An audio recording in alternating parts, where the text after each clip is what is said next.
For the past few years, Ricky Gervais, Stephen Merchant, and Karl Pilkington have been meeting regularly for a series of pointless conversations. This is one of them. Testing. Is that all right? Hello and welcome to the Ricky Gervais Show with me, Ricky Gervais, Stephen Merchant. Hello. And the little round-headed buffoon that is Karl Pilkington. All right.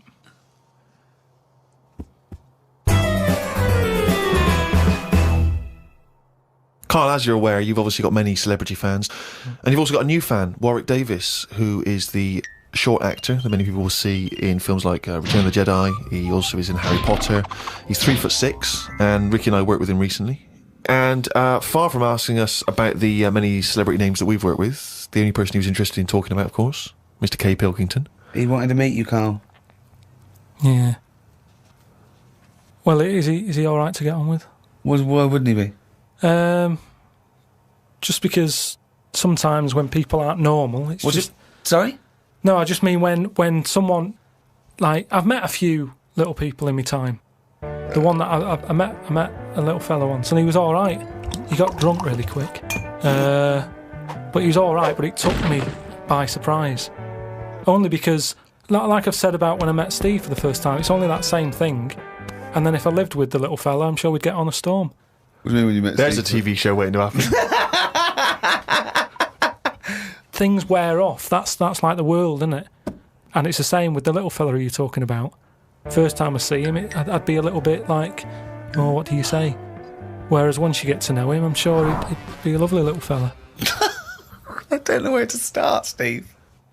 But Warwick asks, really, what are your thoughts on short people, particularly in entertainment? Because, of course, they've, throughout the ages, made an appearance, particularly in fiction. Tom Thumb, of course, the Oompa Loompas. What do I think of them? He's just wondering, I suppose, what your take is. They're all right. I mean, when I was on jury duty, every day I'd sort of see one pop in, and he'd be sort of struggling getting on the chair. And he'd sort of, he wasn't struggling in a way that he felt uncomfortable. He'd obviously climbed a lot of chairs in his time, and this was just another one. And watching him, it just makes you think. You go, I should appreciate that I don't have that problem every time I have to sit down and what have you. But I don't think it's that bad. If I had to pick being really tall or really small, I'd go for the really small one because, the world's a more interesting place for him, isn't it? Everything's bigger. Do you know what I mean? We go to New York and go, wow, look at this. And they go and they go, oh dear. Do you know what I mean? Everything's a lot bigger. Everything's more amazing. Food portions. Everything's a bonus. So out of the two, I'd be small, and maybe that's what I'd chat to Warwick about for a bit, just to get to know him. Brilliant. It's a shame in a way that he's not been able to pop in. I'd like to hear that conversation. But I've got, speaking of like weird stuff and that, I've got a new... Well, we weren't, but go on. No, got a new book. Do you know I had that Freaks book? Top 50 Freaks. Got a new one sent to me. Really? Yeah. And do you know, like, everything normally has a name. So, like, if it's the two-headed fella, they're all nicknames like that, aren't they? They've got two nicknames, I imagine. But this new book I've got, right, on the cover of this one, it's got, like, a woman with 3 breasts, right? And she's called the three-breasted woman, as you'd expect. The one face. Why is she posing nude, though? That's what I want to know. Tart. Well, she looked happy. And there was a fella with, like, one face but 2 bodies. What do you mean one face but 2 bodies? One face, 2 bodies. What do you mean one face, 2 bodies? Surely one head, 2 bodies. Head as well, but it was mainly the face. That was weird because he looked fed up. What are you talking about? What are you talking about? Without a head? How can you have... What do you mean? How did it join to the neck? No, it did have a head, but the fact is, it was weird that it had one face to me. What do you mean? Well, if you've got one head, you'd have one face. Yeah, I know, but it was the fact that he had one face and 2 bodies that I didn't think... But why do you keep saying one face and 2 bodies as opposed to one head and 2 bodies? We're all the man with one face. Yeah, but now I've got one body. Yeah, well, surely he's the man with 2 bodies then. Again, the description. Roll up, see the man with one face. I know, yeah. So it's full of stuff like that, right? And what I'm saying is, that fella, the one-faced man, the 3-breasted woman... He wouldn't be known as the one-faced man, is what I'm saying. Well, that isn't the peculiar thing about him. Well, they all had names like that. Right. But there was one thing in it that didn't even have a nickname. It was so weird. What do you mean? It just said unidentified. What does it look like? Sort of testicles for eyes. That's. It just reminded me when you. What do you mean strange. testicles for eyes? And what is it? Did he have a normal body? I didn't even look at that.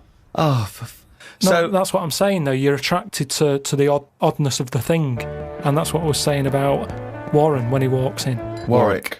You know, it'll be odd for a minute, and then I'm sure For him it will be. Yeah. He'll get used to you. I've got my head round it a bit more, and the way that there's loads of people in the world, and yet you don't see people with like dangly eyes more often. It amazes me. I love the fact that he's amazed by not seeing freaks. Yeah. It's incredible. He's walking down the street going, oh, everyone's got one head. That's weird. Suzanne, see any dangly eyes today? No, me neither. It's weird, isn't it? What's going on in the world? Oh. Went out the other night with the lads. You know, there's a few of us, you know, young, free and single. Must look like the Swingers. Oh, it was pretty. It looked like a boy band had gone out. It looked like, Really? It looked like, you know, NSYNC had hit the streets. Right, Yeah. Excellent. A friend of mine said, let's go to a club. Right, I haven't been to a nightclub for a long time, actually. I haven't been. Is that because your glasses steam up when you walk in out of the cold? That is a problem in the winter. I genuinely, it's very difficult to make a good impression when as you walk in, your glasses steam up straight away, and you know you got to take them off and clean them and stuff, and then you know you get a bit On your white fronts, you pull your white fronts up Yeah. through the jeans, clean them on that. or the back of a girl's dress. But we cruised down to the club. It's one of those big sort of London super clubs, and it's a bit of a queue. I think it's a bit of a chore. But we're queuing up, we're in good spirits, we're looking at it, it sounds pretty funky, we can hear the music coming out. You know, been in the queue for quite a while, 25 minutes. Forget it. 25 minutes. Well, yeah, we were pretty excited by this point. The doorman says, hello lads. I said, yeah, we're coming please. He went, no you're not. Really? What? He said, you're not coming in. And he just immediately lifted the little rope and sent us away from the queue, right? And we were slightly perplexed, we were dumbfounded, we didn't know what to do. It was like, this couldn't be happening, it didn't make sense. So we just queued up what was going on. And so my friend said, well, we've got to find out why he's not going to let us in. So he goes back over. I thought what you wanted to do. You wanted to tie him up with logic. That'll show a bouncer. Exactly. Yeah, show him how educated you are and how you can win an argument and make him look stupid. You'll be in that club in no time. That's what they appreciate. They love that. Because what they respect is being made to look like a fool. Yeah, exactly. So we went over and... They really look up to intellectuals. Exactly, yeah. So one of our mates goes over and he says, why didn't you let us in? And he went, because you didn't have any girls with you. Now, I'll tell you this. That's kicking you when you're down. Because when you're out on a Saturday night trying to get into a club to meet women, and the reason you're not allowed to go in a club to meet women is because you haven't got any women with you, that's just salt in the wound. It's so humiliating. So, a friend of mine says that there's a VIP entrance over there. There was like a woman with a clipboard, you know, the guest list. Separate entrance. She said, you know, you've got a little bit of profile, Steve. Why don't we try and use your... You ran home, got your Golden Globe in your Emmy. Yeah, exactly. Well, I always carry, you know, some of my cuttings with me. Yeah. And I felt a bit self-conscious about that. I was thinking, I'm not into this, you know, it's a bit awkward. But he said, look, don't worry, you just stand here. Just stand here, just like you're having a conversation. I'll go over, I'll point him out, I'll go, oh, there's Steve Merchant over there, at the office. Or whatever. Oh, God, Steve! So I thought, well, the thing is, we were out, and I was a bit frustrated, and I thought, you know, we may as well try everything. So I stand there, my friend goes over, and he has a word, and he comes back, and he says, it's fine. She can't let us in the VIP entrance because she's not allowed, but what she can do is walk us to the front of the queue, right? You can walk to the front of the queue and explain. So I think, okay, fine. Oh, God. So we walk past everyone else, right, to the front of the queue, right? She goes up to the guy, she says, this is Steve Merchant, office. The guy goes, I know he is, we're not letting him in. Oh, God! Oh, God! By now, of course, some people have recognised me, so they're trying to have my photo taken. So there's people inside the line that's being allowed in the club. I've got to lean across the rope to have my photo taken with them, even though I'm not allowed in the club. So they go, oh, all right, this is Steve. They're having the photos taken, right, camera phones and that. They're going into the club where the music, the party's kicking off. I'm outside waiting for the next chump who wants to have his photo taken. I mean, it was mental. So, That's unbelievable. I was furious, and then one guy, I remember he was chatting, and he goes, oh, yeah, brilliant, I love the podcast and all that stuff. I love, is Carl with you? I said, oh, Carl's not out here. And his girlfriend, she went, who's that? And he went, oh, it's just Steve Merchant, he does The Office, he does thing. And she went, who cares? Who are you, Bruce Forsyth? And it's that thing when suddenly I'm being humiliated and embarrassed by someone's girlfriend. I never asked for that. I never asked for her opinion on me. I'm sorry if I don't impress you, if I'm not sufficiently famous for you, but it's not my fault. It's your girlfriend who brought it up. It was like I'd gone over to her and tried to show off, and she was annoyed. So by now I was just furious. Oh, so God. I thought, forget this. Well, I was walking down the street, and there's a group of builders sitting down having a cup of tea. One of them goes, all right, Rick. I went, all right, mate. The other one went, not as fat as on telly. I went, oh, thanks.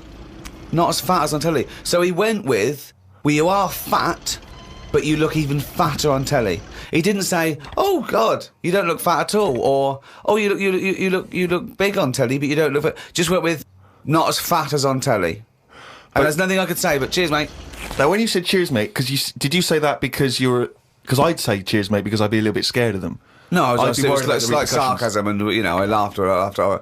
Yeah. So you can get away with sarcasm with working class blokes. I'm a little bit more secure with a working class male than you, aren't I? I'm terrified of them. I feel like they're going to turn on me at any minute. You don't feel confident sort of backing in a lorry driver? Terrified. Oh, right. Because okay. if I did, he'd probably lean out and just go and get your dad, mate. Yeah, not you. Fuck off, I'm not interested. Not you. Yeah. Oh, he's only got to read it down.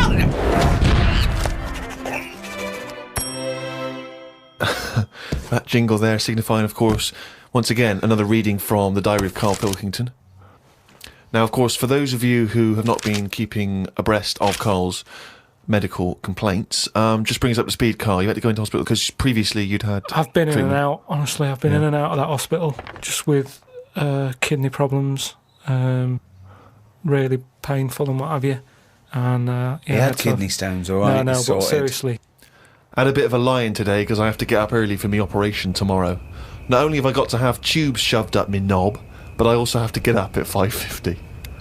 Suzanne said I could have what I want for my last dinner. It's not your last dinner, you're going for an operation. Yeah, but you can't take things for granted these days. Oh, I had shepherd's pie and peas. Suzanne made it from scratch. As nice as it was annoying. Because making stuff from scratch means loads of pots, and it's my job to do the washing up. So much as the food was nice, there was loads of pans and that. People who get their last dinner on death row don't have to wash up. Got up at 5:55. You were supposed to be getting up at 5:50 on the other page. You were 5 minutes late getting up. He's often late. Often late. Got to the hospital and had to wait in the waiting room. There was another 9 people in there waiting to be sorted. I got called in. They sat me on a bed and took all my details down. 5 minutes later, I'd been knocked out. I got woke up when they were ripping a pipe out of my throat. I felt more rough this time. The doctor came to see me and said he couldn't find a stone, so I must have passed it. I said, are you sure? He said, yeah, we filled your kidney with water and expanded it, and there was no hiding place. I sat in the recovery room for an hour while they found me a bed. One of the fellows who was sat in the room with me this morning got wheeled in. They couldn't wake him up. All the nurses were laughing because he didn't want to wake up. I bet they were laughing at me when I was in the theatre. Someone told me they totally strip you when they're operating.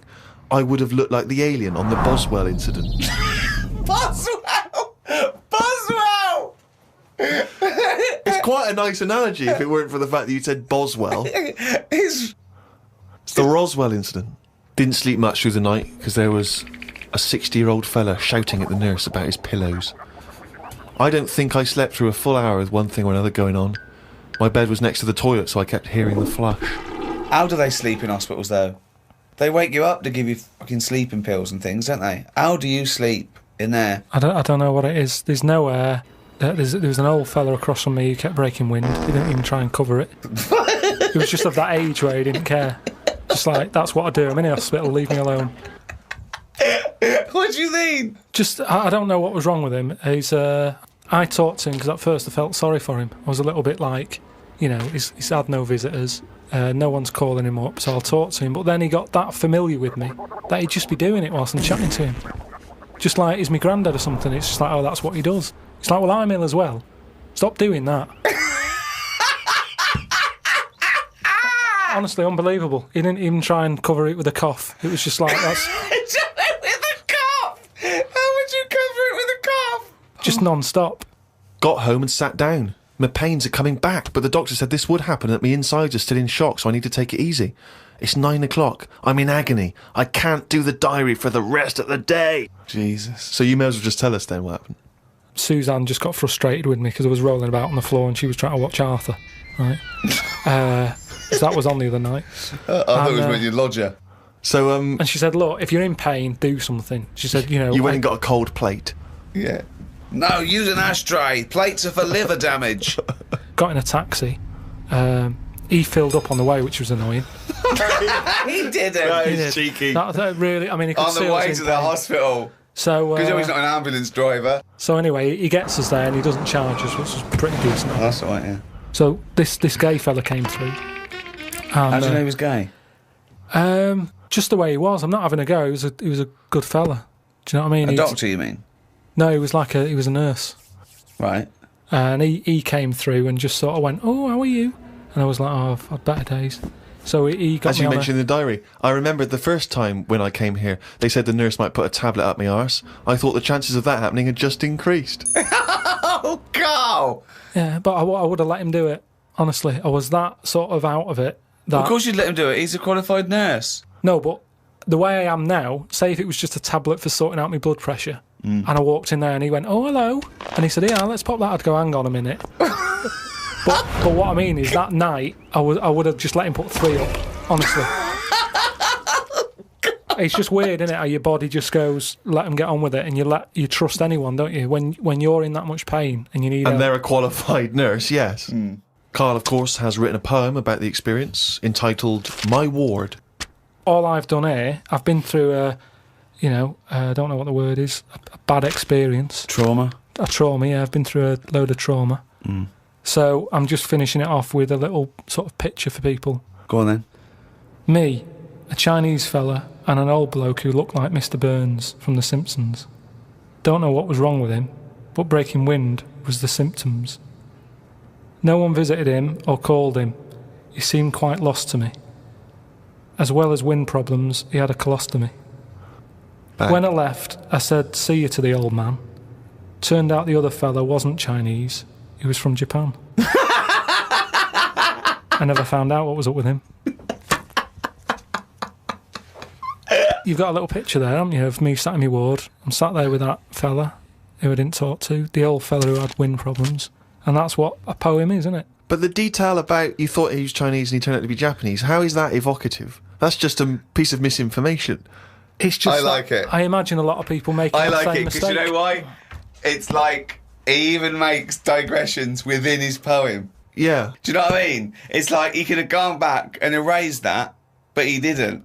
He left that digression in, and I think that's great. It's very honest. Had a late night last night because I stayed up to watch a programme about monkeys. It's already good. Of course he did. It's already good. Now, before I read on, I mean, is this not some kind of monkey news? Is this not a late return to monkey news? Well, it's not that good. Is it not? Whereas the other monkey news is... Oh, chimpanzee, that's some more shit. This is what he says. This is what he gleaned from the programme about monkeys. It sat on a bridge and wanted stuff off people to walk over the bridge. What? So it was acting as some kind of toll booth, This was is it? ridiculous. No, it was a bridge in like the jungle. Oh, shut the fuck up. And it's a monkey that sat on a bridge, and a lot of tourists go through the area. No, it's a monkey to look at them. who realised that if he sits there, he'll get stuff because it look like it's a cute little chimp begging.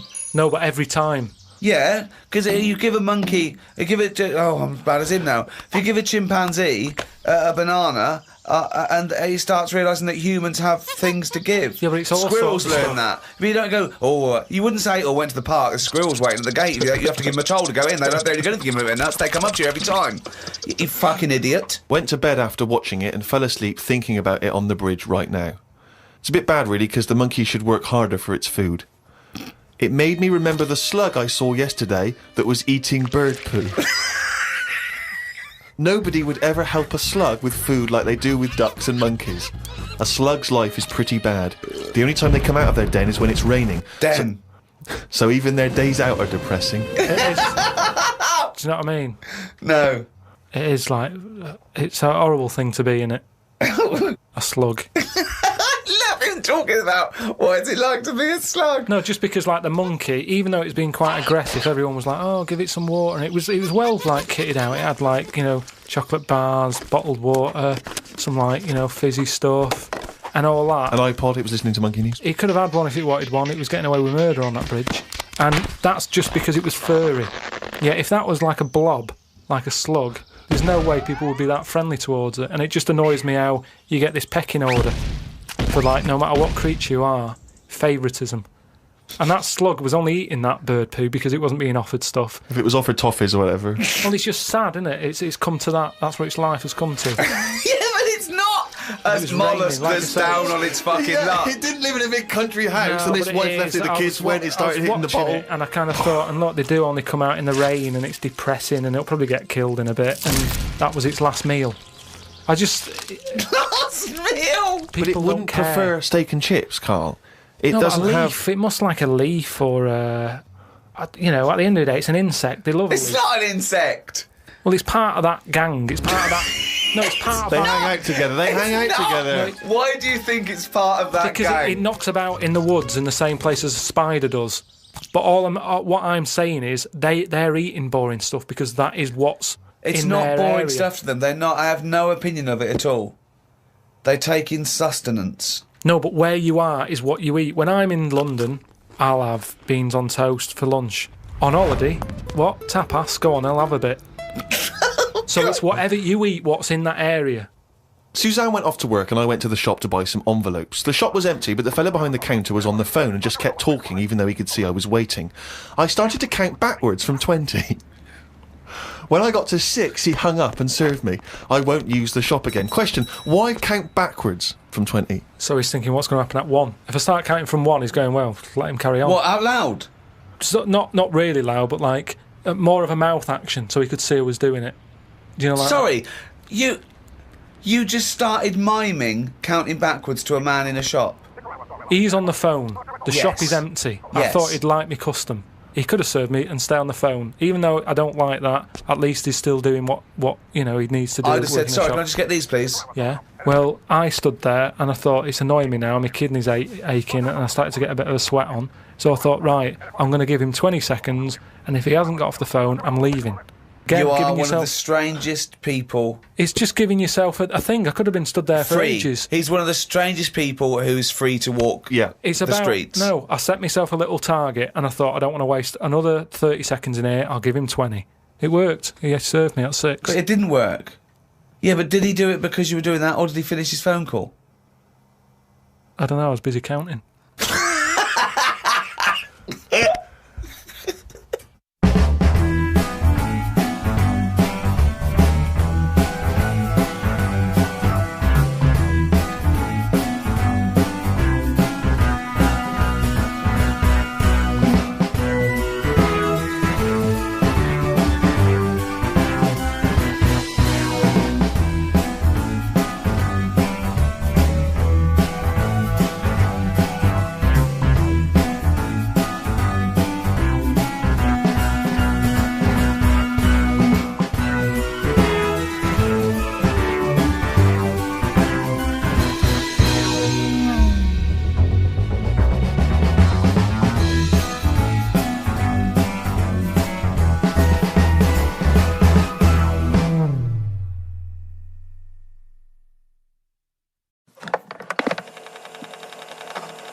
Star Sailor and Poor Misguided Fool.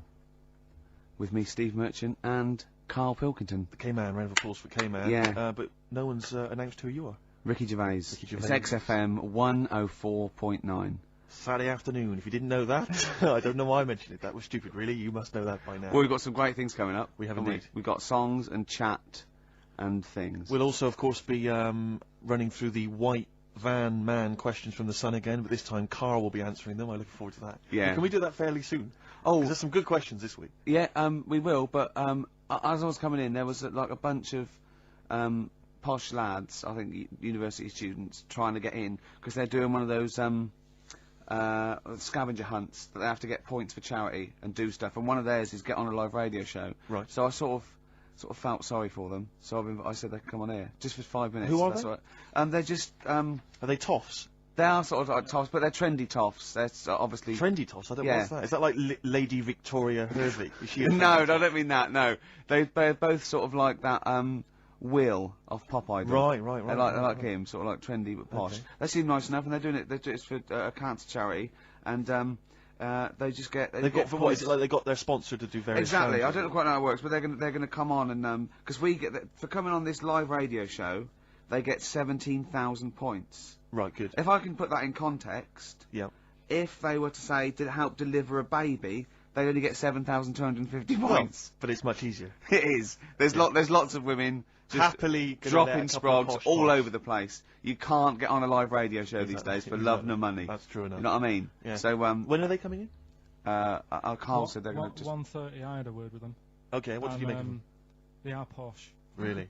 but they said they're going to wander about and go and see if they can deliver a baby and that, and then come back here for 1:30. And I don't know if it how much. I hope they don't like leave a baby sort of half out. You know, if they've got it. You know, they're push. Sorry, we're gonna have to shoot off. We've got to go yeah, and see. we've got to play an instrument in a marching band for 8,500 points. Well, I did say be here definitely at 1:30 because I don't want you getting in the way of the white van questions. And Sure, the other thing sure. is, right, they get 7,500 points for delivering a baby, but they get 9,000 points if they cut Peter Stringfellow's hair. Well, he's very It's- precious about his hair. It's a more delicate operation, isn't Absolutely. it? There's more that can go wrong. That's true enough.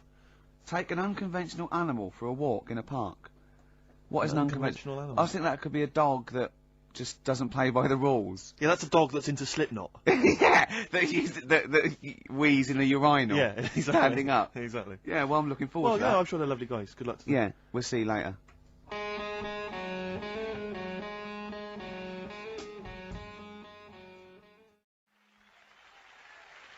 Nirvana, Man Who Sold the World.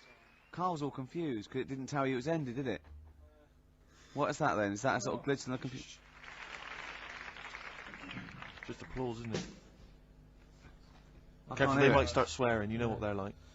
Yeah. Rock stars. Yeah, yeah. Their blue language. Yeah, and all their habits and all Oh. that. Yeah, like it says track ending now. It's a bit Stop late now, talking innit? about it. That's you're giving away all the secrets of radio and that. People think it's like an old piece of vinyl that we've put on a needle, you know, like those old bits of footage of Tony Blackburn. That's what they think it's like. They don't realise there's computers doing it all. Yeah. Rick, you're showing them behind the curtain. Never do that. I won't. Never do that, mate. In the week, I called Carl up. I said, "How are you, mate?" He went, "Not too bad." Now, as you know, his girlfriend's been away for ages, hasn't she? Yeah. Covering the World Cup, the African nations. Nations Cup. She's a sports journalist. Well, yeah. All right. Okay. I love the fact you're thinking, what does that mean? Like, well, she's not much of a journalist, Rick, to be honest. Oh. I've read some of her stuff. No, but she's not on air. She does stuff. You know. Yeah. Behind the scenes. Yeah. Sure, Yeah. sure. A lot of journalists do. You always want to make clear that you're not going out with Kate Adie. That's what you want to make clear, isn't it? Yeah. Now, so she'd seen none of the meteoric rise of Carl as a Right, 'cause broadcaster. she's been away for the whole time a since you've sort raconteur, of become... Yeah. a wit, Yeah. a cult figure, to be honest. And he hadn't told her this. So apparently he went home and she was sitting there, looking a bit grumpy. He went, "All right," she went, "Yeah." She went, "Should we go out then?" She went, "I'm not sure I want to go out with an idiot." Right? Oh, no! Yeah, and she went, "Loch Ness Monster. Why don't you just think? Of course the Loch Ness Monster lives in Loch Ness." And she was giving a bit of a hard time. And she went, "That's why I don't." He said, "That's why I didn't tell her. I didn't tell her really." Same thing happened when I was at school and I had to play drums in Little Donkey. I didn't tell my parents, right? But my dad turned up anyway. And what happened? He How old were you, Carl? well, it was the school that I used to go to. Oh, yeah. Like- Oh yeah. So Oh secondary- yeah. You went. secondary. You used to go to the school you used to go to. No, but what I mean Go is, on. I didn't go to secondary, did I? So I missed a lot of that. Sure. But primary, I liked. Oh, it was okay. all colouring in and stuff. Yep. And it was a Christmas play, and I managed to get a part in it. And Did you audition? got a part in it, and I should have been playing the drums to the one about Kings. The We Three Kings. yeah, Yeah. I was meant to be doing that, but Little Donkey came on, And it was one of those. What do you mean came on? That was like next up on you know the next song. Right. And it's one of them songs that you can't help sort of Tapping along to. Yeah. Do you know like if I was to go Yeah, you'd have to finish it with. yeah. Do you know that they actually send that into space? Do they? And What, hoping that aliens will respond with that? yeah. They do that because apparently it is one of them things that you can't help. What, even if you're an alien life form? Yeah. They know that, do they? Yeah. But anyway. What, because they watch Star Trek or something? Hello. Knock knock. Yeah.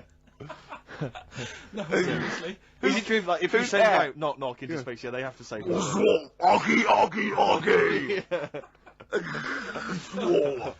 Ah, You that do is this, that you is look great. into it. Seriously. Oh, hold on, what's something out there? What's a little green fella? That is great. Yeah. So anyway, That is Little Donkey is like one of them tunes that you can't. And I was there, and I had the drumstick, and I thought, oh god, The drumstick. I could feel myself. And anyway, Just wanting to do it, yeah. I started going along and playing Little Donkey, which I wasn't meant to do, but it went down such a storm. What, were there people like parents and that dozing off, and then suddenly they heard your version of Little Donkey, and they thought, wait a minute, now it's really picking up. What do you mean? I'm glad we paid £1.50 for this. What do you mean it went down such a storm? I'm going, hold on, was it like when People have Ringo... lighters in the air. It was like when Ringo joined the Beatles, now going, Yeah. boo, Pete Best, but he went... Yeah, And they went, whoa! Oh, No, God. but the teacher just said, oh, it went down really well, you can do that again tonight, Right. when you're in it again. But anyway, so my dad was there, and And you hadn't told him about this performance, so no, I he never just did. turned up I off never his own did. back. I never took the letters home and stuff to No. show my mum and dad, because it just put me off. So, anyway, he turned up, don't know why, he must have heard from someone else's dad. Yeah. He turned up, and he swore about me, which... Did he? I don't... Could you What? use Do you think a word it's allowed that's... to be said? The word? What? Of course it is. Right. If you got a kid in the car or anything, you can turn it down now. God. Yeah. Right. But he said, there was a guy stood next to him with a camera, big video camera, filming it, and he said, yeah, film it, but try and avoid getting the twat in the hat in the shot, because I had one of those porters, you know, the little round pork pie hats on. Right. This is so What? sad. What, was this a nativity play? It was about Jesus and stuff. Yeah, well, there was a porter there helping him with his Of course bags. there was, I forgot. I yeah. mean, Mary and What, Joseph, managing the they got stable? there. Yeah, because Sure. it was the hope, you know, because the inn was full. Yes. But I think the porter doubled up with the inn and the stable. Right, that was nice. So of he, him. yeah, He yeah, carry bags over, yeah. yeah, no, so yeah. You're right though. I don't know why I was wearing one of them, but I was. And And your father said that, and how did you know your father said that? Did he you told hear me it? about it later. Oh, he told you about it later? Yeah, I was talking about stuff I'd done at school, and he said, "Oh God, remember that?" And I spoke to him the other day about it, Right. and yeah, Oh, God. shame. Have So you that ever- was the end of your sort of drumming career, really? Because it could have been, I mean, you know, the audience loved it the night before. Yeah. You could have, like, been, who knows, a whole new world for you. Yeah, Have that you is. done any stuff? I've never drummed. I wish I had, man. I wish But I had. that is That's a movie story, but is that, and that's why you don't, and you don't tell, you still, your mum and dad don't know you on the radio, No, do they they? think when they were down the other weekend, they had to come in here. I just said, "Oh, I'll just go in and press the buttons." Because they could listen on Sky Digital, couldn't they? They could do. But you wouldn't want that, would But you? I don't want that. No. Play Carl- a record, I want to talk to you again a little bit about this later. yeah. Right. My boyfriend in your shower. I'm making $6 an hour. Princess Superstar, Bad Babysitter, first played on this show by Steve Merchant, by Bad Steve Merchant. That's true enough. By Steve Scratch Merchant. That's I right. mean, I still like that, but the videos put me off it a little bit, because it's just, it makes it into the novelty record it always had the potential of being. Do you know what I mean? I agree. Although I was never a big fan of Bad Babysitter was not my favourite from the album. Sure. Sure. If people want my interest and my views on hip hop, then they can always email in, Rick, of course. Or call you at home. Just give me a ring at home, no problem. Yeah. Or I just pop out and hang with them in the hood.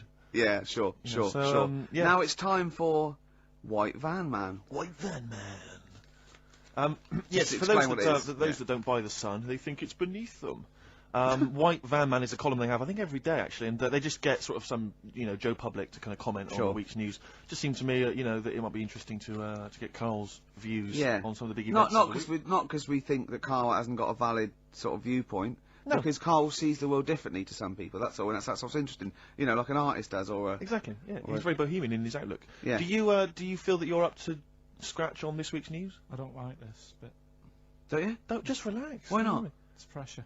No, because you It's just not, have but to give just- us your first just opinions. for your honest answer. That's all we've ever asked of you, Carl, and it's all you've ever given us. Your honest, your first from the heart view, yeah? All Don't right. worry, just No, relax. just chill out. Are you worried that people are listening and thinking you're an idiot?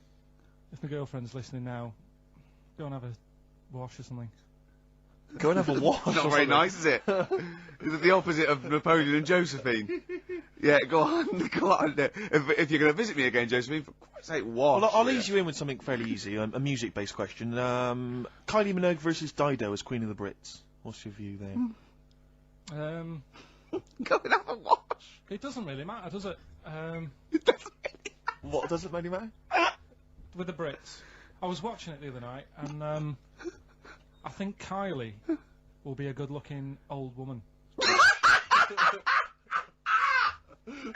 Ah! Do you ever do Oh, that sort of I thing? want to, Steve. I want to celebrate with you every time he opens his mouth. Doesn't matter. I want us to open a bottle of champagne. I know what you mean. Do you know what I mean? It's sort of like we did that. Yes. No, do you Go ever on. do that though? Look at people, and another person who springs to mind, Jenny Powell. I don't think she's that good looking now. Who's Jenny Powell? Is she that girl that used to be the assistant on Wheel of Fortune? Yeah. John Leslie? Yeah, I think she's a bit over the top for a young woman. But when she gets older, I think she'll look Be a bit of a nice. stunner. Mm. Okay. So for you, Kylie Minogue, whereas you don't feel that about Dido, is that right? She's alright, she's normal. I prefer Kylie's sister to Kylie. She Okay. looks, I could imagine her being a hard work to live with and Who, Kylie? not Right. doing washing up and that. And Right, sure. being a bit Right, fussy. go next. Okay. And what do you make of taxes rising in the next budget to pay for NHS improvements?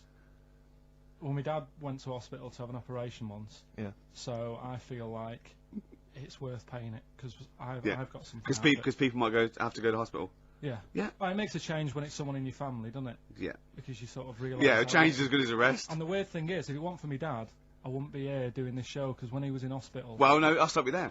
Yeah. To be honest, that's all you need to know. You wouldn't be here, true, but no, but no, because this was after I was born. So I would be here. but his more direct involvement was what? Yeah, because when my mum was seeing my dad in Yeah. the hospital, I got a bit bored, went for a wander, found the hospital radio station, Yeah. and got a gig. Really? So in a real sense, if it wasn't for Carl's dad, Carl wouldn't be here. And did your dad, like, while he was listening to you, did he, like, sort of tap the nurse and go, can you get that twat off the air?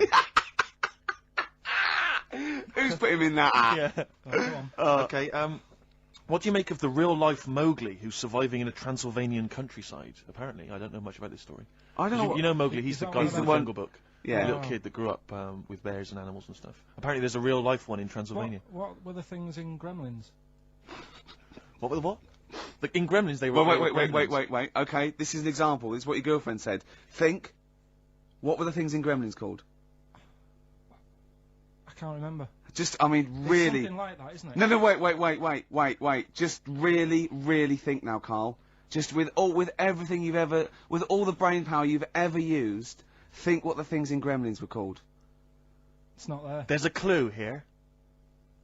Oh no. Yeah. They're not. What? Gremlins. Yeah. Play a record, Carl.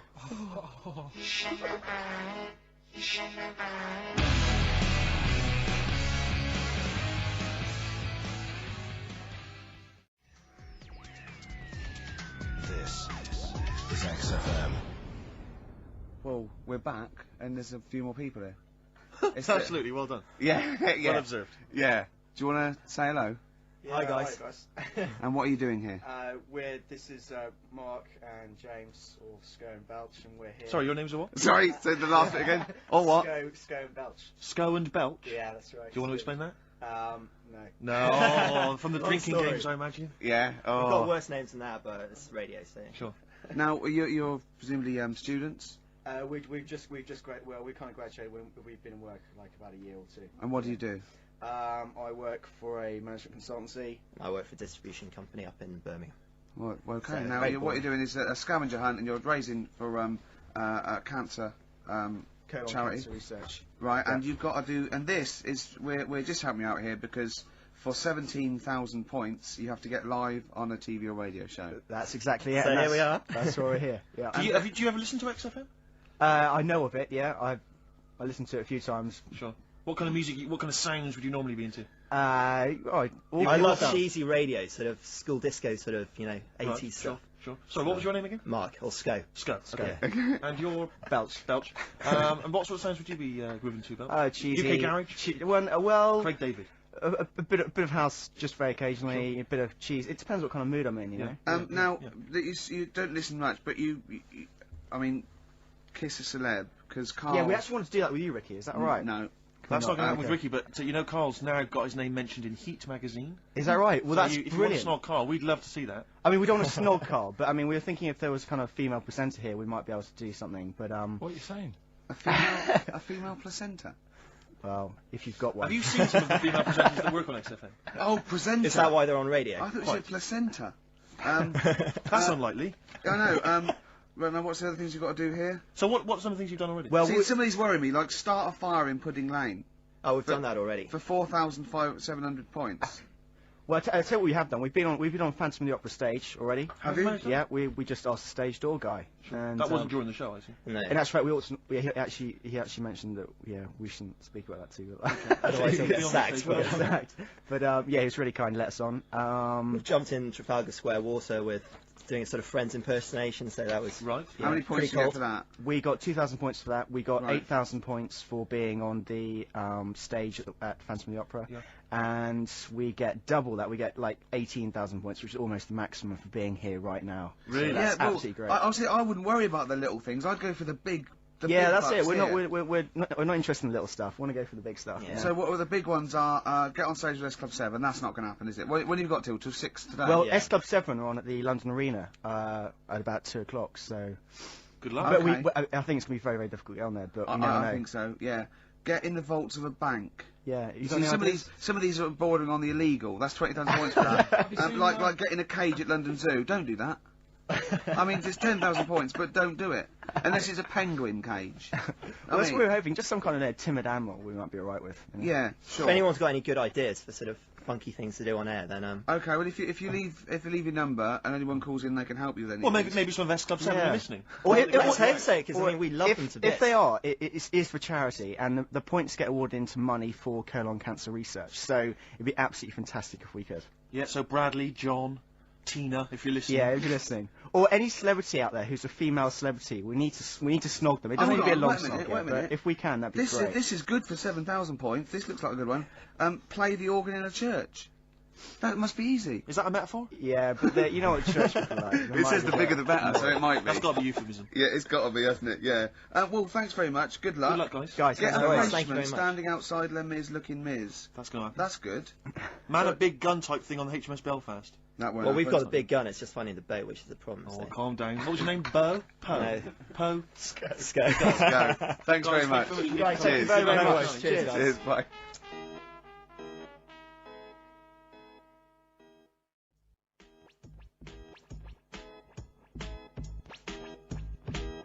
The streets, let's push things forward on XFM 104.9, the home of charity. That's true enough. Yeah.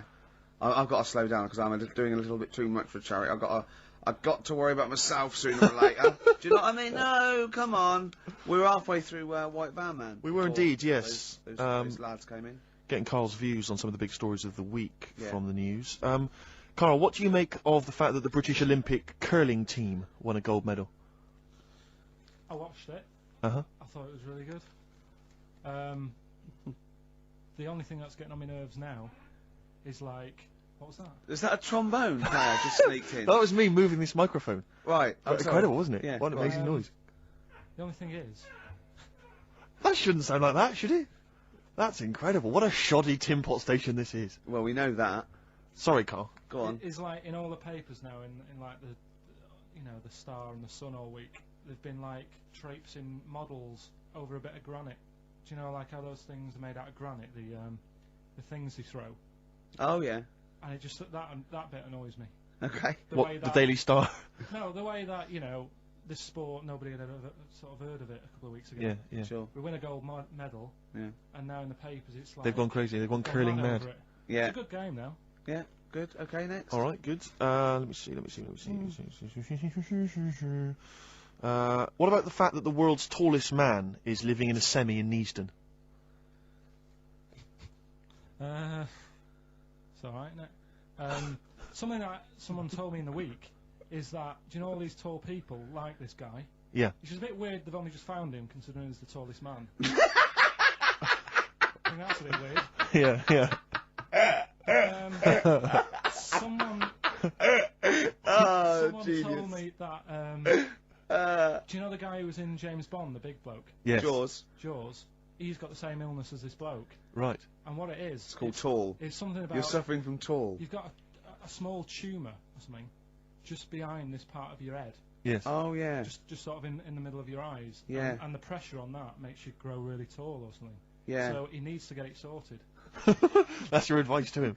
Yeah. Get it sorted. Okay, very finally, Carl, this is important. This is just projecting into the future. Just projecting into the future now, K-Man.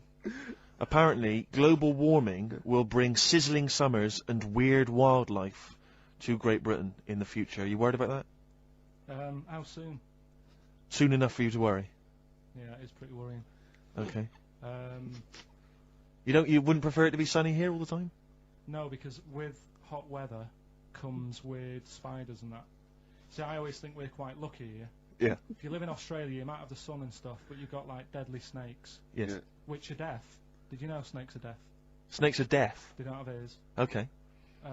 So you're all right walking about behind them. Yep.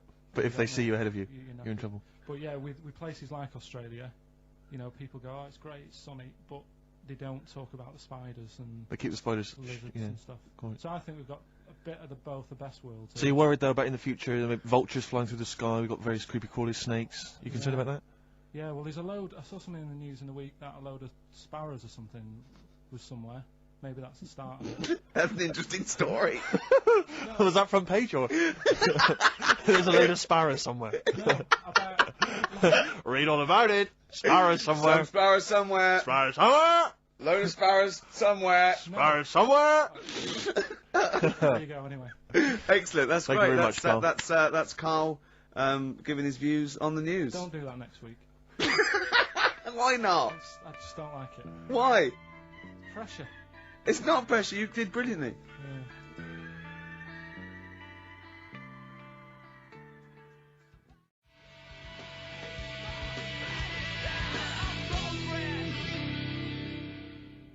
Lost Prophets there on XFM 104.9. Now I like that. It rocks. I like the guitar, atmosphere, it's good. But it's called the fake sound of progress. I know. What? See, what always annoys me is when people, they dismiss, you know, say Enrique Iglesias, current #1, great song. Good video. Brilliant video. And they say, oh, it's rubbish and all that. But I think that songs with titles like A Fake Sound of Progress, Yeah. much more something to get on your hobby horse about. What I think. has happened in that Bad video? lyrics by good artists is always worse than I If think you're a recording listening, song. or if you work for the record company, or you worked on that video, because he's got the money and the girl, and then Mickey Rourke beats him up, right, he has a fight, you just see him knock him over, and then it cuts, and the next scene, it's night, it's not in the desert, there's loads of, police cars, they're not doing anything. They're just standing And around. somehow he's... Probably eating donuts. He's dying of injuries, but I don't know what happened. They don't... What has happened in that video? I think if you heard the 12-inch mix, there's a whole bunch of other sequences that explain what happened. Yeah, I mean, we think that he stole the girl off Mickey I Rourke. think he stole the girl off Mickey Rourke, Yeah. as well as some money. Some money, yeah. Mickey's tracked him down, Yeah. and he's thinking, I'm going to stop running, I'm going to face Mickey this time. He And does, and then boom, you're right, it cuts, and suddenly the police have Yeah. shot him or I something. don't know where He's they dying. are. Don't know, the police just seem to be leaving him to die in the arms See, of I his lover. thought that they'd called the police because the sort of like the melee, Hmm. but Mickey Rourke's off with his gang. The police are going, well, you know, where are they? There's no evidence. They go, well, look, he's dying. They're going, but how did he die? Yeah. How is he dying? He's a bit wet for the rain. Knowing Rourke though, Rick, I imagine he's stitched Enrique up. I reckon he's framed him or something. Or he's no sort of like ninja stuff, and there's lots of internal injuries that Yeah. aren't immediately Anyone, visible. if you were involved with perhaps the making of that video, or indeed you are Enrique Iglesias, give Yeah. us a ring. If you're around, Come on, just fill us in. I'd rather play some adverts now than that. I'd love to play some adverts, Rick, but I'll tell you this, I'd also like to tell the listeners that coming very soon on XFM, some huge news about Karl It is. that will rock It'll the be like capital. Pop Idol. It's going to be an ongoing saga.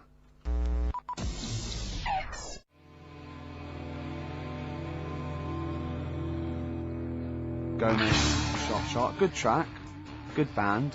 But I'll tell you what, in the second hour, I just want to play classics. I'd love to hear a bloody I want to classic, play mate. some Cure, New Order, Smiths. Sure. Do you know what I mean? You know, we played Nirvana earlier, but it's not enough for me, Steve. No, you need your fix. I want. I do. Well, it's that point in the show now. Song for the Lovers. One of my favourite singers. Probably one of the most beautiful singer-songwriters of all time. Well, you don't mean that, like, you don't mean that he's a good-looking bloke and you fancy him. I mean, I just want to clear that up, Rick, because otherwise...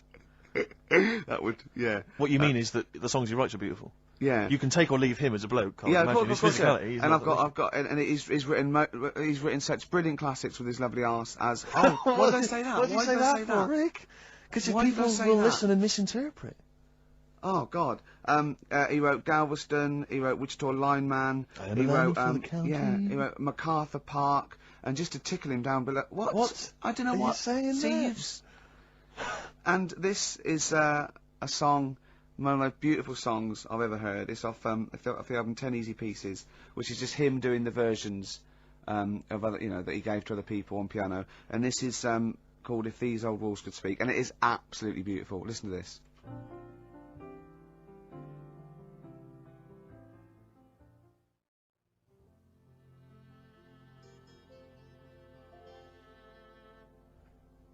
If These Old Walls Could Speak by Jimmy Webb. Might play another track off that later if we've got time. What, today? Yeah, well, maybe, or maybe next week. We've got lots to pack in. We've got things like New Order, Cure. Oh, I'm just hoping that all those kind of new metal fans, Rick, can just calm down for a second, and just enjoy that for what it was. Yeah. I hope their snobbery is not going to prevent them from enjoying it. I hope they can just leave it alone for 2 hours for our show. Exactly. We try and, try and pack lots of Well, stuff whilst you're in. talking about new metal, can I just say Ian Camfield is here tonight. He's moving from Fridays. Right. What the hell does he think he's doing? He's just offering up information now. No, it's just that you were talking about the new metalers, and now seems like a good time to Carl, say... listen. You're here for our amusement. Yeah. You don't sort of come in any time you want. When we decide it's time to sort of have some fun at your expense, then we'll let you know. But otherwise, we're not here to help other DJs or even this station. We don't give a about this. See, this is what my girlfriend said. What's that? Well, you should listen to her. She knows what she's talking about clearly. Now put your microphone down. She said they just wheel you out when they need you. Switch your microphone off, Carl, and let us finish what we were saying. Right, just what were we saying, Rick? Ian Camfield has got a rock show. Oh right, yeah. Starting today. It's 4 hours of pure rock. Yeah, he's probably here smoking, drinking Jack Daniels, and just like having pictures of Vance put up around him to get in the mood. Then he'll go out and rock. Carl, don't be silly. Turn your microphone on. We're joking. Is that right? When's he on? 8 till 12 tonight. 4 hours of rock. Lovely. Listen, some big classics coming up, plus huge news about Carl. Please, let's play some more ads. Do you really want some ads? I'm tired of the music and chat. Please play some more ads, Carl. Please. Carl. Christ's sake.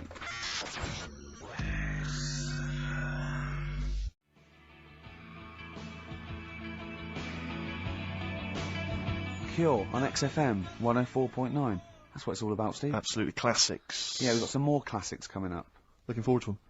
Now, when we were talking to Carl in the week, the thing is we're talking to Carl is that you come up with something that's sort of like, quite innocent, and he goes, well, once, right? And you realise that it's comedy dynamite. Yeah. He doesn't know it, but we want to go save it. And he let out, you were filling in a form, weren't you? It was all like your girlfriend thinking you're a div.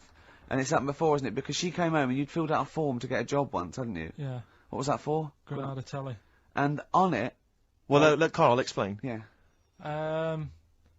You see, this is what annoys me with job applications, because rather than just saying, do you want the job, and what can you bring to this business? Yeah.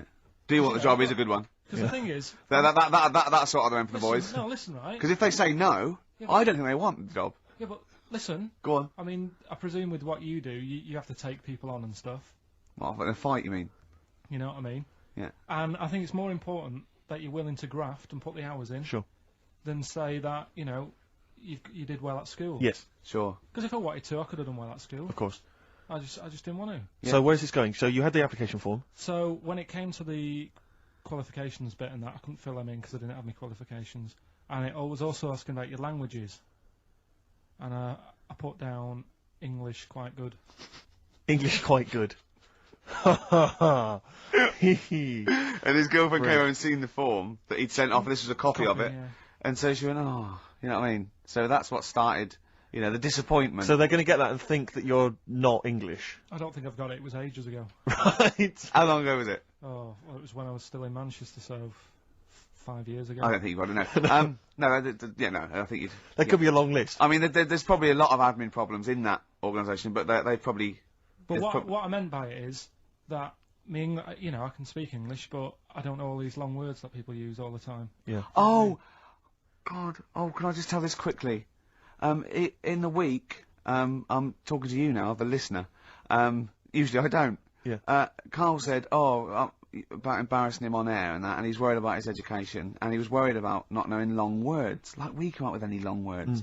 And he said, no, I was scared, you were going to ask me something about, someone, and he's Eastern European leader. His surname is Milosevic. And Karl said, so I learnt it this week, and learnt it so you can't catch me out in case you start. I said, what? And he said, he thought about it, and he went, Flobodan Milosevic. Got the surname right though, didn't he? So what's his name? Right? What's his name? That's how Bill and Ben would address this leader. How would they have said it? Flobodan Milosevic. What's his name? Slobodan Yeah. Milosevic. Yeah. Well done. Well done. Anyway, Karl, look, you almost let it slip then as you were talking about your filling out that application form. There's some big news that everyone needs to know, which we were stunned by in the week, although the more we sort of talk to you, the more it starts to fall into place. Yeah. But Karl, what's the story? That I haven't got me exam results from my GCSEs. He never turned up to get his exam I results. was working. And so, how many did you take in the end? Because you weren't even sure about that, were you? You think you took maths and English, don't you? Yeah. And Did art. you think you've handed in the artwork for art, don't Now, you? art was continual assessment, wasn't it? Coursework. And what was the that you made? I made a man sort of putting his arms into a car. You made a model of a man putting his arms into a car. What was this? So Sort of that like- one's passed. Was We that, can is take that as this a read. homage to break-ins in Manchester? Was this? What was this? Oh look, he does what he sees. Yeah. So So you've what's got it- that. That's safe. You definitely got that one. So you've taken art, you've taken English and maths, you think? So this is what we're going to do, listeners. We're going to try and find out his exam results for him and tell him next week. Live We're on gonna- air. We're going to call his school, we're going to try and track him down, and we are going to have a little envelope, and we are going to give Karl, at the age of 29, his O-level results. GCSEs, yeah. Now, Karl, so you took maths. Yeah. You think you took English. Do you remember turning up to do those? Do you remember sitting in the room filling in the forms? Yeah. Okay. And how did you feel you did? I don't think I did well. You don't think you did well? Did you revise? No. Why didn't you revise? Because I don't really believe in it. Okay. Well, it's just that if you don't know it, then you don't know it. You shouldn't have to start looking at the book. If I went to like the hospital, Yeah. and the doctor said, "Oh, you need your appendix out," but hang on a minute, I've just got to read up on it. Yeah. That isn't good enough. Okay. He should know, and that's the way I feel about it. To be fair, though, He did do the revision beforehand. yeah, they don't usually pass on, maybe when they're in practice. Yeah, 7 years information they down the took in line. by osmosis. Yeah, yeah, and bloke comes in and goes, "Can I just see what you did with that?" And I goes, "You've passed." Yeah. Phew, that's a good one. Yeah. Good job I watched Casualty. I just like the way, the things that interest me, I remember. Things Okay. like snakes not having ears and stuff. Yes. I didn't have to read about that. No, you just learnt that, yeah. You saw it on the telly, didn't you? You saw it on that Ian Wright programme. Yeah. Yeah. And this is what Karl said to me. He said, it's actually, I called Karl up in the week, and Reese was with him. You know, Reese used to be on XFM, and he took the phone, and he went, Karl's worried, I've seen that programme. He said, snakes don't have ears, right? He said, so you can creep up on them and pick them up. And he said, Karl's worried. He said, how'd you ever put them down again? Because then they know that you're there. I woke up the other night quite late, Worried about that. and I said to my girlfriend, I said, "How do you put a snake down?" And she said, "What are you talking about?" I said, "That Ian Wright thing. This guy managed to pick up a snake, and do you know that thing where they clamp its head on a jar to get the poison out?" I do now. Right? They did that, but they didn't show you how they got rid of it, and I thought it could really get nasty because it's obviously annoyed that you've had its head pressed in the jar. Yeah. Yeah. Right. They hate that. Now, Especially as it's in front of their mates. when you lift it off, Yeah. right, you've got hold of it. Yeah. If you go to chuck it down, it's going to turn on you. It's going to go wild, isn't it? So, I just wondered. Well, what you do is you never put it down, Karl. Yeah, that's why That's what that bloke has got about 11 or 12 just carrying him. Exactly. Yeah, you never put it down. You sling it. Who cares? You just throw it, don't you, really far. That's not that. I don't think you should throw. But snakes. Karl, listen, don't worry. We're not asking you to get involved with snakes. We're just asking you now. You've done maths, you think? Yeah. Did no revision for that. No. Okay. English. Do you remember what it was? Did they ask you about Shakespeare? Did they ask you I can't about books? remember, but I must have done it because I thought that was. It was important. English language, not English literature, wasn't it? So it was Is it like spelling and all that So sort was of it? No, was it like a comprehension? You read a passage and had to ask questions on it. Was it? Did you have I to might write a not have short done essay? I don't know. I can't remember any of that. Okay. I did a science. Okay, physics or chemistry? Physics. All right, well done. And this is all you think? You actually took that. You actually took physics GCSE. You think? You're obliged to do a language, I think. Did you do French? I did French for a bit. I don't think you are. I don't think you have to do a I language. think you have at GCSE. I think you've got to. Well, English quite good. I think that's his language he did. So you don't know about language, history, geography. Just we'll find out, won't we? Okay, but you just can't remember. I can't believe you can't remember turning up for these things because it's quite a big moment in people's lives. It is the thing that you've been working to all of your educational life. On the day that the things came out, I was working at as a printer. Okay. And it was a really busy day. A lot of spelling mistakes. That It was day, a really that busy paper, day, wasn't so it? you're bound to forget. Yeah, yeah. No, but I had to use gold ink that day. Oh. And it's, Yeah, I mean, you're yeah, not a yeah, printer, yeah. so you don't know. No, that's the biggie, innit? But it's tough. You've got to really get your rollers clean. Carl, play a record, mate, and good luck with the exam results. Hopefully we'll have them for you by next week.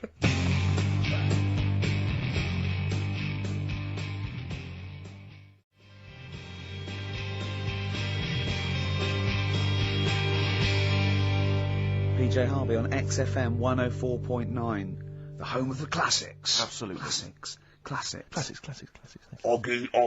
you. Oi, oi, oi. Well, we were talking earlier about this, as this book, They Died Young, right? And there's all these theories about these people, like famous people that, aren't really dead. And I remember speaking to someone about this, okay? And they said to me, Bruce Lee is not dead, right? They said he's not dead, right? And I said, well, how do you know? He's going, no, it was a whole big thing by the Hong Kong government, and he's actually working as an undercover cop in Hong Kong, using his kung fu powers. Now, no, apparently he faked his own death, Carl, Yeah. so that he could work undercover for the Hong Kong Yeah. police, infiltrating gangs, the triads, that sort of thing. Now, my point is this: if you're going to use someone undercover in Hong Kong, right? You know, an undercover cop. I suggest using the most famous Chinaman of all time.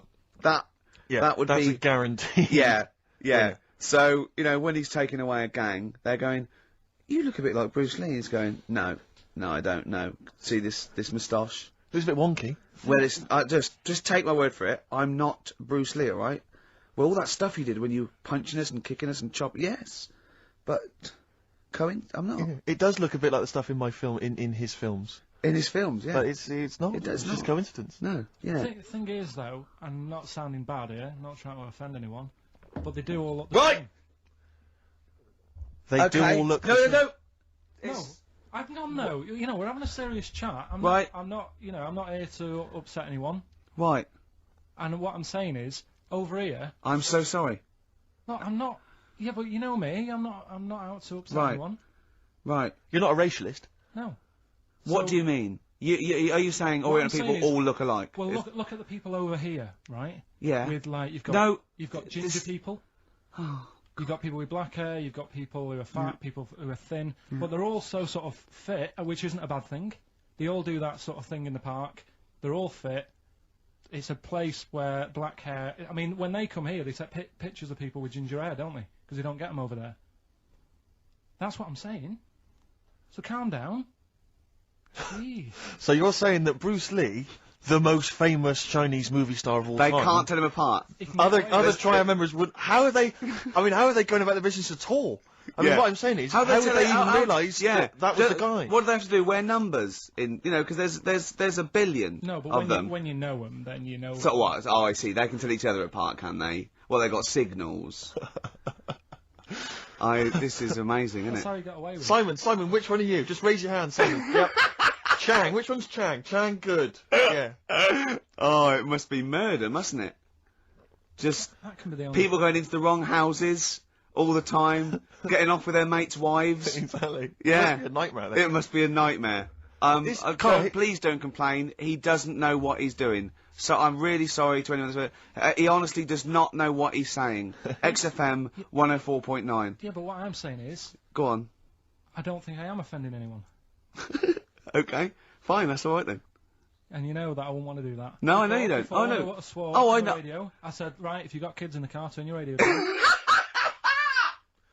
So before you make any potentially racist remarks, just point out if you are listening and you might be Oriental. Yeah. Please don't take offence. Or go. Oh. You know what I mean. So Yeah. go on then. So what was this other dead person? Who's not? Carl, play a record. Ricky's having a heart attack. We'll come back.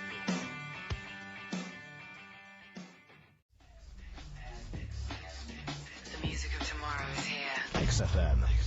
Well, the music of tomorrow is here. That's true enough. Yeah. Must Must have been some sort of muck up with the post. Rick, a lot of the times when I've played Hip Hop Hooray, my hip hop track of the week, Yeah. you've sort of scoffed, you've thought that maybe I don't have credibility amongst the hip hop fraternity. No, it's just the way you dance. Well, It's merely the way you dance that worries me. Because people can't see it, really. And it's sort of like... Imagine if Mr. Bean thought he was in D12. You know what I mean? It's that sort of... And I don't diss you. I mean, I know you're a hip-hop appreciator. You know, I wouldn't expect you to diss me. I'm a black queen. But the point is that there's a little something that Carl's got on tape for you that I think might change your opinion of my whole hip-hop credibility. Oh, no. Now, I've told you in the past, Not you know... videotape, is it? Not at all, not at all. Actually, Carl, just play it, just play it. Yo, 1 2 1 2. We are the Dilated Peoples, chilling on Hip Hop Parade. That's right. With Steve Merchant, y'all. XFM 104.9. LA to London, Dilated People expanding them all day.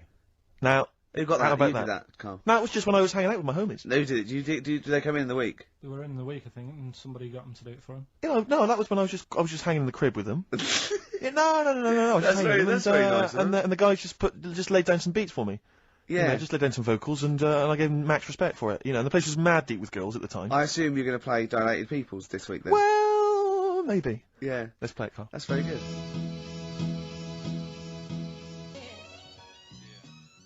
Merchant, y'all. XFM 104.9. LA to London, Dilated People expanding them. Respect, guys. Cheers very much. Out of here. Yeah, guys, just maxing there. Lovely. Good to hear from them. Good to hear from the boys. I'll probably be heading over to LA, NYPD, and just you know, chilling with them. I'd love them to meet you. You're having a laugh. I'd love them to meet you. We would hang out. I know all the jive. It's like a thing they do on MTV or actually like being Dilated Peoples, and Yeah. they come in, they make us three look Yeah, like look a like rap Dilated Peoples. group. Wouldn't that be great? Listen, I told you before. I've always remembered the words of Snoop Doggy Dogg. Yeah. Bitch is a bitch and a hoe's a hoe, but if a man be acting like a bitch, he's a bitch ass homie. Yeah, Alright? Those are the words from the Sure. street. I would. It'd be like you two had won a competition or something. Do you know what I mean? Like that. I just don't think you can believe it that I'd just be hanging out, you know, with Sort them of like in the crib. people of courage, and you get a chance to meet your favourite. It'd be amazing, wouldn't it? Listen, we were talking earlier about the fact that Bruce Lee, and it's a well-known fact, Yeah. he faked his own death so he could continue his undercover police work, as opposed to being the Because biggest no one would. superstar. You know, he doesn't No one look was different spotted. to anyone else. But I was talking to someone as well recently who utterly convinced, and you get this quite a lot, don't you, especially Americans, that Elvis Presley's still alive. Yeah. And I think, wasn't there some statistic, like more people believed Elvis was alive than believed evolution? Was that right? Yes. Something like that? No. No, it's something worse than that. It could be something. It was something like that. It's something mad, like, I don't know, it's something like 42% of Americans Yeah. believe that Elvis Presley's faked his own death and is still Yeah. alive, right? Yeah. And there's this whole book that's been written about it, because, Carl, you might be interested in this. I know you're always fascinated by things that have been written down and therefore a gospel. Yeah. And that you don't have to apparently- revise yourself. You just learn off Exactly. Ian Wright. Yeah. But apparently, the reason that Elvis is still alive is that there's a number of sort of pieces of evidence. One is that none of his family could agree which colour pyjamas he was wearing when he died. That's Yeah. evidence, apparently. Apparently, you know, he was an honorary member of the FBI. Well, apparently his signature appears on FBI documents well into the 80s, long after he should have died. Apparently no one can agree. There was sums of money that only... a lot of fat people in dungarees have seen him. Yeah. There's sums of money which apparently only he could have given authority to have transferred to other bank accounts they've moved. Yeah. So this is all evidence that Elvis is still alive. And a lot of people, I was talking to this guy and he was saying, yeah, well, of course, the thing is, the pressures of fame were too much for him, that he faked his own death so that he no longer had to be this huge icon, you know, he could live an ordinary life. And my query has always been this: if Elvis faked his own death, do you think the method he'd have chosen is to have shat himself to death whilst on the toilet? Yeah. Yeah, but because he picked that, nobody will doubt it. Right. So Elvis went to the FBI. Yeah. What do you make of it? Well, exactly. So what we're saying, Carl, is that there was lots of methods open to him. You know what I mean? It's all like, he didn't go to his secret reason and go, oh, I'm fed up. I want to fake my own death. You know what I mean? And they go, that. Yeah. And what methods have you got? I like to be found shit myself down the toilet. You like to do what? I want to be a big fat motherfucker on the toilet, just shitting myself to death. Right, on my ankles. Elvis is a good idea. I'm just wondering if there's maybe something a little bit more glamorous for your favourite death. I mean, you could take a bullet for the president. What, and shit all over him? Just shit No, we know crap at all. No, you just take a bullet for him, or you could. There has to be shit involved. Why has there got to be? There has to be shit involved. Why has there got to be crap? I want this way. Make it happen. Yeah, it's probably Carl, head in hand. Look. Yeah, he's worried about the things we say. Yeah. Jeez. We haven't offended 1.2 billion people. Yeah, a fifth of the planet. So, Carl, what do you make of it then? Are you convinced like I say, Elvis is still alive? Am I getting him mixed up with someone else? Because all Elvis, all Elvises look alike. Because that is true. A lot of Elvises do look alike. That's safe. On his gravestone, didn't they get his name wrong, or is that his brother? Who's his brother? Aaron. No, that's his middle name. Yeah. You're not an Elvis kind of expert, are you? Hold on, wasn't Elvis one of a twin that died? That died, and I'm sure they got his name wrong on a grave or something. Oh, I don't know. But that's consequently that's proof he's still alive. No, the thing with the still alive thing, like I say, he picked that awkward death because nobody would be saying, hang on a minute, going round upsetting the family, wanting to talk about it because they'd be embarrassed to be saying, he was found sort of in a pile of mess. Weighing 25 stone. Yeah. So... Because you notice he also expanded to a huge size as well, so he was just a huge fat blob of a man. He also did that to add, extra... To the glamour. I don't quite understand these people who fake the deaths, because... Well, a lot of them don't. A lot of them don't, Carl. This is what, in a roundabout way, we're saying. We're saying that a lot of people that say people fake that they didn't, like Bruce Lee and James Dean and Elvis Presley. We're saying they didn't fake their deaths. He did die, didn't he? His head come off, didn't it? Play record. Who's this? James Dean. His head came off. There is a light that never goes out. The Smiths, XFM 104.9. Nearly through. Absolutely. 2 hours of chat, great music. Bloody good music. Carl. Of course. Speaking before he thinks. By the way, when he was talking about Mowgli, he was going to talk about Mowgli and you said, oh, what are the gremlins called? Yeah. Were you thinking of, Mogwai. Yeah, but they were still, fair, they were called gremlins. Yeah. I know what you're thinking. I know, to be fair. But my girlfriend won't be listening now, so she'll still think I'm a bit daft. Why would she ever think that? How long have you been going out with her? About 8 years. Well then, why would she ever think you're daft? That's the only stupid thing you've ever said, the Mogwai thing. Why would she ever think she's going out with a, to be honest, a retard? I think it's a very beautiful relationship you must have, because it's odd. She's a professional journalist or whatever. Yeah. And she works for, is it Radio 5 or something? BBC Sport. BBC Sport. And you're a man who never even got her your exam English results. quite good. Is English quite good? Her? Really good. Yeah. So. And did she do her exams? Yeah, she's quite bright. Sure. So what do you bring to the relationship? I think take the pressure off her. Take the pressure off her to do what? Like when she's had a stressful day and she comes home and talks to me, I think.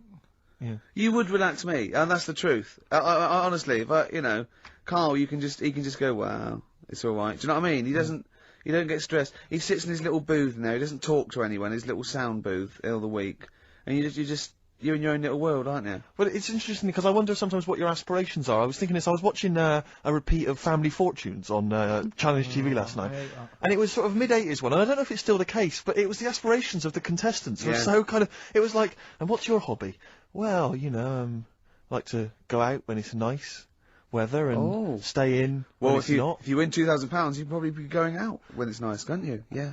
And she was like, well, and I sometimes like to watch TV.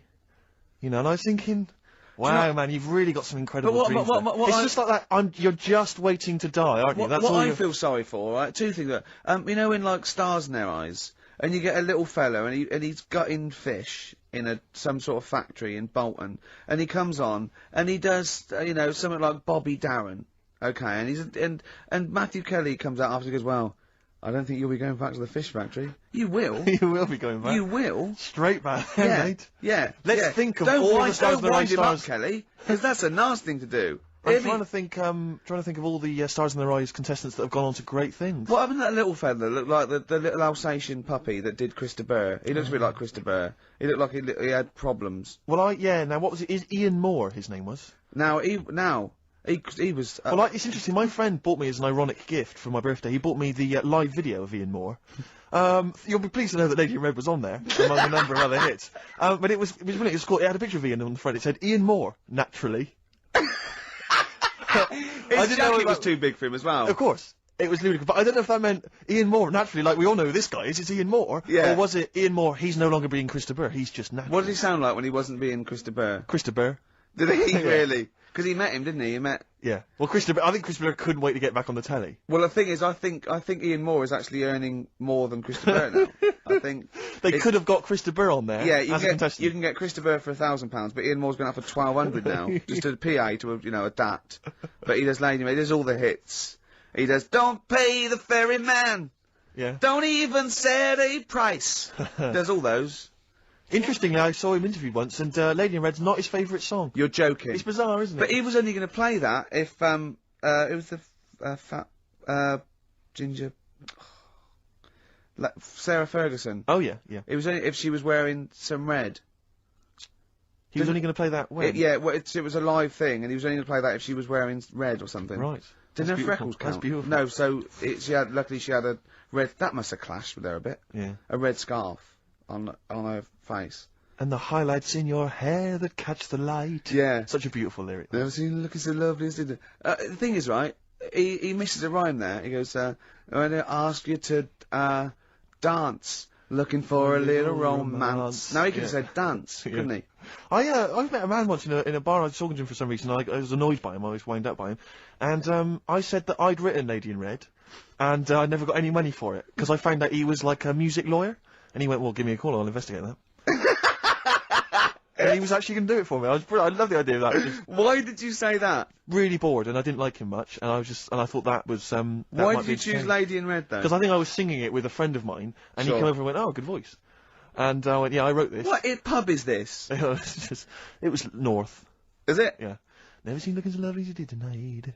So, anyway, that's enough of my Krista Burr anecdotes. Yeah. It's very much the end of the show. And it is. It's been a great show. Hang on, have I got time for a song for the lovers, or have I missed that? No. If you give it me Of course now. you have. Yeah, what are you going to play? What are you going to play? What, are you going to play a song now and then we've got time for it afterwards? No, you'll have to give it me. Yeah. now, Oh, I better now. dig it out. Well, can you keep What people what entertained? have you chosen? I'll keep it going. Well, a friend of mine who keeps making me little compilations has stuck on an old Tom Waits track, which is from his first album, one that I've not listened to for a while. Brilliant. Re-listened to it, it's absolute dynamite. Brilliant. Can anyone hear me? Yeah. Yeah. He's just getting out of his bag now because we weren't prepared for this. We sort of ran out of time. We're having such a great time with the philosophy of Karl. What do you fancy doing anyway with your future? Me? You know, I'm just going to tell you now. You know we're still on air, don't you? Before it gets too casual, you know we are still broadcasting to the capital. Okay. Yeah. What do you fancy doing with your future? Well, Steve? once I've made all that money from suing Krista Burr, no, my future. I'm living my future, man. I wanted to have some good mates like yourself and Ricky. Yeah. You know, Karl, I wanted to be on the radio. I wanted to play great songs. We're like the Three Musketeers, me, you, and Steve. We're like the original Rat Pack. We're like Ocean's 11. I'm Sinatra. Yeah. You're Sammy Davis Jr. and you're what's his name? D. Martin, aren't you? Yeah, or Joey Lawrence. What's his name? Joey Lawrence, not Joey Lawrence. Joey Bishop. Joey Deacon. Joey Deacon. My dad said the ending on the old one's better than the new one. We should definitely get your dad in, man. That would be just dynamite. When people get tired of you, we've got the whole Pilkington family to choose The from. whole gene pool. Have you seen it? No. Karl, have we got time for this now, really, mate? What? To be fair. Okay, it's track number 1. Now, interesting thing is about Tom shoddy. Waits is that, this is from his first album, and he doesn't sound like that kind of gruff, lived-in guy that he wants to He be. didn't actually sounds smoke. like something of a crooner. Yeah. But this is a track called Old 55, which bizarrely, I think, might have been covered by the Eagles. But anyway, I think it's a really lovely track, really beautiful track. I'll see you next week. And we'll see you next time. Say goodbye, Karl. So yeah. Say sorry For what? if you offended anyone. I didn't. So if I say sorry, that's saying I'm guilty.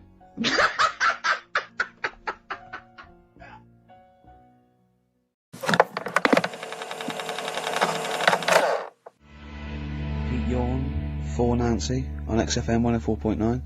I'm Ricky Gervais, with me Steve Merchant. Hello Karl Pilkington.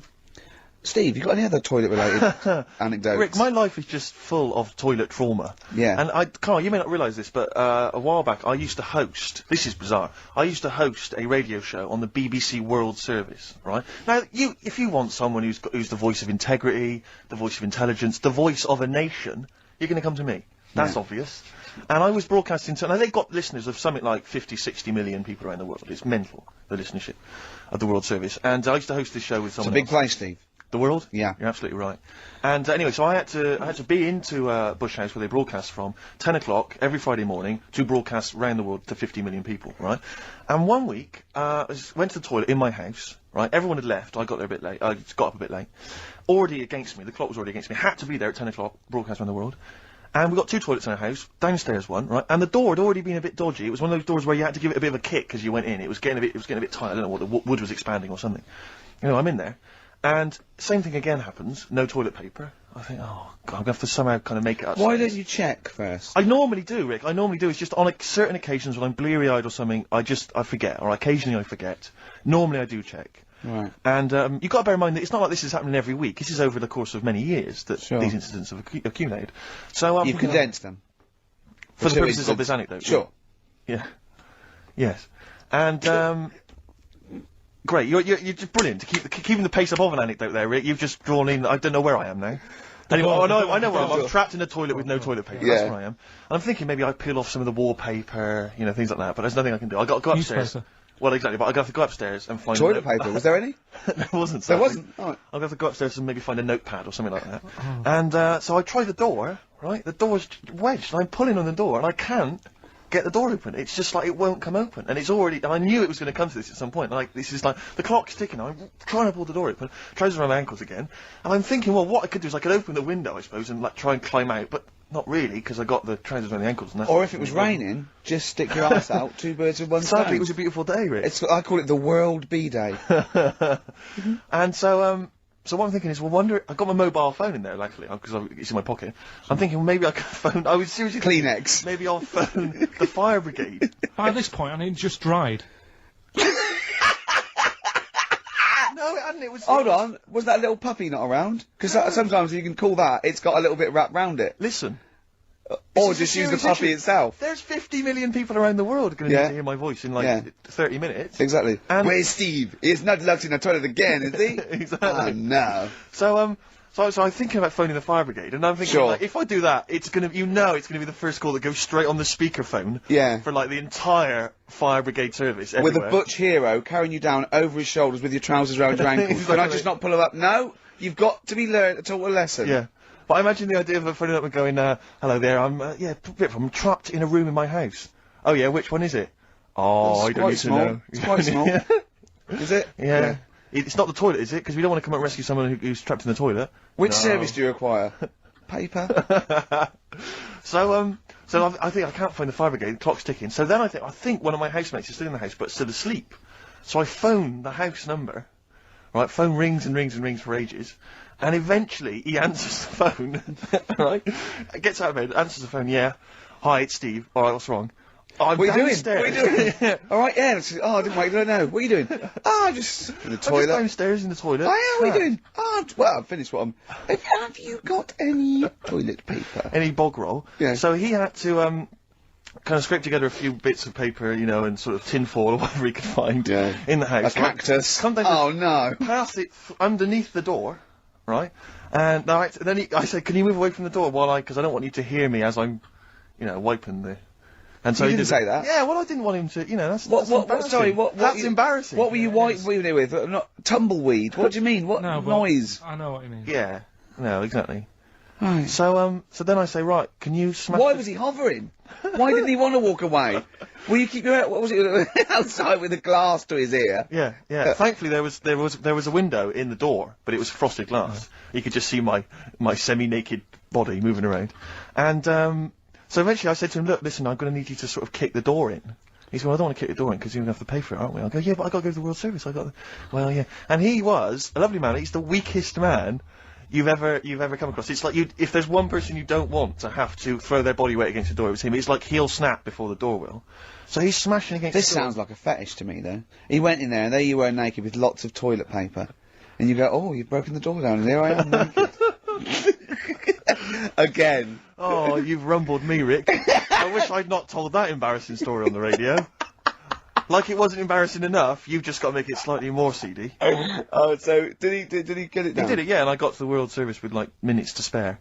Oh. And interestingly, I told that story to 50 million people around the world. You're joking. Yeah. Did they understand? I think so. What? I mean, is that a bit of a problem when you're on the World Service? Like, thinking of things that everyone can understand? Yes. Because you can't. It's a bit just like talk when about- talking Yeah, to you, Carl. yeah, exactly, Carl. I think you're on thin ice there, worrying about people understanding what you're saying. No, but you can't talk about stuff that's on the telly and that, because some people say, well, we haven't even got a telly here. Oh, yeah, you're listening to XFM 104.9. Play a record. Nirvana, all apologies on XFM 104.9. I'm Ricky Gervais, obviously, with me, Steve Merchant and Karl Pilkington. Well, Steve, I met up with. I know it's forbidden, usually. I don't know why you Let me keep just doing explain to the listener. Me and Steve have got a little bit of a pact. We're not allowed to talk to Karl during the week because he comes out with too much dynamite, and we want it to be fresh, and it's just unfair. And if he sees us laughing, he clams up a little bit because he knows something's wrong with his head. So I was in a pub and Karl called. He was returning a call. I'd called you earlier, and I said, "Oh, I'm just across the road. Come over." And he came over, and we had a conversation.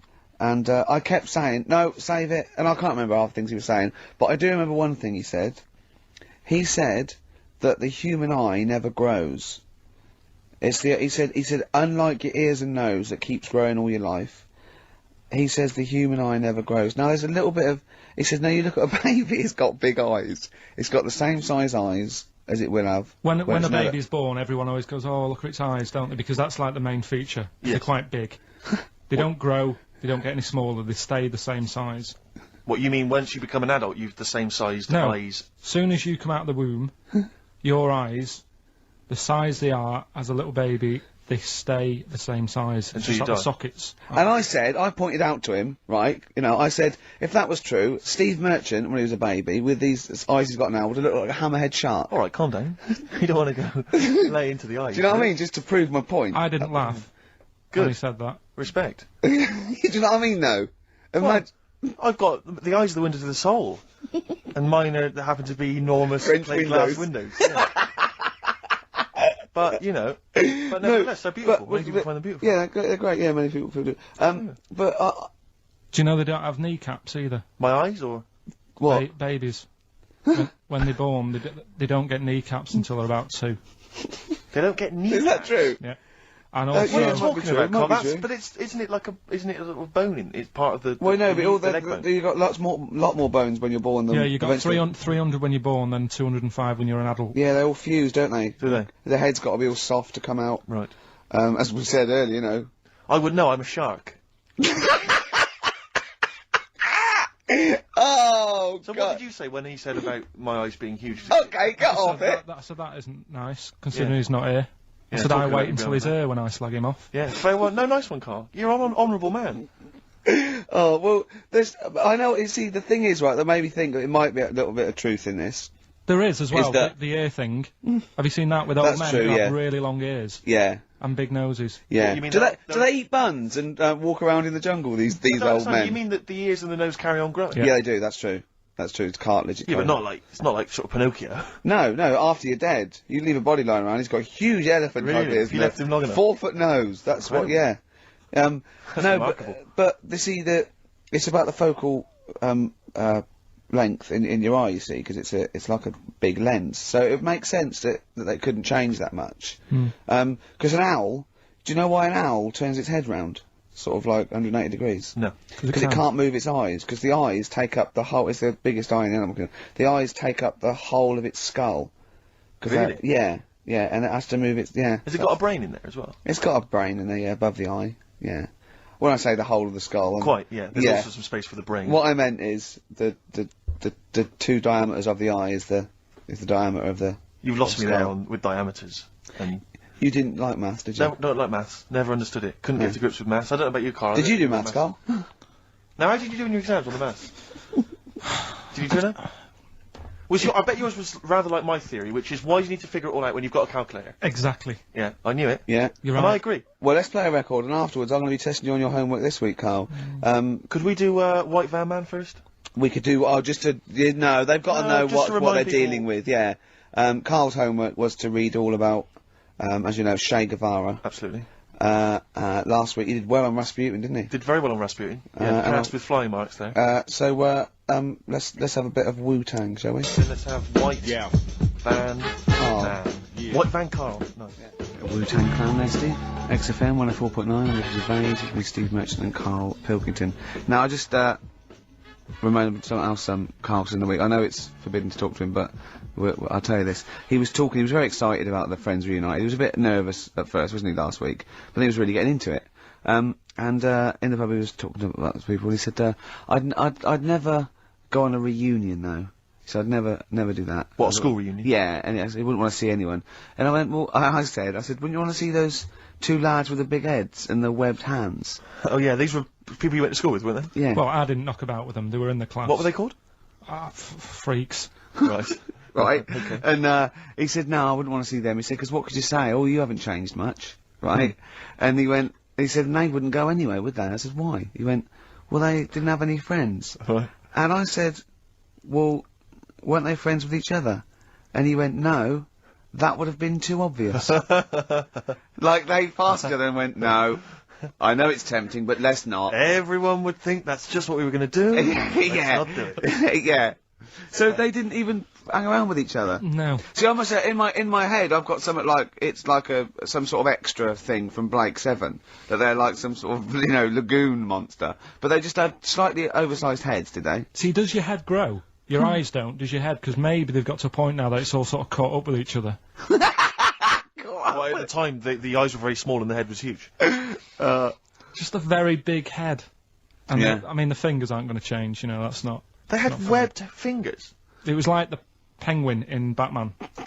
Really? Are you sure? No, honestly. Are you sure they weren't wearing mittens? No, seriously. Yeah, it wasn't home economics. They weren't getting something out of the oven, a very hot dish, were they? Every time you saw them. But why were there two, but they weren't related and they weren't friends? I don't know. I suppose it's like asthma and that, innit? Some kids have it. And it just was a Yeah, coincidence. but asthma's quite a common thing. Webbed hands, Carl. Yeah. I don't know, you don't think of it, do you, when you're a kid? You just sort of... Oh, when, yeah, when you first see them. Yeah. There goes the frogmen. Anyway, Carl, look, let's have a little quick session of White Van Man. For those that don't listen to the show regularly, The Sun, as you may know, has a section called White Van Man where a member of the public gets asked their opinions on the week's big political and social hot potatoes. Carl, we just thought it would be fun if you answered some of the questions. It's not so much questions, it's just your views really on these big news stories. What do you make of Olympic ski hero Alan Baxter testing positive for drugs? What did he do? Well, he won a gold medal in the Olympics, and For what? He was a skier, Right. and he won gold medal, and they've just tested him positive for some kind of illegal drug. But what... if he did, why take drugs to ski? Why? Because all you do is balance. But imagine, it'd be amazing if you were stoned, like going down a hill. Yeah, it's not like you have But to... it's not going to help you, is No, it? it's not just like- gravity that's doing all the work, isn't it, with skiing? Yeah, but it's often to do with your athleticism, isn't it? It's to No, but help it'd be you- like saying, and we've just found out the people on the toboggan were on crack. It's not going to help them. You sit there and you go with the flow. Yeah, And you try, and you hold could I on. say, the drugs he was Apparently taking... that's his defence, Probably, it probably wasn't jacking up H or, dropping a few E's or getting stoned. He was probably taking more sort of, Steroids. performance-enhancing drugs, as opposed to him just, scoring some shit around the corner from someone, that getting was- off his tits and jumping in a toboggan. Doesn't mean that, does it? He wasn't off his nut. Yeah. You tested you pissed out your head. But why doesn't he just say, don't be stupid, why would I do that? It's just not going to help me out. But it is, isn't it? Because performance-enhancing drugs do. Wait a minute, Steve. Wait a minute, Carl. Right, look at this way. Okay, look at me. Yeah, have I got his attention? Yeah, the lights glinting off your ring there. Yeah. You're attracted to it. Okay, right. Now keep concentrating. Right. Some athletes, you're aware they take drugs. That's to build up Swimmers muscle. and stuff. Yeah, swimmers. Runners, yeah. Not only do they help build muscle, right, but they can actually, you know, give them a boost performance-wise, Yeah. sort of like steroids and all this sort of stuff like that. So that's the sort of thing we're talking about, okay? Right. So again, He wasn't on a why bong would that help before. you? What? Why would that help you when you? All you've got to do is balance on skis. Not when you're at the Olympic level. Yeah. There's a lot to do with, you know, your body and your No, legs. it's practice, isn't it? It's like if you've skied for years, then you've got good balance after a bit. Oh, do you know what, Carl? Do you know what? You've made a mockery of drug taking. Well done. Right, next one, Steve. I hate this bit. I hate this. I don't know if you saw it. What did you make of Posh Spice's Warts and All documentary? Yeah, I saw a bit of it. What did you make of it? I mean, people are slagging them off, aren't they? Saying, you know, she's daft and that, but Don't make you. she's. I think they're all right, honestly. Yeah, you I think know, they're all she's all right. I mean, I think David's really a decent bloke. Sure. Um, Would you agree that he's quite a simple man? Yeah, but he's a footballer. He doesn't need to be. Do you know what I mean? It's like me. Yeah. Like, you know, all right, I only got an E in history, but knowing about the Tudors doesn't help me press these buttons and put the next CD on. No, sure. Do you know what I mean? Yeah. So good luck to him, and he's done well out of it. And it's just jealousy. Yeah. I remember though, when I was back in Manchester, was in Piccadilly train station, and he was there, right?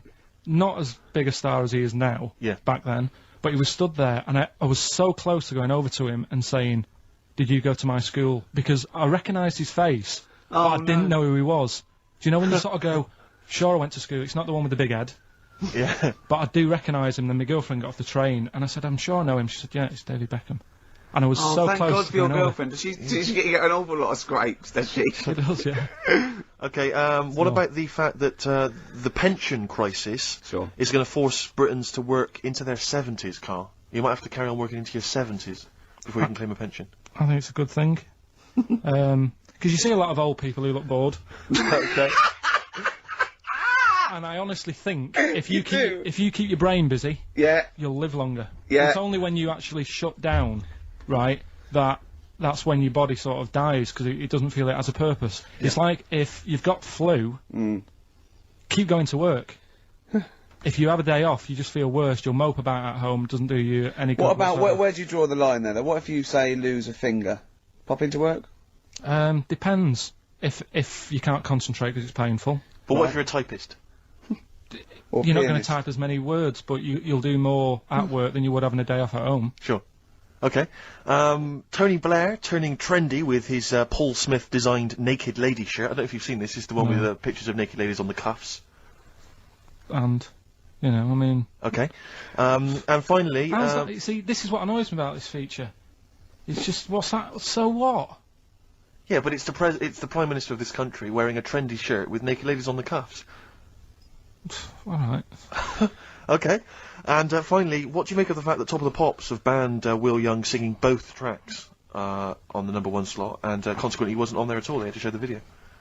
The first time anyone's ever made this demand. He wants to sing both the A and B side. Well, he can't. It's double A, yeah. Double A side. That's what he wanted to. That isn't how it works, is it? Yeah, I agree, yeah. And the thing is, which one... I mean, at the end of the day, loads of people have bought it, haven't they? Isn't it like one of the best? So it doesn't really matter what it does, because people have got it, they can listen to what song they want at home. Doesn't matter about what Top of the Pops do. Yes. And it's just annoyed me now. It's... Who's annoyed you? Just what goes on in the world. I'll tell you, you're better off not knowing.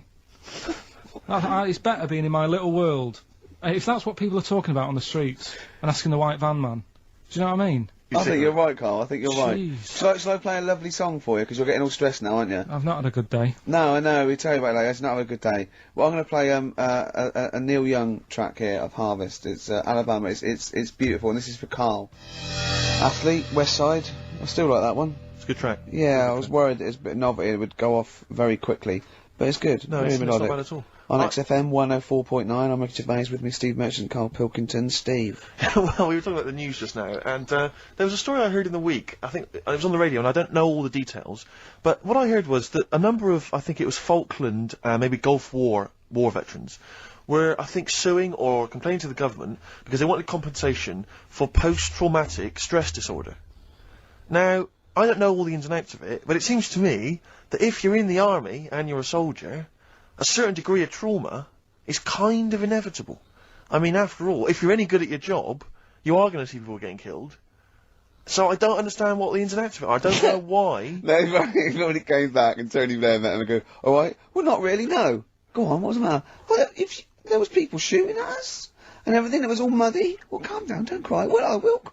There was a drill sergeant just kept shouting, saying, "Look at you, stupid boy! Where's this he's gun's got a not train, clean?" I hasn't just he? cleaned the gun, and it was fine. And now he's telling me to clean it again. Yeah, the boots, they were shiny. fine, he was Well, he's showing. got to do that. It's more His discipline. neck was as big as his head. Well, yeah, but you don't know what they, I don't know what the ins and outs of it are, but what you got to do is make sure you know what you're going into. That's what I do. You got to check the small print. So if I was, going over to like the Falklands or the Gulf, I'd put my hand up and go, will it be horrible? And I go, you at the back, yes. Will it be horrible? It will be horrible. Yes, it will be horrible. There will be shooting and lots of death and everything. I go, right. I'm not going to go. And they go, Exactly. okay then. Okay. that should be fine. Yeah. Should be fine. Yeah, just like that. Is anyone else scared about this? Pretty much all of us. Okay, then we won't send anyone. Then. Exactly. My brother went into the army, right? Because he couldn't get a normal job, and my dad said, if you don't get a job by such a date, that's it, son. You're going in the army.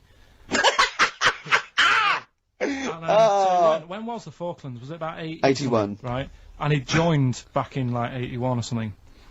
And he I don't know, he was in Aldershot or something. Oh yeah. And he wrote back to my mum saying, a bad time to join, bad time in this.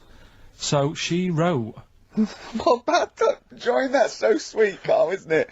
That's like, dear Dad. Yeah, well done. Don't know if you've noticed. Yeah. I was on the dole, that's for sure. Thank you for joining. A month before the Belgrano. Anyway, go on. My mum called up, spoke to the sergeant, and said, "Can you leave him out of this one?"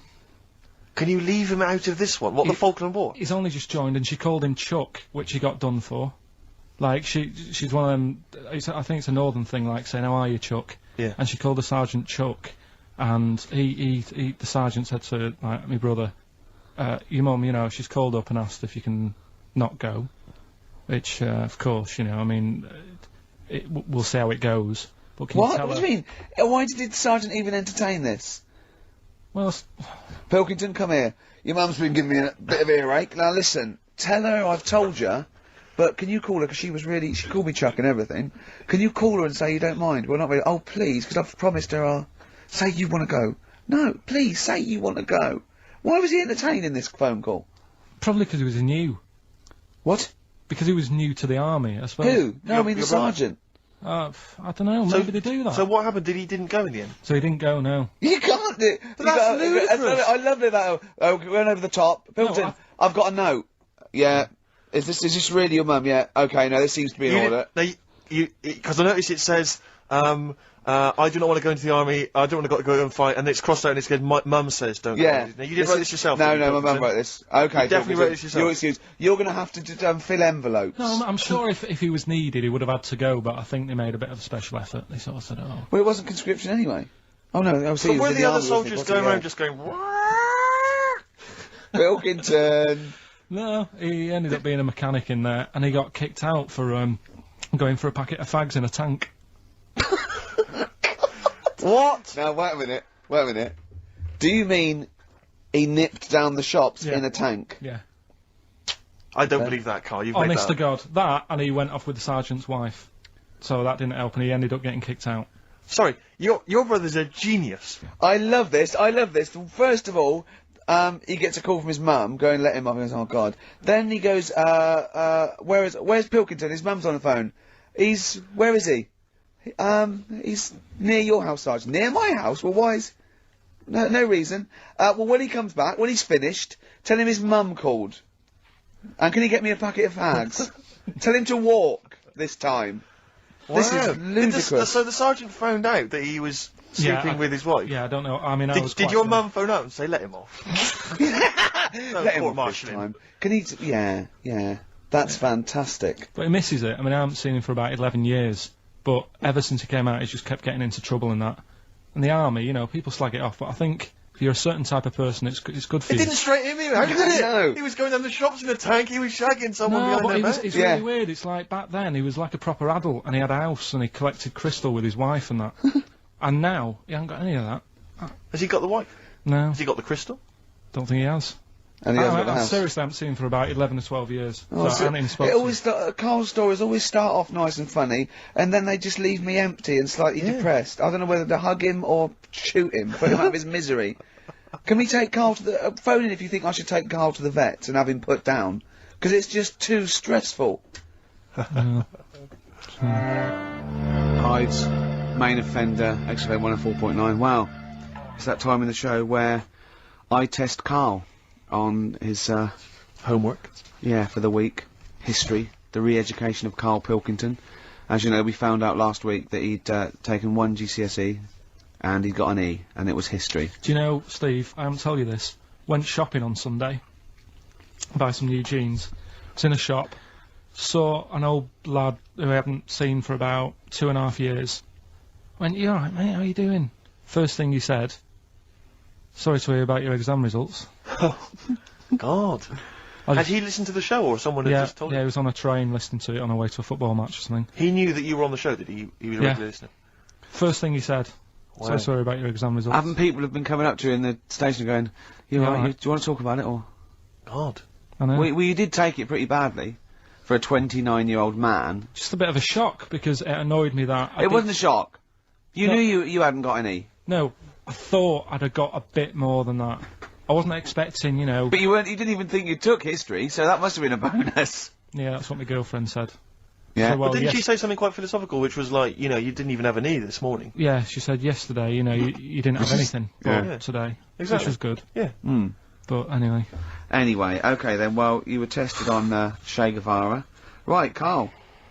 We should hang on. We should just remind people what happened, because This last is a week little we gave- series. I've got lots of these little books, right? They're about, like, 2.5 inches long by about, 2 inches wide. Those tiny little things you see in the, sort of, on the front counter of Waterstones or Smiths, and it's, The Life and Times, a series of all the greats in history. Last week you read about Rasputin, you wasn't impressed. no. This This week... book's a little bit thicker than the Rasputin one. No, it's the same, I think. Was it? Maybe the writing's Thicker smaller. writing or something. But, okay, Che Guevara. Who was Che Guevara? Just, now, you learnt to pronounce it, right? And how did you remember? You told me in the week how you remembered what his name was. Che is like shake, and his surname is like guitar. Right. Shavara. Okay.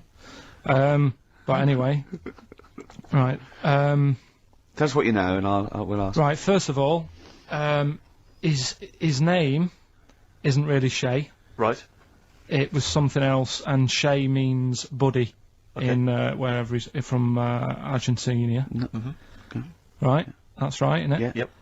Right. So anyway, he was born, and he was By the way, Carl's not reading this from a book now. This is all out of his own head. This Could I is just- not pre-planned notes. No, this is. I mean, I know it sounds written, but he's just Yeah. right. ripping Here on we this. go. Here we go. Go on. He was born. He had bad asthma as a kid, Right. which I thought was quite interesting because they didn't have cars and that back then, and that's what they're blaming asthma on these days. The bad build-up of traffic and that. Well, they So- did have cars, Carl. Not as many as they have now. Okay. So that was something I picked up early in Yep. the story. He had asthma. Yeah. His dad was into he wasn't a politician or anything, but he was, they were into the politics. Sure. So he sort of grew up around a family who was into, watching the news and that and keeping up to date on Yeah, what's going on yeah. in the world. So that sort of rubbed off on him. He went to school. He was doing stuff on medicine. Yeah. Yeah, he wanted to be a doctor, or he thought he did. Yep. Anyway, he learned really quick. He did like 6 months work in about 3 months. So he could have some time off school or something. Right. So he took that time off Yeah. and went to travel South America with his mate Okay. on a motorbike. Yep. Yeah. And he saw all this bad going on in the world. And he thought, oh, this is bad, this. Yeah. I could do something here. I could Yeah. change this, make it a nicer place to live. So he said, what I'm going to do is join a gang Right. that sort of is against the like the government. Yep. Right. Right?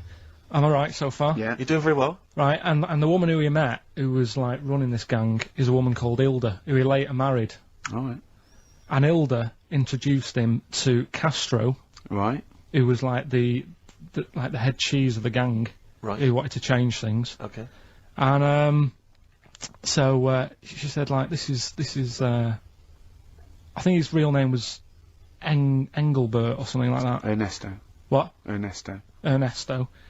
She said, this is Ernesto. He does medicine. Should have him in our sort of army. Yeah. So when there's injuries and that, he can make people better. Yeah. So he said, yeah, all right then.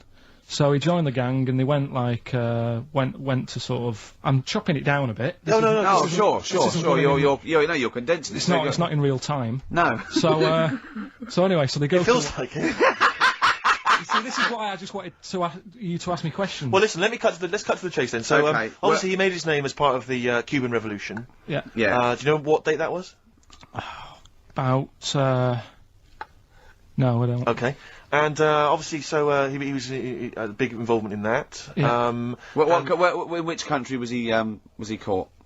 It was caught in Bolivia. Yeah. How did he die? They executed him. Yeah. They shot him, and his last words before he died, right? The guy's there with the gun, and he wasn't scared. He wasn't like crying or anything. He said to the bloke with the gun, he said, "Go on, shoot me. Be a man." Yeah. He said. Yeah. And they shot him.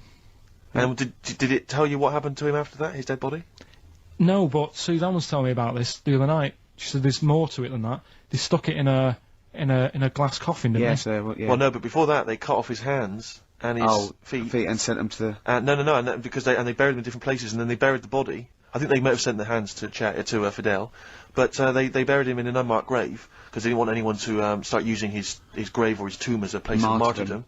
But of course, that just made him even more of a martyr because no one knew where he was buried. So it just meant that he was even more of a. Yeah, but that wouldn't work anyway because if they did find out, that's more places people can go and sort of grieve. Do you know what I mean? If you've got all these different graves... What, with different parts of his body? Well, you've got a foot over there, and it's like, well, you know, oh, God. His head over there. Thanks for what you're doing. You piece of genius. Yeah. No, so all in all... essentially, what's your summary of Che? Yeah, you like him more than Rasputin, don't you? A lot better bloke than Rasputin. I can understand why he gets one of those little books. Well worth knowing about, and good bloke. Did a lot, you know. Crammed a lot into his short life. Yeah. But, yeah, interesting bloke. But just on the subject of Che Guevara, Steve called me up in the week because he was going through the duty log. We love the complaints on the BBC duty log, and someone had written in because one of the Blue Peter presenters was wearing a Che Guevara T-shirt. And what did the bloke say? Yeah, this is a series of people can phone in and write and complain to the BBC about different things. Why would you complain about wearing something? Well, this was the thing. Is you can phone in about the best. I mean, there's been some amazing complaints. Oh, there's some great ones. The best one, my favourite one that wasn't a complaint but was actually just someone had to phone in was what an excellent edition of Kilroy this morning. Yeah, but there's lots of that. There's things like Esther was superb. Woman. Call one. Woman called. There was a brilliant one I remember once, which was Robbie Williams was wearing a Nike T-shirt on Top of the Pops last night. Product placement on the BBC. It's just all things like that. Yeah. But anyway, this was one phone call. There was a presenter on Blue Peter. She was wearing a T-shirt with Che Guevara's face on it. Right. And someone had written in and said, or someone had phoned in and said, very worried to see a presenter wearing Che Guevara's face on a T-shirt. Are you trying to turn my children into communist revolutionaries? Yeah. Imagine that. Imagine who's thinking that, who's bothering to phone up with that information, Carl. Yeah. Who knows what they're going to say about this show? Yeah. I mean, you've been championing the work of Communist Revolution. Luckily, no one listening to this show can either write or operate a phone. So I think we're pretty safe. So thumbs up for Che Guevara. Yeah. Well done to Carl there. Yeah, no, I thought it was I did brilliant. all right, didn't I? But the thing is, Carl, you keep saying to us you don't understand why history's interesting, and yet you're clearly interested by that. You remembered that Carl, information. I've got another. I've got a few in the series. Can I give you your next week's homework? Go on. There you go. Oh. Read it out. Hitler. The Life and Times of Hitler. 1889 to 1945. Yeah. Yeah. Do you know much about him? What's the significance of that last date? Why did he? What was that last date, Carl? Why do you think he died in 1945? End of the war. Yeah. Which I'm interested in. So this. Yeah. This will have stuff about Anderson shelters and that. It might not be covered in the Hitler biography, the Anderson shelter, but. Just check if there was a special Anderson chapter. Anderson shelter chapter. Well, I'll look forward to this. It'll be interesting. Powdered Egg is page 4. Yeah. Excellent. Well, we're going to play a hip hop. Yeah, it's time for a hip hop hooray. People are absolutely in love with this feature, Rick, as you well know, and I know you're somewhat jealous of it. Yeah. This week, I know that Outkast are currently on the playlist, aren't they, with their new single "Whole of the World"? Is that all? The whole world? Anyway, this is a track from the big compilation Outkast. It's just a sort of compilation of all their greatest hits, and this is a good one. It's called Rosa Parks. Let's play it, Carl. From their greatest hits album, that's Outkast, and a track called Rosa Parks. Like it. Yeah, enjoy it.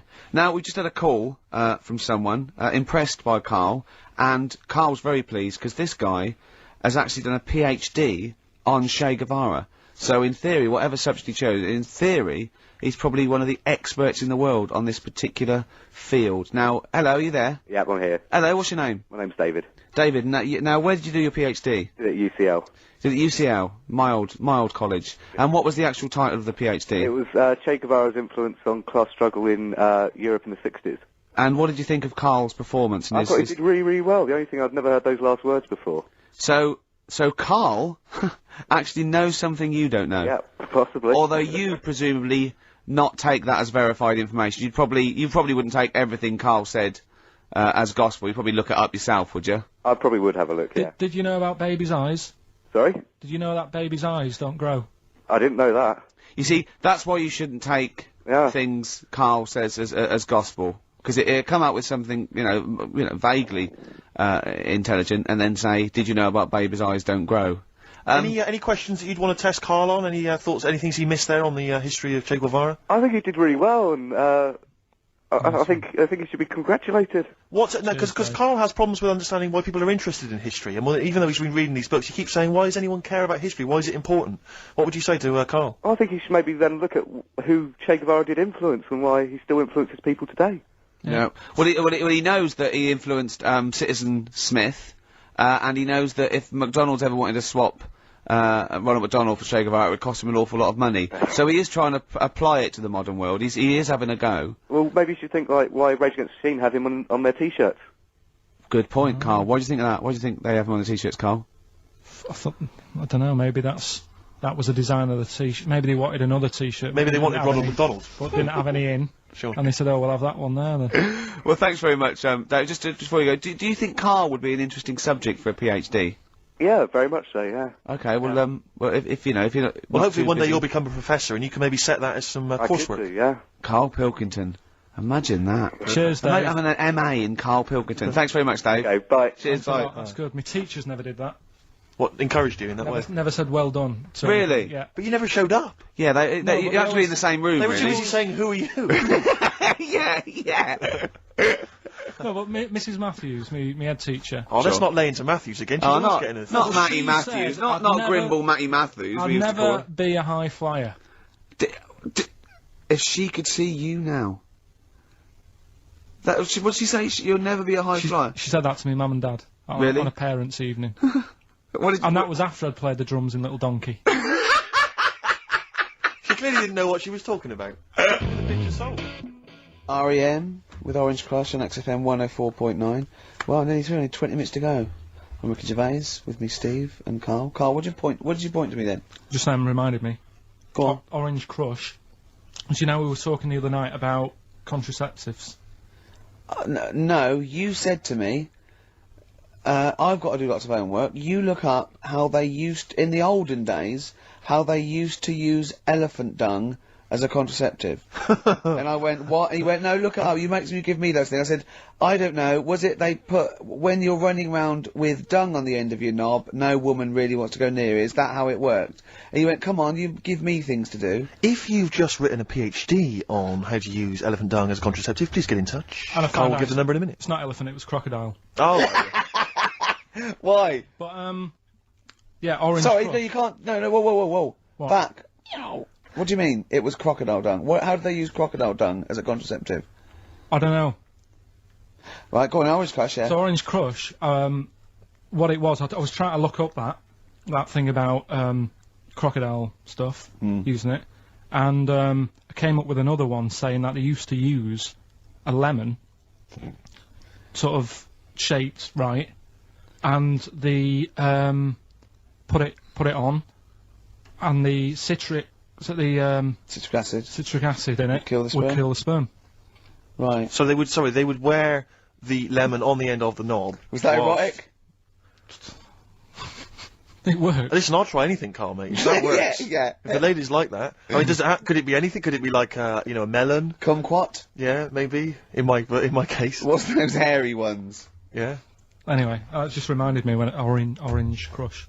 Well, thanks very much for that, Karl. It's, and that, I didn't even ask him to research that. No. So Orange Crush reminded you of the lemon contraceptive? Mm. Okay.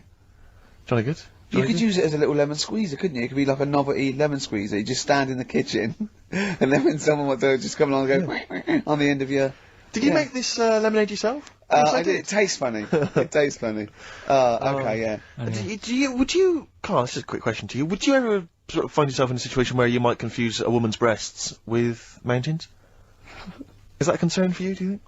No. Not a problem for you? Well, not if they're small and humble, I wouldn't. That's what I'm hoping. That's what, fingers crossed. If they were small and humble, then I'd pretty much not confuse them with mountains. Thank God, but I mean, if they were large and sort of pendulous. And with, like quite rocky with snow on top. Exactly. Then I'd go, hold on, love. Wait a minute. Hold on, love. I was into this, but now... Exactly. I feel like I'm alone. Carl, do you know what we're talking about? Who has done that? I'll give you a clue. One more time. See, my breasts are small and humble, so you don't confuse them with mountains. Shakira. It's a lyric that taking me the and Steve are nation obsessed by with. storm. It's quite a nice song. It's got another... It's very much like, it sounds a bit like Men at Work Down Under. Yeah, it's got the panpipes. Is this, what's its kid? Who? Julio Iglesias. No, it's Shakira.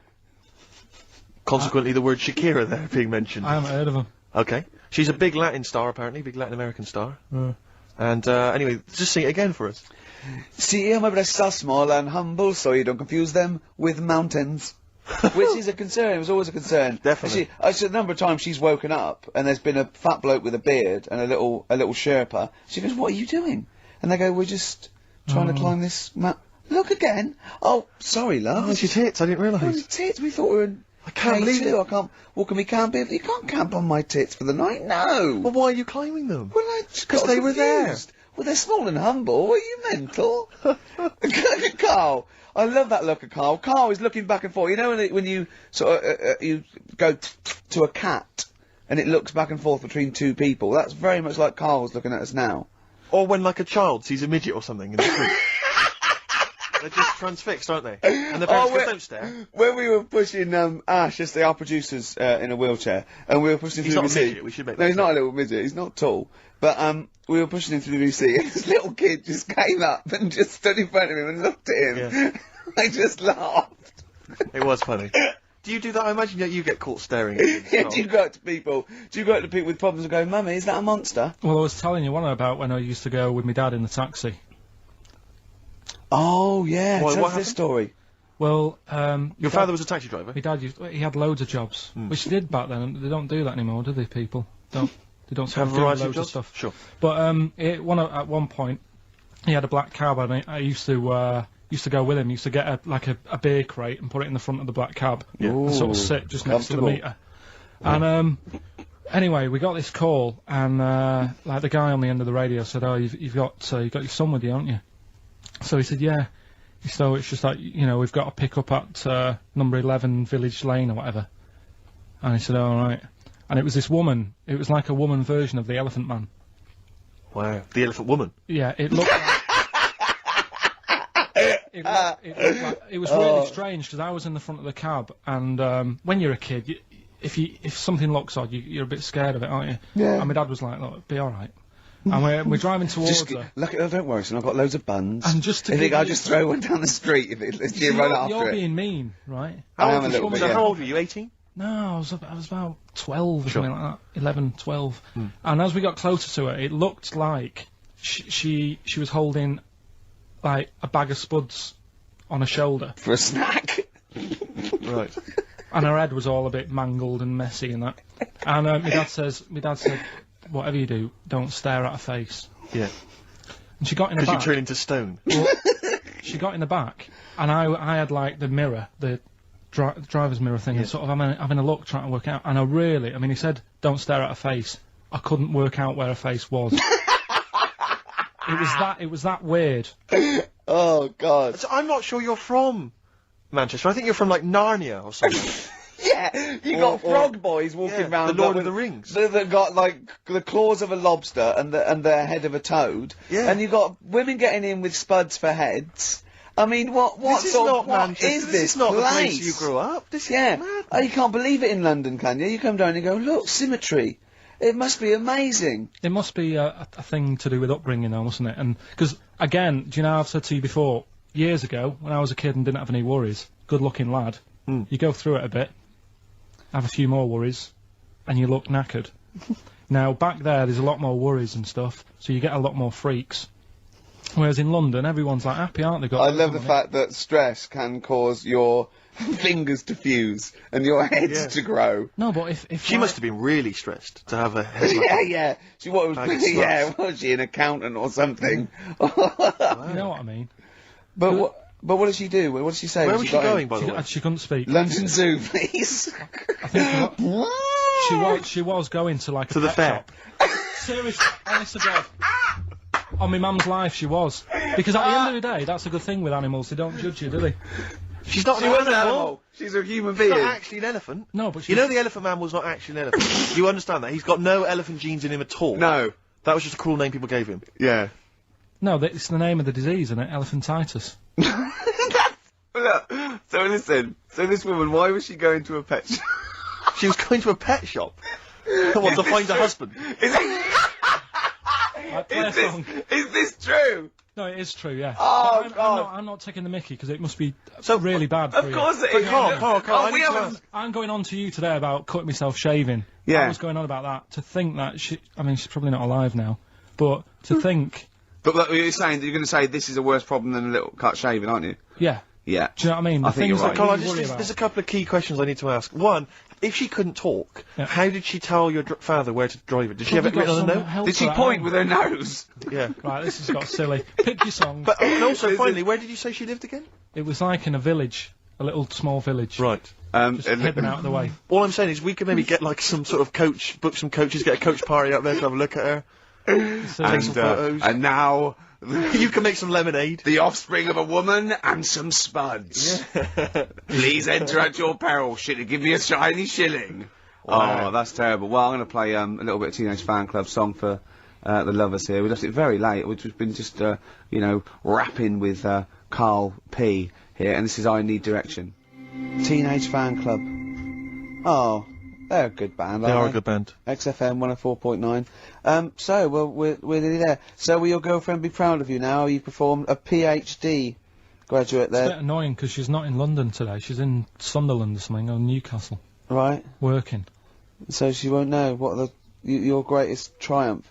She saw last week's and you got an E in history, and now this week you come through Yeah. with some great praise that Mrs. Matthews never, laid upon Even you, did looked she? at. Well, No, just said you won't be a high flyer. Eh? You've shown them, haven't you?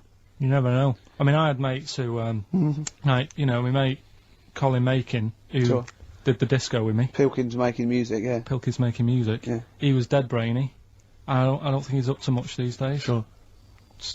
You Just- can't plan it. Yeah. Just goes to show.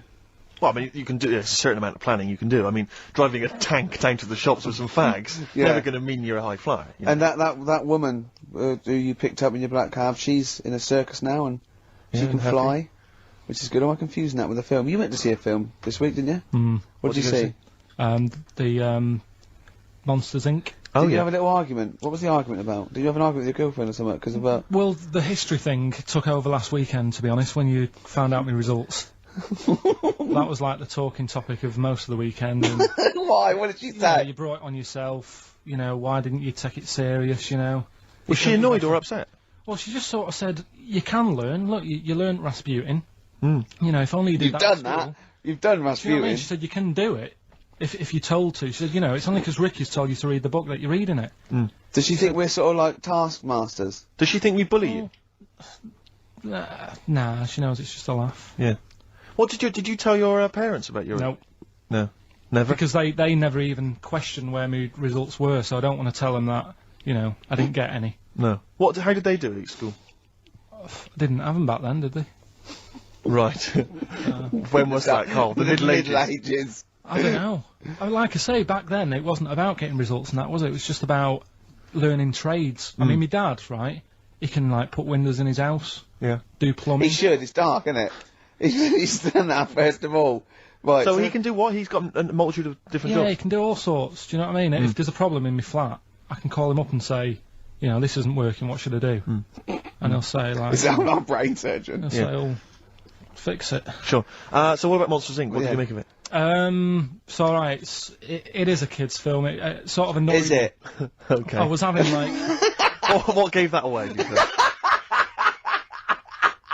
Was it the songs? Was it the animation? Yeah, the fluffy little things that squiggled round on the screen for an hour and a half. It is annoying because, like, there's kids everywhere, and kids don't watch films, do they? No. Do you know what I mean? They're messing I don't know why they make kids' films. And you to can't- be honest, it's mental. Can't concentrate properly when you've got kids, you know, Screaming, making shouting. noise around you and that. Yeah. So I'd say, my little review, wait until it comes out on DVD. What a great review that would be! Wouldn't that be great? Film 2002. Yeah. Jonathan Ross going, well, I don't want to give it away. Wait till it comes out on DVD. Yeah. Oh. No, but not giving it away, it's just that you can't watch it properly when there's kids screaming around you. Yeah. Sure. Do you know what I mean? What are you looking forward to this week? You going to go and see anything? Just been talking to Ricky now, because my missus is away. I'll probably get out a DVD tonight. Yep. Rounders. Oh, right, okay. I thought you might like that. And if It's you like can gambling, get, I mean, if I can get you tickets, say in the stalls or in a box for the stage version of Midnight Express, would you be up for that? It's on ice. I think it's the final year, isn't it? It's lovely. It's Midnight Express on ice. Yeah. And it's a musical as well. They're on roller Do skates. you have any dope under your jacket? No. Yeah. It And is well worth hunting out. it's great. John Hurt is actually in this version as well, which is fantastic. It is Who played the Elephant Man. So the universe all comes together. Have you ever seen the stage version of the Elephant Man? No. You'd love that. Yeah. Who's in that? I have seen a clip of it. Who plays him? I think they got a real guy with elephantitis. Right. Yeah. What are you finishing on? Let's have a final song for the ladies. It's from the album Kiss Me, Kiss Me, Kiss Me by The Cure, and it's The Beautiful Catch. See you next Goodbye. week. See you next week, everybody. Bye bye.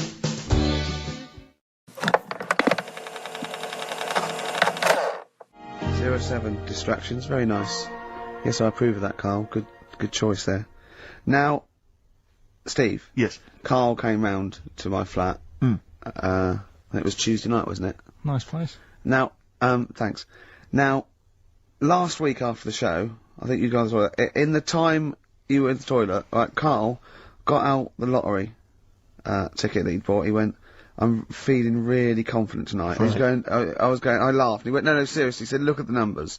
And I looked at them, and I think they were 4, 6, 8, 20, 36, 48, weren't they? He's going, "I just got a feeling about those." I went, "Sure." He went, "Although, you know, my girlfriend said that, you know, if I won the lottery, we'd probably split up because we like such different things, meaning she likes to travel and he doesn't." And so he said, so what I said was, "Well, if I win, then I won't tell you. I'll just treat you a little bit more." Brilliant. That's brilliant logic. That is great. Anyway. I'll look after her. Oh, I imagine you take care of her, yeah. Yeah, you're a good guy. How would you do it then? You just sneak little gifts in, slowly over many years? Yeah. You don't think she'd rumble, the fact that you, like, don't work anymore and drive a Lamborghini? Well, I'd still do this, I think. What, just, like, as a kind of beard, as a cover story? Yeah, just So pop it you'd in. pretend to come to work, but maybe off partying and stuff in the daytime? Yeah. Clever. Now, he didn't win. Okay. I phoned him up Saturday night, he went, one number. One number. I think it was 8, wasn't it?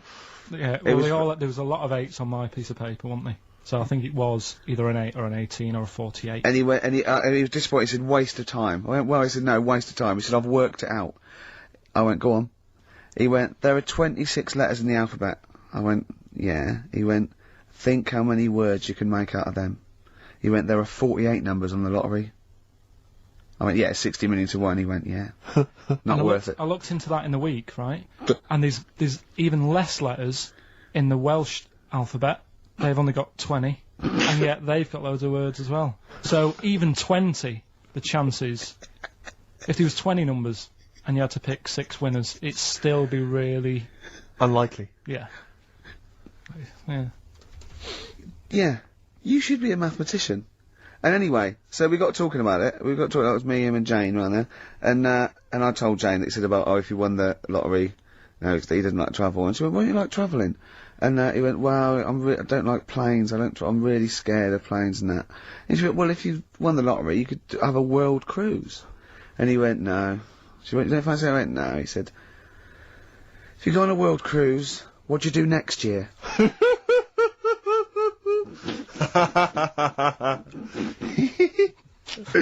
Oh, Genius. it's brilliant logic, Carl. It's But great. you know on the world cruise you don't actually see the whole world. I mean, you... And if you did, it's not like saying, "Well, I don't want to see that twice." Do Do you know what I It mean? is the world. It is the world. It's a lot. It's a lot to see. And Did it never dawn on you before about the numbers and the lottery? Have you been playing this for years and thinking that you had a good chance, that it was just like you and a handful of other people that were doing it? Just as much chance as everyone else, but then when you actually sit down and think about what you're doing. He's done it again this week. He went off doing it one more time, and he showed me the numbers, and he went, they look a bit more healthy, don't they? What numbers are you going for this week? It's alright laughing, but we'll see tonight. Yeah. Go on then. So look. You know, if people do this and they win, if you take these out and people do these, you'll have to share it with someone. It's alright though, isn't it? Give them a chance. Tell them give people a clue. What numbers are you doing, Carl? No, I'm not going to tell them all. I'll give you 4. I've got 5, 9, 12, and 26. Okay. You're not going to give us the other 2? No, because that's a big difference, isn't it? What are the? 4's worth about $8,000 in it, but if I give him the other 2 and it wins. Yeah. What are those 4 numbers again? 5, 9, 12, 26. Also coming up is Carl's GCSE results. He took them in 1988, I think. Was it? And we've phoned his score. We tracked him down. We've got Carl's GCSE. What did I say? How many did you get, Rick?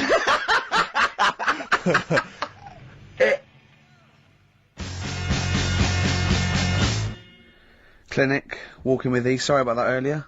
You know, I like to keep a tight, slick ship, and that lets us all down, doesn't it? When something goes wrong with the shoddy equipment in this place. Mm. Why don't you buy some new stuff? You must be earning a bit of money now, wasn't you? We got a few listeners now. We get adverts, don't we? Why don't they just buy a new CD player? You can go down to Richer Sounds and get one for 50 quid. Yeah, I don't know. Because I suppose when you're starting off, you save the money you make first before you spend it. Go down to Record and Tape Exchange, take all the 4 non-blondes and excess stuff you've got. Out of the record library. You'll be able to get an old CD player. 25 minutes this week it took. Before the 4 non-blondes obligatory mention. I think we should make that some sort of call-in to win feature. Carl, are we using the equipment that you used to use when you had Pilkey's Making Music, the DJ outfit that you love that. That was Karl Pilkington and someone making, was it? Colin Makin. Colin Makin. Pilkey's Making Music. Genius. Are we using that same equipment? Did you earn any money? I paid for the tube lights and that. I sort of covered my costs. Did you? Did you pay tax on that? And then, no. Oh, that's what they get Al Capone on, isn't it? It is, yeah. That's right. Don't worry about the music policy. We're sorting that out. We got some Verve coming up. We got some Jimmy Webb. We got some Nick Cave. We got some Amy Mann. We got some Travis Corner Shop. You know what I mean? We're sorting ourselves big names out. there. We haven't started yet. We're just starting, getting going. We got Carl's GCSE result. Let's just do it now. Should we do it now? Well, I think we should have a White Van Man session. Oh, White Van Man. I think people tune in for the White Van Man Yeah, session. people who haven't tuned in, they don't know. If people aren't familiar with this, The Sun runs a column every day which is asking some punter from the street their views on the week's big events, and we just thought, why not hijack that idea, but apply it to Karl Pilkington. Carl? I haven't seen much news again this week. You've not seen much news? Don't worry, I'm sure you have an opinion on it anyway. Just give us it from your heart. So, Gladiator. Okay, so, well, on the subject of Gladiator, what do you make of Russell Crowe's appalling behaviour at the BAFTAs? This is, I heard a bit about this. This is, when he got some director or something, because... Director or producer and threatened him, because they cut his bit, didn't they? Yeah, they cut a poem that he'd done during the acceptance speech. I watched it on Sunday night. Sure. I didn't realise it wasn't live, to be honest. Yeah. But, I quite liked the way it was to the point and didn't mess about. He went up, he said thanks. So you're saying that he shouldn't have beaten up the director? Is that what you're basically saying? It's a bit over the top. You thought I mean, if you didn't have time, if you really, I mean, what's the poem got to do with the film anyway? He was an awards. So do you think it's ever justified to beat up a TV director if you're a major Hollywood star? Depends what he's done, but I mean... Right, what would you have to have done, Carl, for it to be fine for him to then beat him up? The thing is, right, forget all the beating up. At the end of the day, it was a awards thing for a film. The poem had nothing to do with the film. Yeah. So go up, collect your award for that thing. And if you really, really wanted people to hear about this poem, he could have photocopied it and left it at the entrance and said, on your way out, this is a really nice poem, pick one up. No, but the thing is, he knew it was televised, so he knew by saying that poem once, he was reaching 5 million people. That's a lot of photocopies. Do you see what I'm saying? I'm not saying it was justified. It wasn't a poem award. If it was an award show for poems, you'd say you can't cut it out. It'd be like doing the top 40 and then going, number 1's good, but we haven't got time for it. but it's a films thing. Okay. And he went up and he got the award for the film. Which film was it for? I don't know. But when I wanted to give you results, I said, let's give Karl his results. Steve went, no, we should introduce people to Karl again, just remind people what Karl's like. And he's so right. I'm so glad we did this first. Am I right, though? Or Carry on, Steve. Okay, the next topic. What about this big debate over whether Kylie Minogue's had a bum job? I'd have to see it. Next. Okay. What do you make of Will Young's single? He's the Pop Idol winner. It's going to net record-breaking sales, apparently. It's going to go straight to number 1. He's had millions of copies sold. I heard last week that you had to, if you wanted to buy it from Woolworths, you had to go in and put £1 down to guarantee getting a copy. Wow. I think that's stupid. But what do you make of it, though? Do you think... as a song? Both as a song, and are you excited about Will Young and his future? No, he'll do alright. I don't think we have to worry about him. Okay. He'll do alright. It's not my thing, but he seems like a nice bloke. Okay, very good. What do you make... one? Yeah, one final one then. What do you make of our scientists getting the go-ahead to clone embryos for research? We have discussed cloning before, and obviously there's the pros and cons of that. Christopher Reeve, former Superman star, he's behind this. Are you behind him? Yeah. I mean, with everything, you have your good and your bad, don't you? Yeah. At the end of the day. If you didn't have bad things in the world, then you wouldn't enjoy the good things. I think, it's like if you didn't have robbers in the world, policemen wouldn't have a job. So it's the same thing. It's like, it's an illness. Yeah? What are they messing with? It's probably a bit too detailed to go into there, really, but, Do you know what I mean? Yeah. It's good and bad. You can't have it all. Yin and yang is what you're saying? Yeah. Okay, Karl, I can't argue with that, mate. I want to play a track now that I haven't heard for a while. It's The Verve, isn't it? Yeah. Sonnet. Lovely song. Coming soon, those big exam results. Black Rebel Motorcycle Club, spread your love. It's time to give Karl... You're actually nervous, aren't you? I'm a little bit nervous. Just to recap, Karl is 30 this year. He never went to get his results of his GCSEs. So myself and Steve took upon ourselves to phone his school, track them down, and we actually got your results. What did you think you took? Did English. Right. Maths. Yeah. Art. Right. And I think I did physics. Okay. Well, you didn't do any of them. Eh? You didn't do any of them. You didn't register. You registered for one exam and took one exam and got results for one exam. So I don't know what you thought you were turning up to, or you weren't registered, or you didn't. You're familiar with the notion of registering for an exam. You have to kind of officially register in order to be eligible. What do you mean, register? I turned up for a couple. Yeah, you can't just show up. You have to register for them. You have to pay this because it costs the school money, so they have had to have paid for you if they thought you were going to pass. You can't just turn up on the day and ask for some paper at the front. I never got a letter telling me that. Well, that's because you were never at school. But you did somehow register, or registered for one exam. You registered for history. It's a topic that you've always been interested in. Oh, I was saying to Ricky before, World War II, I loved it. Not the actual event. No, the study of it. all You the mean? stuff like about the Anderson shelters and stuff like that. Yeah. And the bombs and that. Mm-hmm. And then when I took it, it had nothing to do with that. It was more about the Tudors. So it didn't. The Second World War didn't come up. You mean there was no questions about the Anderson shelters? Nothing. That's devastating. So. So what are you expecting the result to be? Is that seriously? Is that it? Yeah, it's the only one you took and registered. As far as the school is concerned, or yeah. certainly in Well, it's the terms only of one what that they told counts. us. It's the only result. It's the only one that counts. Yeah, you've got. I don't. Did you register for yours? Yeah. Yes. I have. Yeah, I've got certificates and everything. So what?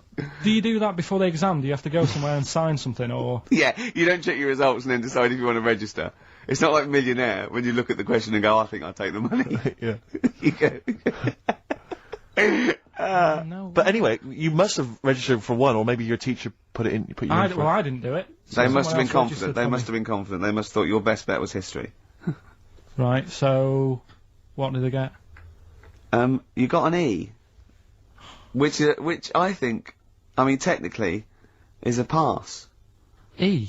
It's a bad pass, but there's F, How and there's much U. lower You're not going to be doing a PhD. You can get an F, right, which is fail, and then a U, which is ungraded. Now, I don't know why the U exists, because F means you failed. U is like them going, you not only failed, but you wasted my time. So, We're annoyed that you took this exam. so who thought they'd register me to get an E? Well, they didn't. Well, they didn't. I think they were hoping. It was rather like you with the lottery. They were hoping for something better than You nothing. see, I assume that the man who registered for that thought he can scrape an E if Anderson Shout was come up.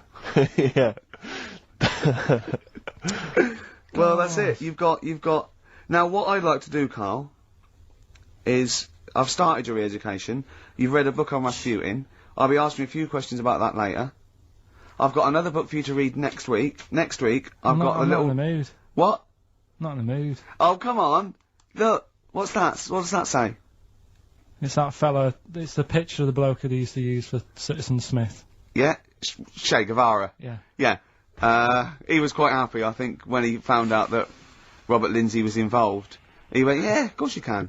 No worries, yeah. What are your feelings, Carl? What do you think? Are you depressed? I'm just a bit annoyed because I'm sure I turned up for more, so it just wasted me time. Listen, they don't matter. I'm sure you're doing very well. You know, you can educate yourself. GCSEs are merely a step on the ladder to help you, not just for education, but, you know, they're more vocational than anything else. You're doing very well, and you're reading books. Don't worry about it.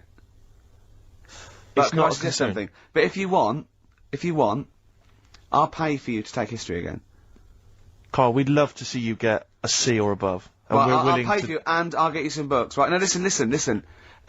We can, let's get, I reckon, when are the exams? June? Something like that, yeah. We'll try and register next week, and I reckon you can get an A or B. In history. I'm In busy. history. No, don't worry about it, it's just easy. You get your Brody's notes. If Heat magazine, they love you, Carl. They could probably sort something out. They could probably pay for a tutor. They got a lot of money, they sell a lot of magazines. I mean, it is almost always, and you found that out, I discovered this, it's always the Tudors and Stuarts. There's no fear for them not coming up. Now, what do you already know about them? You must already know stuff about Henry VIII and Elizabeth. No, because it's too long ago to even get interested in. Do you know what I mean? You can't. Is that why you relate didn't- to it. Okay. The Anderson thing, it was like, God, you know, I bet my mum and dad were in an Anderson shelter. You know, this is interesting. What, when they... Oh, my granddad would have, like, had something to do with this. But the Tudors, it's like, I don't know even if they had a family back then. Play a record! We come back Hang to on, this. hang Sorry, on. Steve, Just because I need to introduce the new feature. Yeah, for the I record. don't know if I had a family back then. Carl, listen, let me just ask you now, right? If you can finish this sentence, we've got a chance. Divorced, beheaded, died. Divorced, beheaded. Died. What is it? We just need to do a little bit of work, but otherwise I think you're going to be fine. It's how you remember what happened to Henry VIII's wives. They're little... Divorced, beheaded, died. Divorced, beheaded. It's like spam. Support... What's it? Support, protection, anchorage, movement. That's how... You're going to that's nothing to do with the Tudors No, and nothing to Stuarts. do with the skeleton. Yeah, see, no, we're not doing biology. Mnemonics and acronyms and... What happened to Henry VIII's last wife? Did she die, or did she not die? Divorced, beheaded, died. Divorced, beheaded. Do you know that the only king that has got a moustache is... No. The only king that hasn't got a moustache is the King of Hearts on the playing cards. What's the record you're going to play? I want to resurrect the career of a different artist each week. This is an artist who's overlooked by the general public. It's a red card. This is Amy Mann, and she always seems to get overlooked. This was a single a while back. Well, I think got it's one called eye. Red Vines. Play it, Carl. You see, what upsets me is the way that Amy Mann, she's written songs as good as that. She's released it as a single. She had to, I think, put the album from which that's taken out by herself over the internet. She was Oscar nominated for the songs in the film Magnolia. She couldn't get a record label. I don't know if she's now got one. And yet there's people like Alanis Morissette shifting That is shed absolutely loads of beautiful. songs. I don't That is understand what the fantastic. rules are. I don't know why See, she's not a household Carl, name. well, there's beautiful things like that in the world. Why do you care about epoxy Well, GCSE? what did she get for history? What did she get for history? Yeah. I think she did very poorly. Why do you care? See, I was just going to say, this has backfired a little bit, because Carl is genuinely... I don't know if he's actually upset or embarrassed, but it doesn't matter. Why does it matter? You were 15 and didn't go to school. If you were my friends, I think you would have just said, oh, we can't find them. Why? But you'd have wanted to know. What to do with that? Well, what do you mean? What do you mean? It's ridiculous. Do it again because you want to learn, because there's great things in the world to learn about. Don't worry. The GCSE is vocational. Is vocationally for a 15, 16-year-old to go on to do A levels or whatever, or to get results. But you don't need that because you've done very well. You don't care about the Tudors and the Stuarts. I mean, you know. I mean, I've had a couple of jobs, not this one, because you don't need qualifications to get a job. Obviously. In the radio. Yeah. Obviously. You're absolutely right. But ones that I have got in the past, I did, because I didn't collect them, I had to lie. And I didn't like go mad. I didn't say I had A's and stuff. But I didn't put history down because I didn't even know I did it. So it's a bonus. I kind of treated myself to like a D and a couple of C's and that. So it's like, well, he's not. I love the fact that Carl even then was honourable. It's like, I'll at least put down the ones I think I took and lie, but the ones I didn't take, I won't lie about. Yeah, and don't give yourself a B. Exactly. If they're going to find out you lied, give yourself a B next time, Carl. It could backfire, couldn't it? I mean, my brother's a bit mental, and he used to do things like go for jobs and say, oh yeah, I've done this before. Like being a mechanic, and he's never even picked up a spanner. And yet, he'd have the confidence to go and try and fix cars. Well, I'm not that daft, but, God, and he. Who do you blame for this? That's just an easy way out. I have to blame myself. Don't I? What was the teacher like? Well, there's loads of different ones. I didn't like. I mean, the history teacher. It is my own fault because with her, she was a bit mental, and I used to kind of stop the lesson by saying, "Oh, miss, tell us about your fireplace you've got that is made from a gravestone."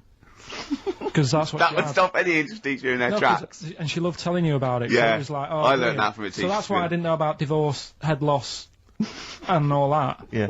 Dandruff legs. Horse, head loss, dandruff legs. But remember now, divorce beheaded died, divorce beheaded survived. That's all you got to remember. And what's that? That's what happened to Henry VIII's various wives. In order. What does it spell out? No, it doesn't spell out. It doesn't spell anything. You just got to remember the rhythm. In order in which he married. Yeah, but it helps. It's like when my mum taught me the alphabet. She taught me as like a song. A, B, C, D, E, F, G. Yeah, constantly. Yeah. No, not like that. Huh. That's how everyone else could do it, and I couldn't do it that way. Right. What tune did she do it to? It was A, B, C, D, E, F, G, H, I, J, K, L, M, N, O, P, Q, R, S, T, U, V, W, X, Y, Z. X. Dandy Warhols, Get Off on XFM 104.9. I'm Ricky Gervais. With me, Steve Merchant. Hello. It's 2:05 on the day that Karl, our producer, found out that he had an E in history, GCSE, and nothing else because he didn't actually register. I can't believe he registered for that. I don't know. I didn't.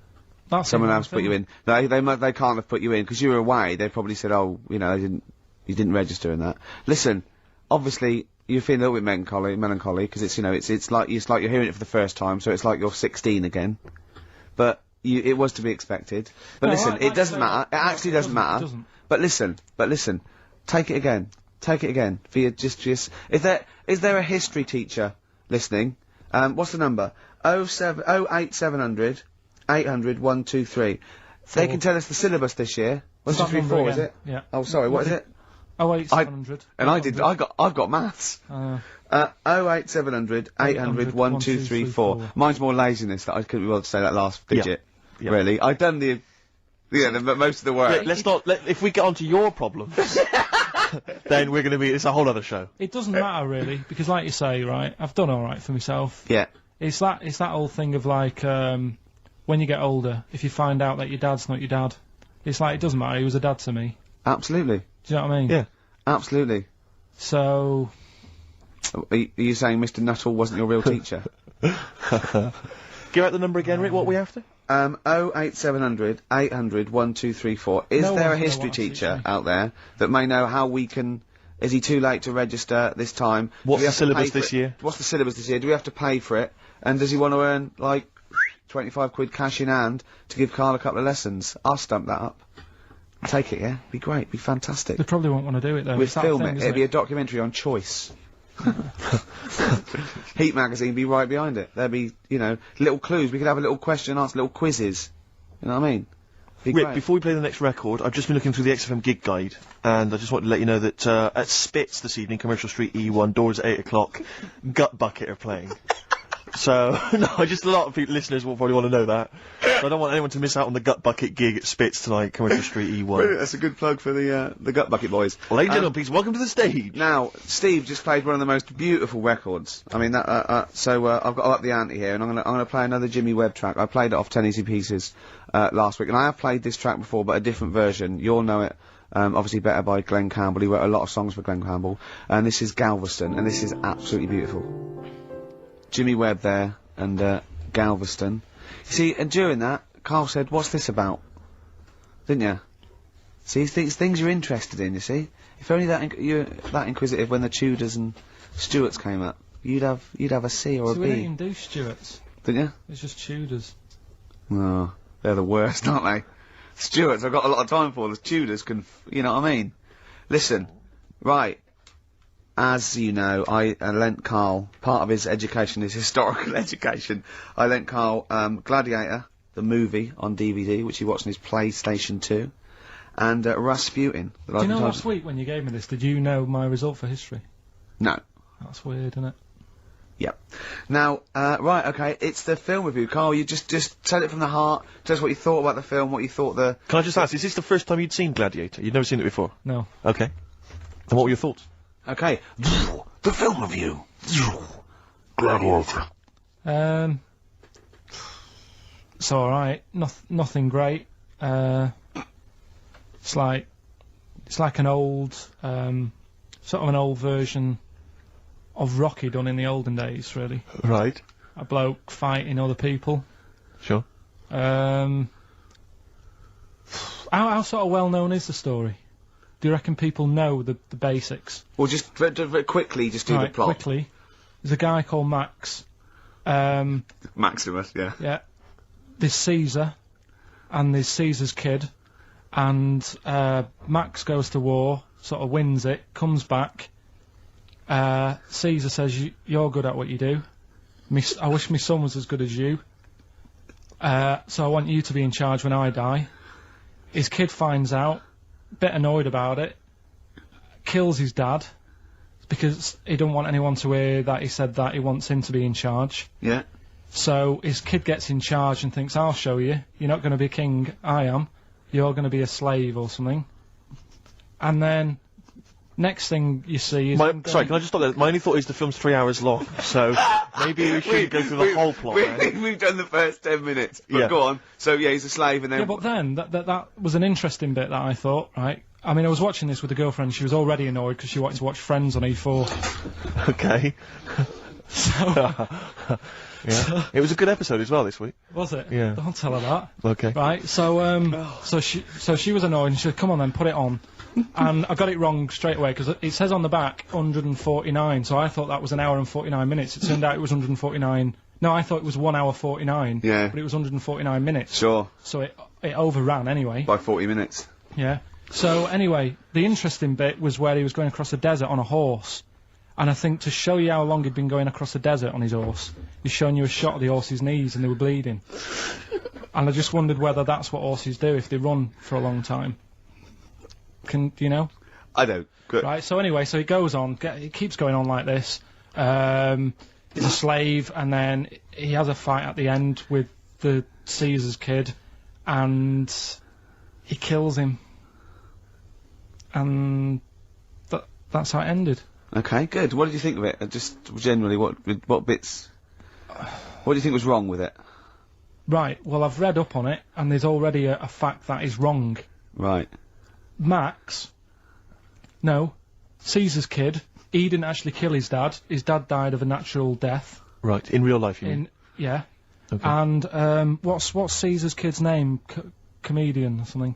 I think it's comedian, yeah. Yeah. That's where the name comes from. When a funny person is called a comedian. He didn't actually get killed in real life by Max. No. He died by his sister poisoning him, and he didn't die. No. Are you saying that this is not a historical document? It's wrong.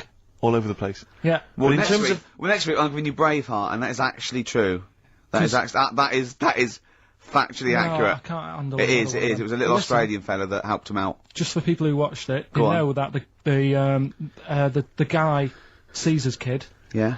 He died his sister tried to poison him. That didn't work. Apparently, he was a gay fella, and his boyfriend, who was a wrestler, strangled him. That's. Well, where did you get this information? On the internet. I thought I'd look it up to see how much of it I actually got right. Yes. And that's what I read. Okay, so out of 10? 5. Really? Yeah. Okay. It's no good. I wouldn't get it out. And it's annoying the way it says, like, you know, this film's got to be seen at the cinema, because I saw it at home and I don't think I missed out on anything. Very good point. I think that's probably the point they're making, but yours is valid too. We'll play a record, and after that I'm going to ask you about Rasputin, the Mad Monk.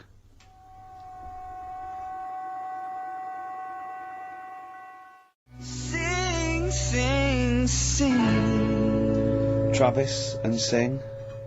I like that. It's all right. It's a bit easy. It's not their best. I like their earlier stuff a little bit better, you know.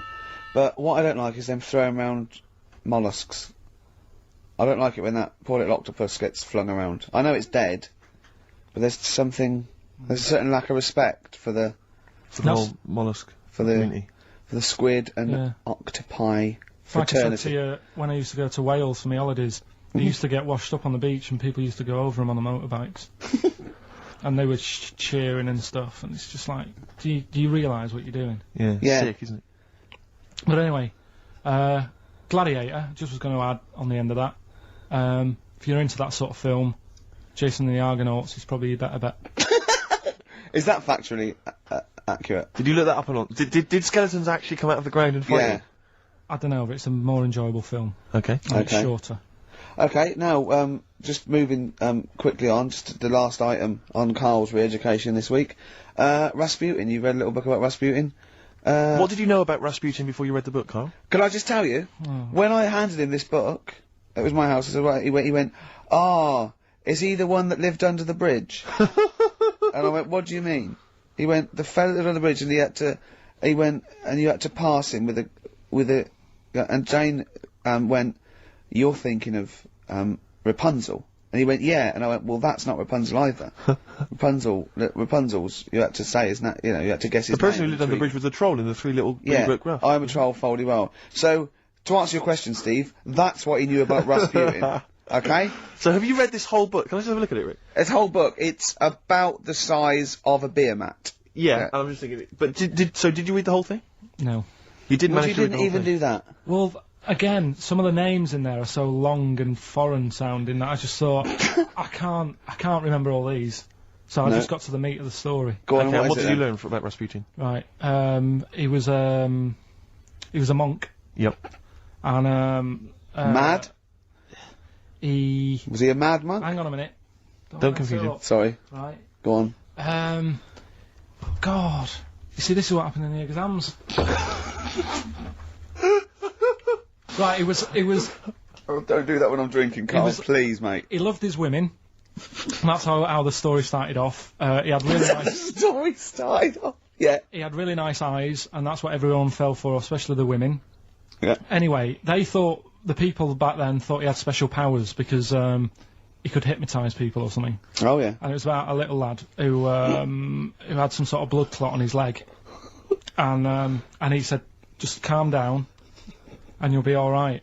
And people thought he had special powers, but what he was doing, he was saying calm down and he relaxed and it stopped the blood flowing sort of as fast. And that's how he got better. But anyway, that's the only bit of special work that he did. And then he kept going on and he was going in brothels and all that. And the people in the town thought this isn't right. He shouldn't be going about doing this. And where did he live? Russia. Right. Is that right? Yep. What sort of era? I thought you'd might know, you know, about 1800. Okay. Oh, right. Okay. And then... Do you want to check that, Steve? You got the book? People got sick of that's him. not right. People got sick of him, and they said, "Oh, we'll have to get rid of him." So they tried to. He loved cakes as well as women. Okay. So they said, "Let's poison a cake," and they poisoned a load of Easier cakes. than poisoning a woman, wouldn't it? And he ate these cakes, and it just didn't kill him. And they were like, "God, what's going on?" And they kept giving him more and more cakes, and he was suspicious. And that didn't work. So the fella said, "That's it. I'm going to shoot him." So.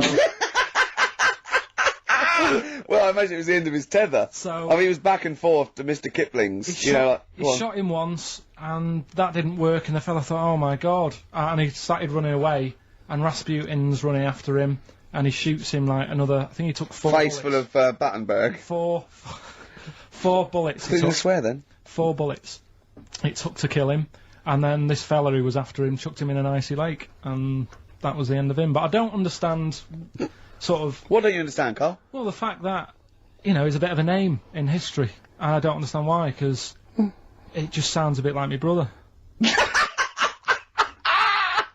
Does he love women and cakes? And do you think that'll be his downfall? Right, I want you to study. Right, if you want to do, that's the first introduction. Right, if you want to do some extracurricular, What would that stuff, there's a song by Boney M that lays it out. Suzanne told me about that, saying about Russia's Greatest Love Machine. Yeah, but it didn't say anything about cakes. No. So I think if you get the 12-inch mix, no, but they say, according to Boney M, and I don't know who's correct, the bloke wrote that or M, they put some poison into his wine. Now I don't know if M have done their research or whether they did shoot him until he was dead. According to them, he was the greatest love machine in Russia. I don't think it says that in the book, but M might know more than that fella. So what's your final verdict on Rasputin? Just a normal bloke who didn't have that much luck, really. That's what I don't understand. I was waiting for something special at the end, but just a normal fellow, really. Yeah, just an everyday. Happens all the time, doesn't it? Just an everyday mad monk. Yeah, just an everyday mad monk. You have to shoot and poison and throw in icy lakes to kill him, and who loves women and cakes. I mean, come on, do we need another one of them? Boring. So what would you say about him then? How would you sum him up? I think you've done it. I think you've done it. There you go. So next week, Che Guevara, you going to read the book? I don't know. Come on. Next week, Che Guevara. Take it home. There he is. Give it here then. Alright, Richard X. The Sugar Babes are freaks electric. Are they, Carl? Dunno. I feel like, feels like Christmas Day. What, and you didn't get the gift you wanted? Yeah, do you know that, like, anticlimax? Yeah. When, You've been looking forward to it for so long. Yeah, you know... Well, I mean, I knew you were looking forward to it. That's why it took you 14 years to get the result, and then it was 2 other people that got them for you. Do you wish that we hadn't done it? No. It's alright. It's alright, isn't it? What's your girlfriend going to say? I don't think I'll see her again. She likes a man who knows about the Tudors and Stuarts, does she? Yeah, first Gladiator, then the... Yeah, you've been bluffing. Whenever she said, where's it go to Stuarts, you go, good. Like, lots of things, but look, it's a bird. What happened to Henry VIII's last wife? Oh, I wouldn't... Sure. Oh, yeah. Oh, look, Friends is on telly. Friends is on. No, I just changed the subject by saying things like, you know, about the only king in a pack of cards. That threw off the scent. That threw us off the scent. That wouldn't fool an invigilator, would it? That's the thing. You can't use that one with an exam board. Carl, have you ever logged on to Friends Reunited? It was the site that everyone was talking about last year. No. Are you aware of the concept? I've heard about it, but there's no one from school who I'd want to see Hook up with. again, really. So basically, for those that don't know, you have to log on to his website, and then you can it helps you track down your old schoolmates if they've also logged on and stuff. And we took the liberty, really, of looking on the Friends Reunited site and typing in your school and trying to track down any of your old mates. We didn't get in touch with any of them, don't worry. We didn't do that. We're not going to surprise you with them now. No. But I was just interested to know, like, some of your thoughts on some of the names that I could run past you. I mean, these are people from your year. Just tell me if you recognise the names. Alison Birch? Think I remember her. What's your thoughts on her? Don't be libelous. Don't be like no. No. Posh probably did pretty well in history and that. Sarah Morris? God, yeah. Remember her. Go on. You're grinning. What's the thought? Go on. No, just she was all right. She was a popular one. What does that mean? She was nice. Yeah. Okay. Okay. What about Darren Buckley? He was one of my best mates. Was he really? Yeah. Seriously? Yeah. What do you reckon he's doing now? Do you still keep in touch? When my mum and dad were still in Manchester and they had a butty shop, he used to go in because the bookies was next door. I don't know why you paint a picture. If you did this in your history exam, Carl, you will walk it. Go on. So your parents had a butty shop. There was a bookies next door. Yeah, and he liked having a bit of a gamble, so he used to I think he works for some insurance company. Do you think that his fiancée Beth knows he's got a gambling problem? Or that his 2-year-old son Lewis? No. Yeah, they live in Cheadle Holme. Hume. Cheadle Hume. He must be doing well. He's still supporting the Blue Army and frequents the shrine on a fortnightly basis. Funny thing with him is, right, when I used to stay over at his house, and his dad was a copper, and I remember his dad came down and said, right, I want to see you two. I was like, oh God, what's happened? And got us round the table. And he said, do you know much about drugs? So we were like, what's all this about? So he goes, you know, they're not good for anyone, you know, the stupid thing to get into. And we're like, yeah, we know. And he went, you know, do you? We said, yeah. He said, what's this then? And he'd found something in his bedroom, and it was a Skittle. What, the sweet? Do you know little sweets with the S on it? And Oh, really? Drugs. Yeah. So he said, well, yeah, it's a Skittle. Yeah, I know what it is. Oh, he was bluffing like that as a slang word. Yeah, he thought because he was a copper, he probably had to be down with all the terms and that. So we said, oh, it's a Skittle. And he said, yeah, I know what it is, but what's it doing in your bedroom? Oh. And it was like, no, it's a toffee. So, Darren, yeah, I know, it's a toffee, it's a squib, it's a, yeah. Carl, more people from your past. Debbie Carr? Yeah, she was another nice one. What does that mean? Is that a euphemism? No, she was one of them that you'd sort of go, she's nice, but she'd never be your girlfriend. Do you know what I mean? She was, Not really. Even though she was in the same year, she seemed a lot older. Right. And Wasn't a teacher, was it? There was 3 of them who all hung together, and they seemed to hang around like the older kids, the ones who looked like men. Do you know what I mean? They had What did you look like then? Well, it's just that I had youthful sort of looks, Sure. whereas like the older ones had like beards and stuff. It's the gang of boys in the 5th form with beards. Were they smoking pipes? Go, come over here, me filly. Oi, Debbie Carr, come over here, you little beauty. No, but she was like... I love that. Hanging around with beards. There's the big boys.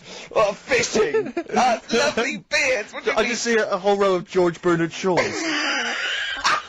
Brilliant. How do you do in history, boy? Think got an E. You're an idiot. Oh. They were like, you know, I'd be there sort of playing punching people in the arm. Cause we used to play that that's a skill. great game. Oh, I love that, punch people in the arm. Is that part of the Olympics now? it's I think it was exhibition this year. Right. But it's going to be a pro next year. It's going to be the Winter Olympics because you've got to do it in just a cap sleeve shirt in winter. Yeah. So you're also playing that? She, but whilst I was she didn't doing appreciate that. She used to go, ow! No, I always think whilst I was doing that, they were like the Charlie's Angels and they'd be sorting out a mission somewhere. Because they were really like, there was something about them that you thought, you know, yeah, they're special. They were private detectives. What do they work for a man they never see? Okay, here's a name I'm interested in because, well, let me just tell you the name first. Adam Clifton. Oh. Go on, what are your thoughts on Clifton? He was one of them kids, he was alright, but he had that thing when, if you didn't have enough milk, he had like, wrinkly hands and... like white bits in his nails. Oh, because he didn't have enough milk. Yeah. So therefore, you didn't like him because you didn't get enough milk. This is not to be confused with the 2 people with the big heads and the webbed feet, is it? Webbed hands. Well, this was interesting. I know that they weren't related. They must have been somewhere along the evolutionary sort of trail. Do you know what I mean? They must have come from the same sort of stock. But no, you wouldn't have liked him. It's just one of them people. He was all right, but before you say any more, on Friends United, you can leave a little message which explains what you've been doing and what your life's like now. And most people leave maybe 2 paragraphs. Right. Adam, I've printed it off. He seems to have printed. I think there's about 6 pages here of stuff. He keeps updating it, and he just basically lists his memories about everyone. Okay, at the school and what he thinks of everyone. And he says, I often see Simon. He's doing all right for himself. Self-employed illustrator. Mark Cooper. Karl Pilkington. Right. And your name comes up. Now, I don't know if you've told us this story. I think you may have done, but I can't remember the facts about it. It just says Karl Pilkington, with his pet bird. Was it a magpie? I can't remember. He brought it to school to show everyone, and it flew away. Oh, God! Oh, no, they do that, don't they? You show them the love. What was the story there, You give them seed and they just leave. What do you mean? Well, this sounds like Kez. Well, that's it. I was a big fan of Kez. And, it was the time our dog had just died. Yeah. So I didn't have any pets, and the cats were always getting run over. Yeah. And so we didn't want any more pets. Yeah. But there was a magpie that used to fly about on the estate, and I managed to sort of tame it. And in the end, with a chair and a whip. What do you mean you tamed it? Well, just used to sort of hang around it and talk. But how did you get hold of it? Did you catch it? Well, eventually, yeah, it used to just come to me, and the annoying thing was, it got to a point when I wish I hadn't bothered, because it used to pop me bike tyres. It used to sit on like, if I was talking to my mates and I was on my grifter. I love the way he just throws things in. It's like an Alan Bennett play. It landed on my tyre, and it used to peck at the tyre and pop it, and then it used to then never go away, so it was always like around the house, and my dad said never bring it in. So it used to sit on the porch, and I used to go out, and it used to fly down and land on my head, and it really hurt. It used to like peck and stuff. He thought it was a tyre. So it wasn't so much tamed as a stalker. Oh, God. So you took it to school and it flew away? Yeah. So did you take it in proudly going, look at my magpie? Oh. Yeah. Oh, Well, no. I think it got a bit confused in the area that it was in, because I used to just keep it sort of around our estate, but Sure. the school was a bit of a distance away. How did you get it there? Carrying it on my finger. Did you walk? Yeah. Wow. So it was happy there, and then it got... But it used to be one of those things that people would stop me in the street and sort of go, oh, what's that? And I don't suppose Maggie, called it Maggie. You didn't get Charlie's Angels to go and find out what happened to it? Investigate? Were they impressed? No, not really. No. But Listen, go on, any... Carl, let's come back to it, mate. Let's come back to it. Let's have a hip-hop hooray track. It's the big hip-hop selection from Big Steve Merchant. I don't know what I'm talking about there. Just trying to sound hip. This is Spearhead from many years back. A track, again, I think got largely overlooked at the time, but worth hearing again. People in the Middle.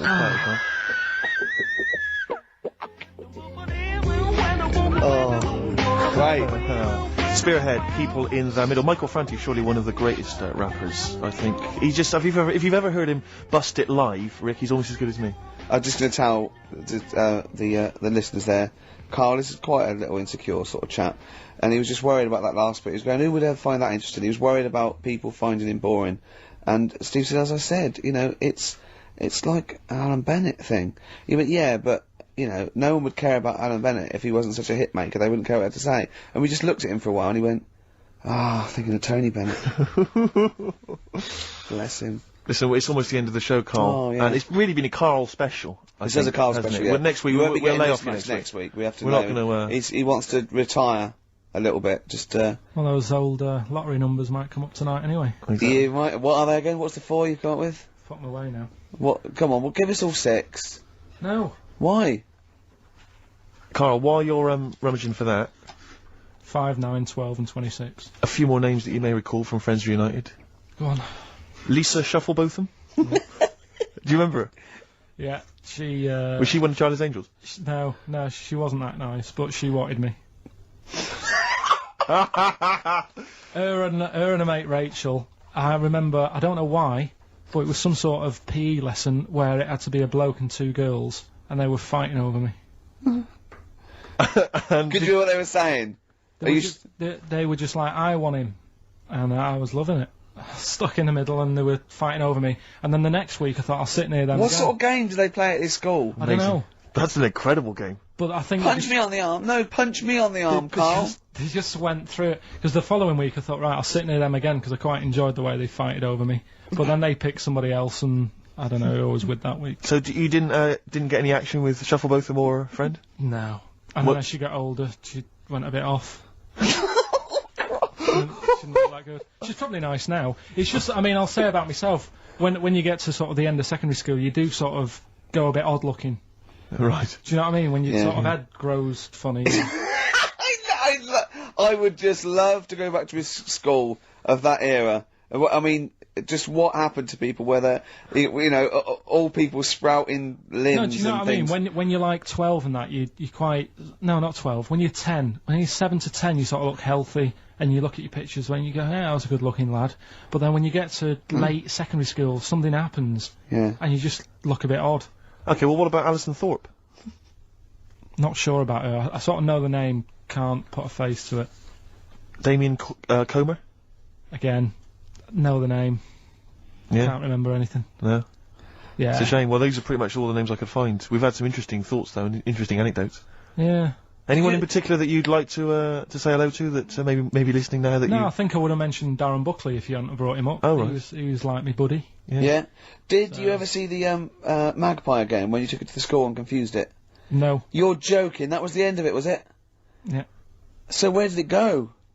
Probably to some other kid. Because I mean, actually, it probably got killed. Because if it was being that friendly with other people, some people might have took advantage of it. In what way? Well, there was a programme on the other week about... What, in the way that Shuffle both of them were trying to take advantage of you? There was a programme on the other week about bear whisperers. Yeah. And some blokes got really friendly with a bear, and then when they were leaving that area where the bear was, they said, "Oh, we've caused a problem here, because there's some bear hunters coming in and moving into this area, and it's going to get a bullet if it acts like this." So they had to scare it away, and that's what I should have done with Maggie. I should have terrified it a little bit, so it wouldn't trust humans. Just introduced it to some of your schoolmates, I'm sure would have freaked it right out. Well, the ones with maybe the that was big why heads. it fled. It didn't see. Oh no! It didn't see those two fellas with big heads and webbed hands coming towards it, did it? That would have terrified anything. It's like a scarecrow, like two walking scarecrows. Listen, have we got time for a song for the ladies? What's happening? We've not really thought. Quick then, quick, just do it. Thanks very much. Well, hang on, no, we haven't lined anything up, have we? I was going to play Mary Lawson and that for you. And then Is this going to be the final track? It has to be. Yeah, it would be, yeah. We've blown it. We've blown it on the Carl special. We have indeed. I'll play it next week. So Carl there's got an E at history in GCSE. Any history teachers, anyone who can help Carl out, I think we should try and register him and take it this June. So what's your homework for this week? You've got to read about Che Guevara, haven't you? The revolutionary leader. Yeah. Okay. Do you know anything about him at all? Have you got any basis? I just know that if you want to use his face on your business, it costs a lot of money. Do you know, like, if McDonald's wanted to have him as, like, instead of Ronald McDonald? How does he do it? Steve, how does he do it, mate? Oh, we listen, just play a final record, Carl. Say goodbye, and we'll see you next week. Alright. See you later. Cheers, mate. Oh, regret is a terrible thing.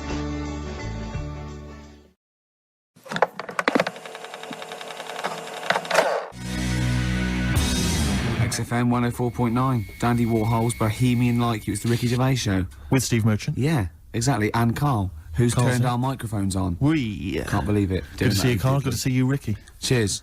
Now, in a fun-filled and music-filled show, we've got music and fun. Yes, looking forward to that. 2 hours, solid 2 hours. There's no gaps. There's nothing. There'll be no dead air. There will be adverts sometimes. There'll be adverts, yeah, but I mean, you know, that's what pays our wages, isn't it, really? Certainly. And some of the adverts I think are quite amusing. Yes. No, I think like the ones that you're on. Yeah. We've got our hip-hop challenge, we've got Song for the Lovers, Song for the Ladies, we've got a film review. So magnificent. Had any calls about that, Rick? Any maybe Channel 5 or someone onto you? No, they haven't. No, that's strange. That's weird. No, but it's. I think it's a bit ahead of its time because it's very unique. Sure, because it's not like other film, is it? It's sort of like it's a bit out there. Yeah, Anything caught your eye this week, Steve? Rick, I know that both you and I are kind of obsessed with these people who believe in people who can predict the future or have got contact with the dead or whatever. Yeah. And I know Mystic Meg's a bit of a nonsense, but people do take her seriously. And on the cover of the Sun today, Mystic Meg won me 15 million quid. Wow. Right, you're thinking that's a pretty amazing claim. I know that Carl believes in Mystic Meg and all that sort of rubbish, you know. You're thinking, wow, here at last is proof that she has got powers. And you wonder to yourself, well, maybe she predicted the numbers specifically, you know, that would be a hell of a... just to him. Yeah, which is incredible, which is absolutely incredible. And so there's this guy, lottery mad Tom Naylor, he's a lorry driver, right, he won 15 million quid. Yeah. He says, I always read my horoscope in the Sun and follow the advice. Basically, what Meg said was, keep a lottery ticket in a yellow mug to add luck. So you're thinking, well, okay, so he's kept his ticket in a yellow mug. That's still pretty extraordinary. Yeah. I didn't have a yellow mug, says Tom, so I put the pages of my map book. So I put the ticket in the pages of my map book, which is yellow. Right. He's used the yellow. No, he's used the yellow. Yeah, no, see, I don't know much about how Mystic Meg works. I'm assuming maybe there's some kind of pseudoscience that she applies. Yeah. I think if she'd said, put it near anything yellow, fine. Yeah. She said, put it in a yellow mug. That's pretty specific. Yeah. From that, he's thought, well, I'll ignore Meg's advice. I always do what she says. If she says put it in a yellow mug, I'll put it in. She's had two sort of like, points of reference there. The descriptive, the yellowness of the object and the object itself. The noun should be a mug. Yeah. What's missing in the yellow book is the mugness. The mugness is one of the It's got lots of bookness, but it wasn't the bookness that gave him the 15 million. Exactly. So exactly. I reckon Mystic Meg won me 7.5 million. Right. Would have been a more Right. accurate. Sure, Yeah. sure, yeah. So, I mean, I don't know. What, Carl, do you think that that's pretty spooky and weird, unnatural stuff? So I'm just a bit livid today. I wasn't really listening to what you were saying. Not paying attention? Yeah, sorry. Okay. Do you want to notify us before, Yeah. you know, we ask you questions? You are giving to us. Go on. It would have just been nice if you would have, like, warned me you were going to ask me about it. I'm just a bit livid. Go on, what about? Just... Have I done talk something? about... No, not you two. Just a bit livid. XFM 104.9. Stand clear, Adam F, MOP. We all know whose dad Adam F is. Who was it No, again? we all know who's Adam F's dad of. We all know dads. Do we? Rick, can you keep filling? Because I've realised I've left my mobile phone on, and the kind of calls I'm going to be getting on a Saturday afternoon. Yeah, I'll just keep going. Yeah, No, just keep it's talking. just... Oh, that was Adam F and MOP, stand clear. We all know Adam F's got a dad.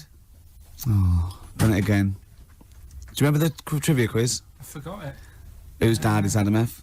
Elvin Stardust. Yes, Shane Fenton, that's what the F must be for. You're back. That's done. Yeah. Yeah, we wouldn't want to be...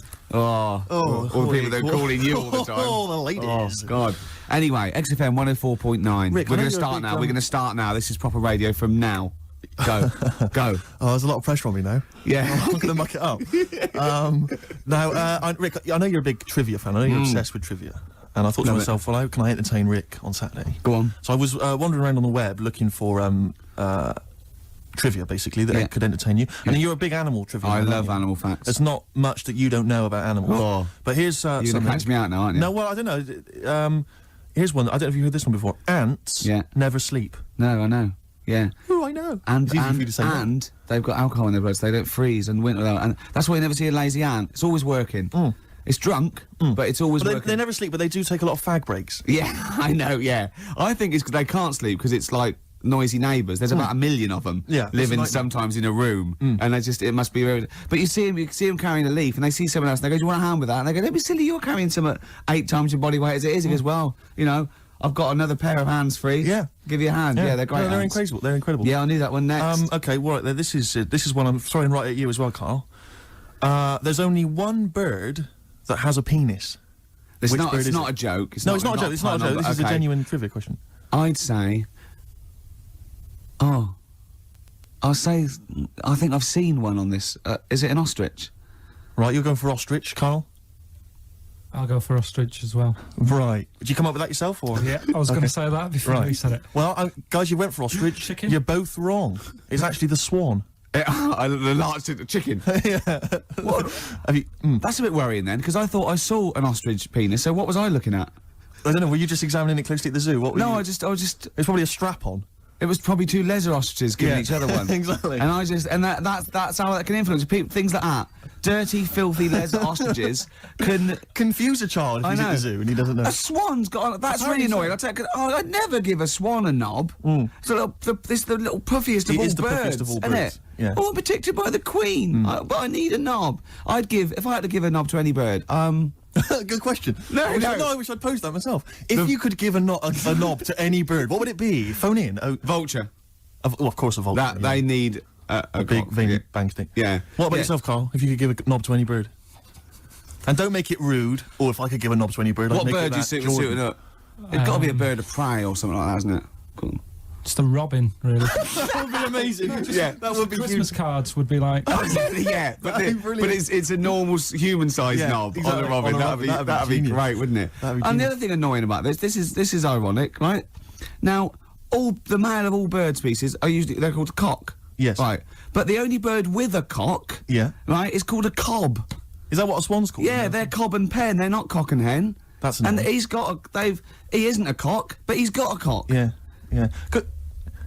Quick query there, Rick. Go on. When you said then cock, presumably you meant male bird the first time you said it. Yeah. The second time you said it, you said cock. Did you mean the penis? Well, you're showing off the whole farce of radio broadcasting. Because you're not really allowed to say cock. No, exactly, meaning no. penis. One cock would cause great offence. Yeah. The other cock's fine. Exactly. It's weird, isn't it? It is strange. It is strange. So, I mean, if I said now to you, I like cocks. Yeah. Meaning birds. Yeah, that's that'd be fine.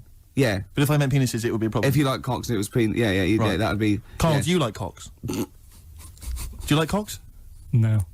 Right, okay, that's fine. I was asking if you like... No, I like... you know. Yeah. Well, I'm a big fan of tits. The small birds that come down and peck at you. Yeah. Yeah, you like tits and cocks. There's nothing. Tits and cocks. There's nothing wrong with. There's nothing. Carl, don't worry. There's nothing wrong with saying tits and cocks. When I said tits, I meant the little birds. Yeah. And when I said cocks, I mean the big birds. Yeah. Do you know when Go on. No, go on. No. It's just that it's when you're talking like tits. Yeah. You know, at the milk. Do you? They. I like the fact they flutter away when they hear the milkman coming. Oh, come on. So when what? What are you talking about? What are you talking about? No, when the milkman's coming, when he's walking up the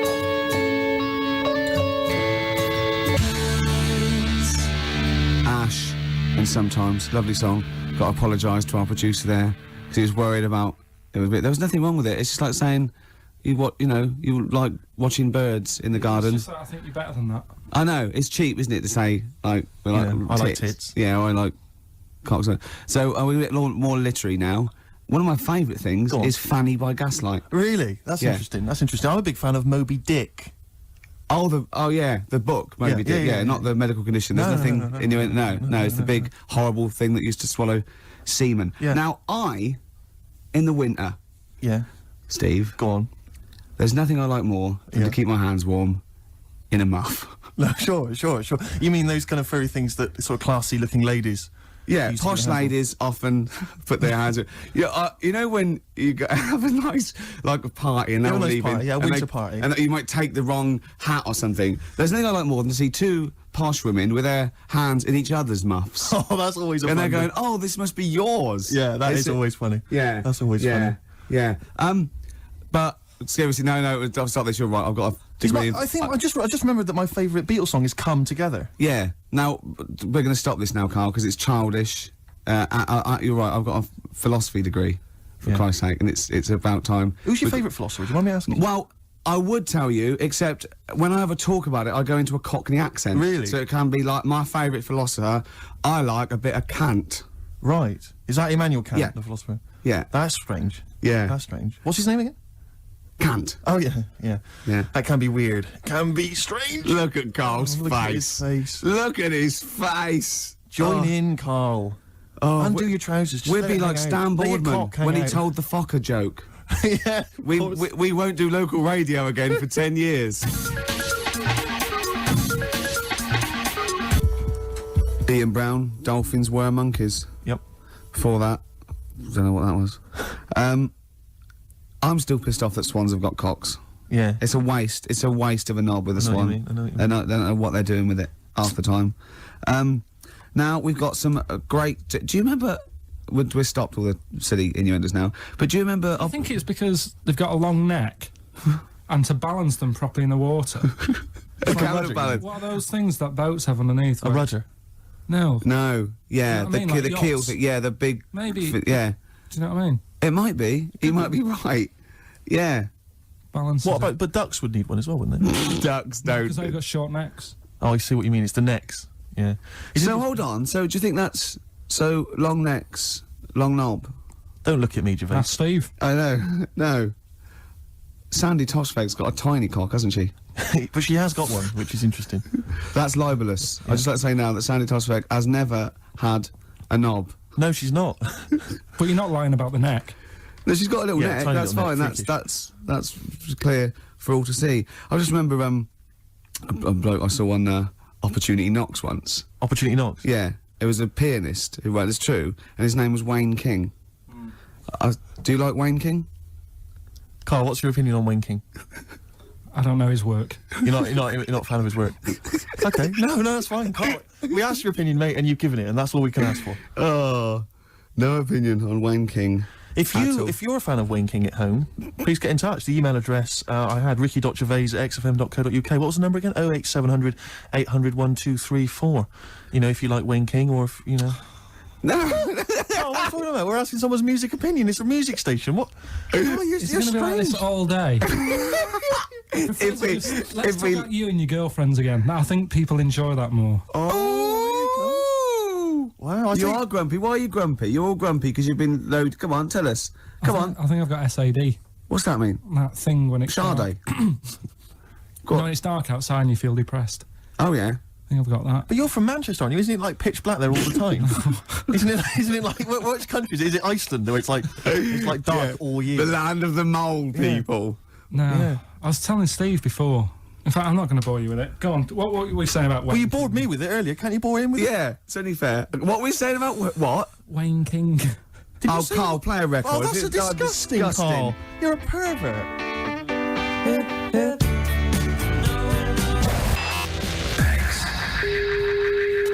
Right, that's what we're doing, Steve. We are indeed. Before that, Weezer, Island in the Sun. Can I just ask Carl a quick question? Yeah, why does he swear so much on radio? No. Carl, did you see that film last night? Gaylord Say No. Yes. Oh, What were you watching that for? yeah, weirdo. Oh, you're always going to lose with that one. Rick, did you see that film last night? Gaylord Say No. No. Oh, Oh, no. you're a Gaylord. Oh. That is actually the official way of finding out if someone's gay. That's how Oscar Wilde got caught. That's exactly how he got caught. Yeah, they went, well, we got no evidence the arm was okay. Anyway, cheers, my lad. Oh, before you go, Oscar, see that film last night? Go and say no. No. No, take him away. Yeah. Take him to that bender downstairs. Take him out of my sight. That is how they got him. Yeah. That's the official way. Yeah. Children in Need last night, Rick. Oh. I watched a bit of it. Did you watch any of it, Carl? I was a bit It's of it. awful. It is isn't pretty bad. It's the worst thing ever. I mean, I've said this before. The thing about Children in Need, it makes the whole country and BBC One for one day into just one big school fete. Yeah. Do you know what I mean? exactly. It's so pathetic. The entertainment is ill thought out. It's just boring. I'd prefer it if they just made everyone pay £1. That'd be fine. Yeah. And they make more money and we wouldn't have to sit through it. Just add it to the license But fee. surely exactly. Surely that's just a taxation that we should, But that's as fine. opposed to going through this nonsense of seeing people from West End musicals who aren't selling come out and do Yeah. a song. Yeah, of course. God. But it's just that they may as well, because I know there was Terry Wogan at one point going around the audience with a bucket, just running it, getting up him members of the audience to put loose change in a bucket. I was just, it's national television. Yeah. And I'm watching, they've already had to sit through 3 hours of rubbish, now you're making them pay for it. Does he get paid? I don't know if he's done it for. I know there's a lot of people who go on there though. All the pop acts that go on there, they're all plugging a new single. Of course, but that's yeah. It's like it's this mask of sort of this charade of charity, but they're all plugging a single. Yeah. It's just pathetic. It's utterly ridiculous. They may as well bring on a big tombola, and guess how many kind of pennies are in the jar. How did Pudsey lose his eye as well? Well, you get another one out if you're not careful.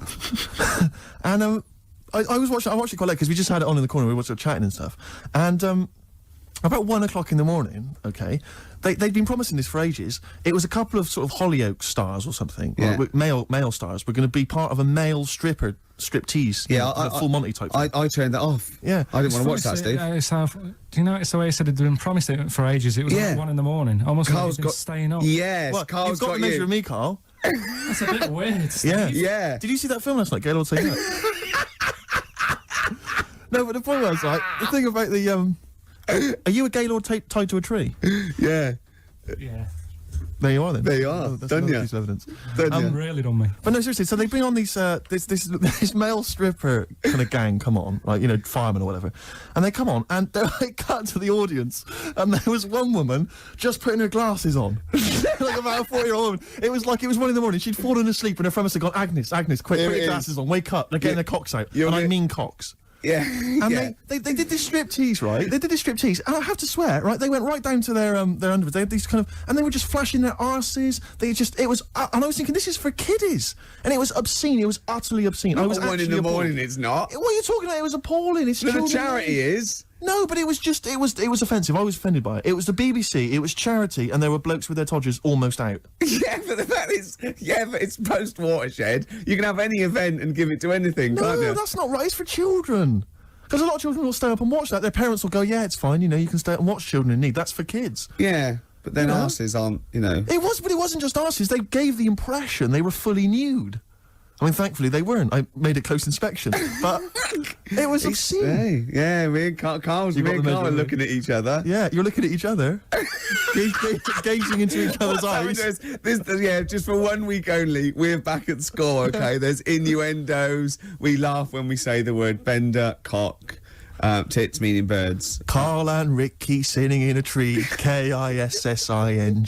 Rick, have you been enjoying Bubba Sparks' current hit, Ugly? You're ugly. Oh, I'm ugly. Ugly. A song which means nothing to me, actually. I can't relate to it at all. I have. What do you make of Bubba? I like Bubba. He's a sort of down south kind of rapper. I know where this is going. I bet you've got a little bit of Bubba in your hip-hop challenge. Well, we did have the hip-hop challenge a couple of weeks ago, but I lost. So basically, we're just playing a favourite hip-hop track of ours, aren't we, each week? And this is my selection. It's from Bubba's current album. It's not the hit, Ugly. It's the album's actually called Dark Days, Bright Nights, and I believe this song, presumably, comes from that title, because it's called Dark Days, Bright Nights. Enjoy it, Rick. I will.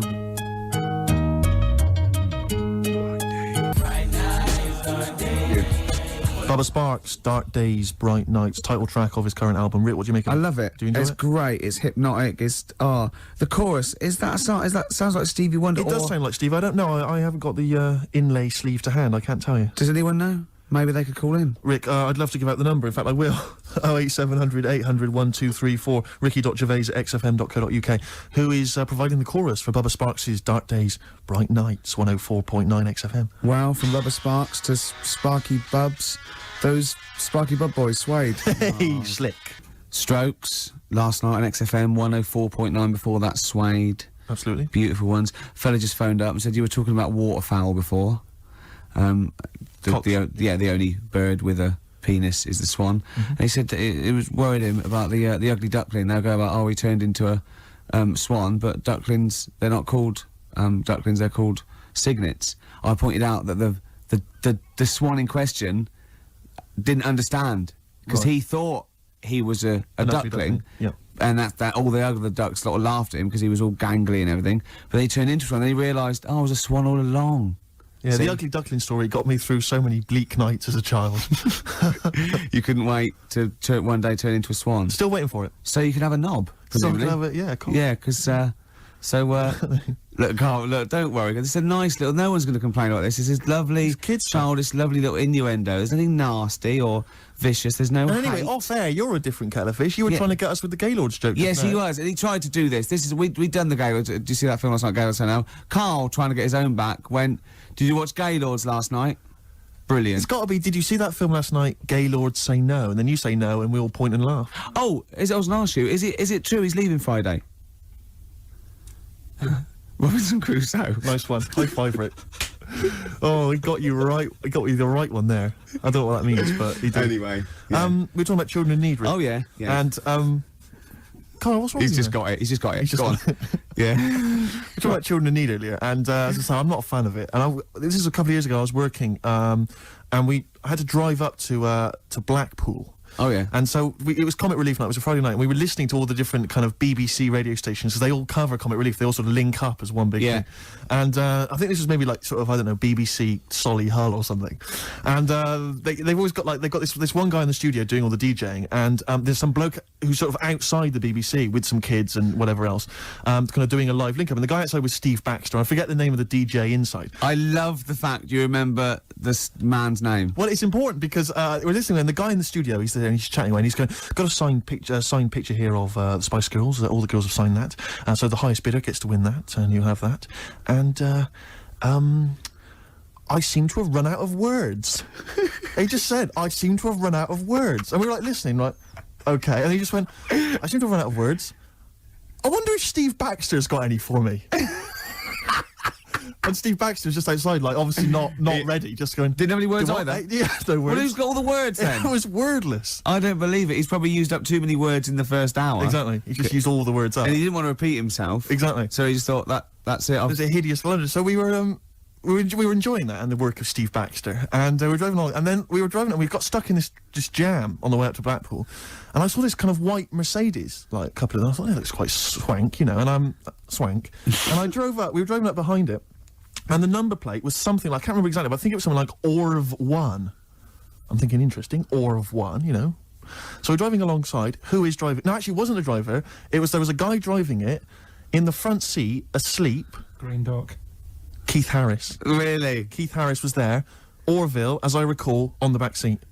Oh, no. I couldn't believe it, yeah. Was asleep or?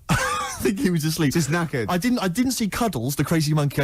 I imagine he would have popped up at some point, just kind of annoying the driver's hair, just going a bit crazy. Yeah, you've got. I think Cuddles has to go in the boot. He's got to go in the boot because he caused havoc. Yeah, and knowing Cuddles, he'd put his hands over the driver's eyes, exactly, around, causing all kinds of trouble. But the thing is, he doesn't understand road safety. To be fair, well, he's a monkey. Yeah, he's a monkey, and he's got a list, and not even a real one at that. No. Think what was about Orville is that argument raged for years between him and Harris, and Orville's right. He can't fly. He can't fly. Yeah. So I'm worried that Harris will lull him to full sense of security. But you can fly. Yeah, and then when Harris is out, Orville will climb onto a chair, onto a windowsill, basically think he can fly, and just plummet. Yeah. To his death. I think just a quick point about Orville. I'm surprised he's still not potty trained. Because he's been wearing that nappy of his for years. I know. He can talk. He's mastered the power of speech. Yeah. Still crapping everywhere, I assume. I assume so. Flying around. Yeah. Mess. And as we definitely know, he's a duck, so he hasn't got a cock. He has not got a penis. Penis, sorry. That was a mistake. There, I did say cock. Did you mean penis, though? Yeah. You shouldn't have said that, Rick. I'm really sorry. You should have pretended you meant bird. Oh, I'm really sorry. Oh, we're going to put your fingers in your mouth like this, Carl. Right? Put it apart like that. Put it apart. Now just say bucket and spade. No, with your fingers in your mouth. Put your fingers out and just say bucket and spade. Bucket and spade. No, don't do that. Keep your fingers in your mouth when you say it. Bucket. Oh, Carl, play a record. Outrageous, Carl. Smashing Pumpkins, Untitled on XFM 104.9. I just got to tell you something, Steve. Remember, at my birthday party, my girlfriend had bought me one of those arcade games. You put money in a pub. Oh, it's a quiz machine, though. Quiz machine, yeah, touch the screen. And we're all playing, but Steve, with his general film knowledge, people were getting like 100,000 points and getting through, right? Steve got something like 8 million. Right, listen, I got the top score on a movie trivia quiz game, right? Who's the geek now? Yeah. All right, Carl? Hello. No, but it was impossible. And I tried it, and I for like months after, I just thought, I've just got to knock him off the top. And I did it all the other categories, and I was best at rock. Let's say that. But by no means is, you know, the gap between a friend of mine and a friend of yours, Johnny Camden, the lovely Irish comedian, came round last night, had a couple of goes. He got something like 30 million. That's mental. That's madness. Yeah. In fact, you're right, because Johnny bought this comic, right? He loves Doctor Who, and he bought this comic, and Steve, he left it there, and Steve got a post-it note on every page wrote geek. Yeah. Johnny gets it home, reads it on the tube, and there's geek written on every page. That's the sort of vicious man Steve is. He can hand it out. Do you know what I mean? Imagine him calling you a geek. What must that feel like to be called a geek by Steve Merchant? What do you think, Carl? Every week he has a go at me anyway. What are you talking about? A go at you? You're having a go at me every week. 3 weeks. What? You've been having a go at me. I have not had a go. You've always had a go at me. You've always said to me, what do I look like?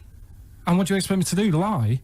Oh, he's done you again, Steve! No, I'm not getting into this. He's done you again. One lad called up before and said, oh, have a go at Steve again, these looks. And it's not like a game. I'm not like coming in here every week and wanting to make you look, you know, come across as an ugly bloke. I don't need to do that. He's done you up. I can't. He's done you up. Is this because of the Gaylord stuff? No, it's you're having a go at me again. Oh. It's just that you had a go at me before. I didn't have a go at you at all. I was talking to Ricky. I haven't spoken a word to you. Your eyes. Is this why you're in an ugly mood?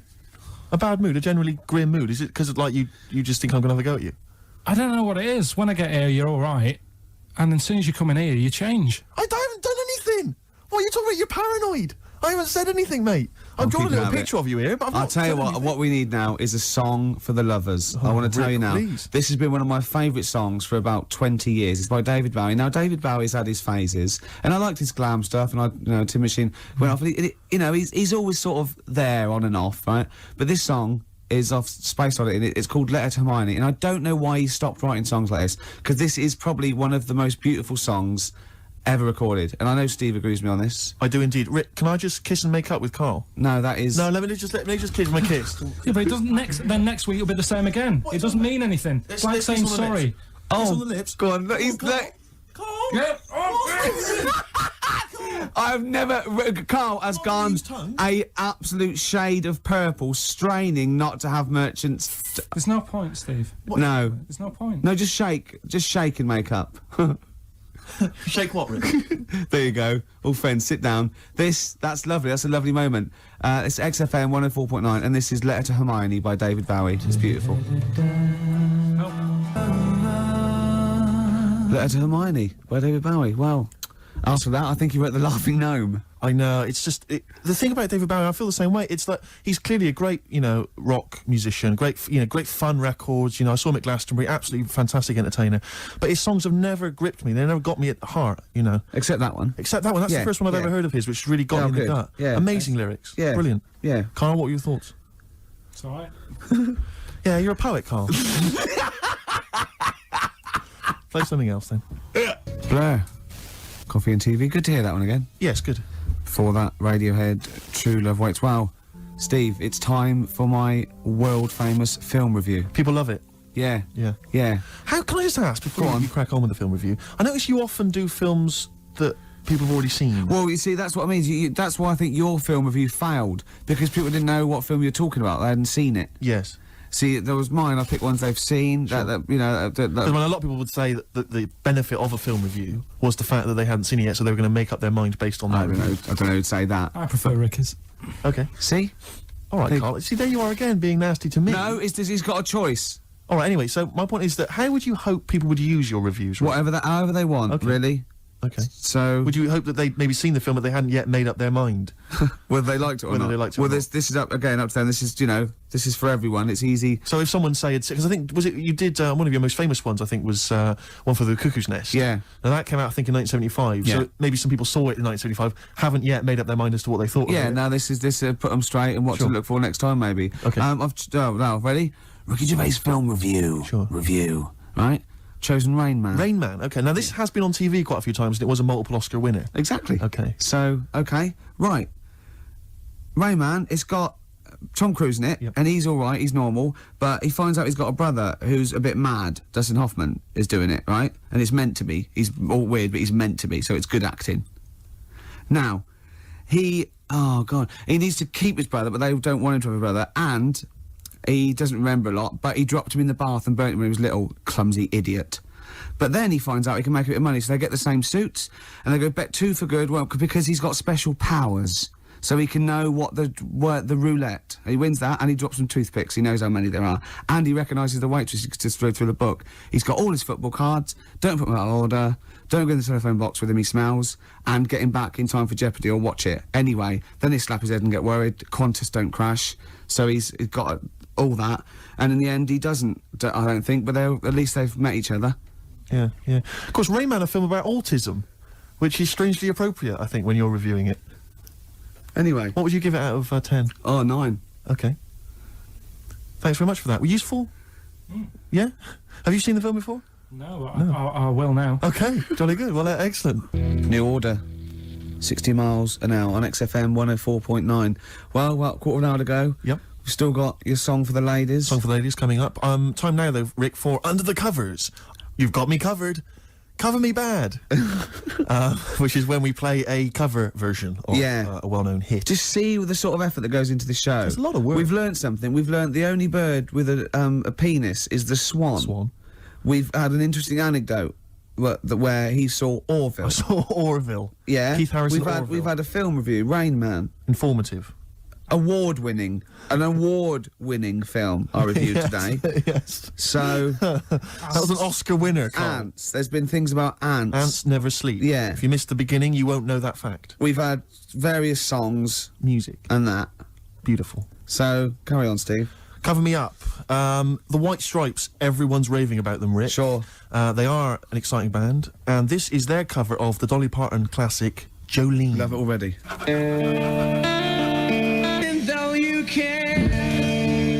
White Stripes and their version of Jolene. What did you make of it, Rick? I loved it. Good. I want to ask Carl a question though, because Carl sometimes in awe of this newfangled world that we live in. What do you think of the scenario? What do you think is going on there? Because it's a bloke singing to a woman, begging her not to take his man. What do you think's going on there? Say again. Well, that's a bloke there singing, Yeah, to his wife Jolene. Right. Were you listening to the lyrics or? You see, I got mixed up anyway. I thought it was about that one about the person who chucked himself off a bridge. So I was thinking more about that than listening to that one. Right, listen. Well, go on it. Right. Jolene, I'm begging of you, please don't take my man. You flaming locks of auburn hair, even though you can, don't. He's all I've got. You're a beautiful woman. Don't take my man, because I can't compete with you, right? Yeah. What do you think's going on there, though? Because, you know, it's Dolly Parton singing it. We know what's going on. They're fighting over the same man, aren't we? Yeah. What do you think's going on when a bloke singing it to Jolene? What do you think of the scenario there? That's one of them names, isn't it? That could be a bloke's name. It's like Leslie. Oh, Christ. Okay, sorry, it was a... I wish you'd not asked him that question. It's so exhausting. I love him. Do ants sleep, Carl? Which bird's got a cock? Swan. Okay, nice one. Listen, I want to play that song for various people who've emailed and phoned in saying they want requests. We don't really play requests on the show, but we'd like to mention them anyway. Matt Barr, Magic Thighs. That's not Matt Barr's Magic Thighs, No. that's Matt Barr and Magic Thighs. Yeah. Kieran in Dublin, Stuart in Hackney, Lisa and Alison in Crouch End, and Glenn in Crystal Palace, who was phoning up with a nice message earlier. All of you, thanks for listening, and thanks for enjoying it. Sorry we didn't play your requests, but tune in next time, it'll be fun. Anyway, I just all I wanted to say, really. Here's tragic. What's tragic? What did you want me to say about that song? Just your opinion. Your own opinion was fine. It's sad. In fact, your own opinion is better than anything I could really hope for. Without doubt. Whenever I ask you a question... You constantly surprise us. Yeah. It's wonderful. So only ever... Carry on telling the truth. Carry on saying exactly what's on your mind. And I think this could become a great... You're like a man who was frozen in Victorian era and has been reawoken and he's kind of discovering the world. Some things make sense, other things don't. It's beautiful. As opposed to one that was made in a castle in Victorian times like Steve. Oh, that's just... Oh, I've joined in with Carl. I can't believe you're I'm sorry. on my side. Yeah, no, it was irresistible though, wasn't it? I'm really sorry. Should we play a record? Right, I'm afraid that is about it from us. Absolutely. I always leave the ladies with the song, Rick, as you know. And the song for the ladies this week, again, it comes from the free giveaway CD that comes with this excellent little magazine called Comes With a Smile. And there's always something interesting. How are you spelling that? I've played the Mull Historical Society before. This is a track. It says it's just a demo, which is, I don't know why. If they've been picked up, it's outrageous. They're called Sloan, and this is called Pretty Together. See you next time. Goodbye.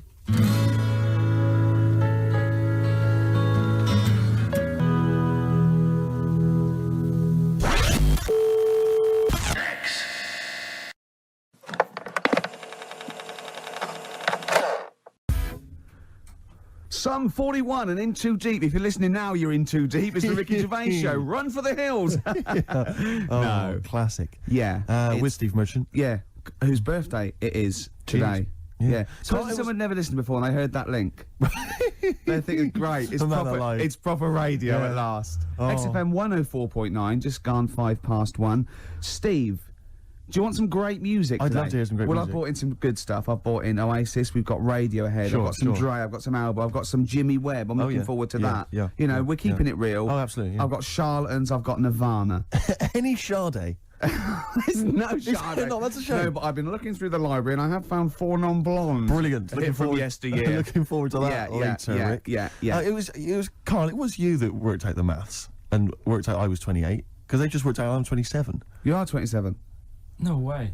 Yeah, I asked you, didn't I? And I said because, no, but what I sort of questioned was, I said, well, if you're 27 today, that means last week you were 26. well done. Yeah, that's irrelevant. So therefore you assumed that I must be 28 then.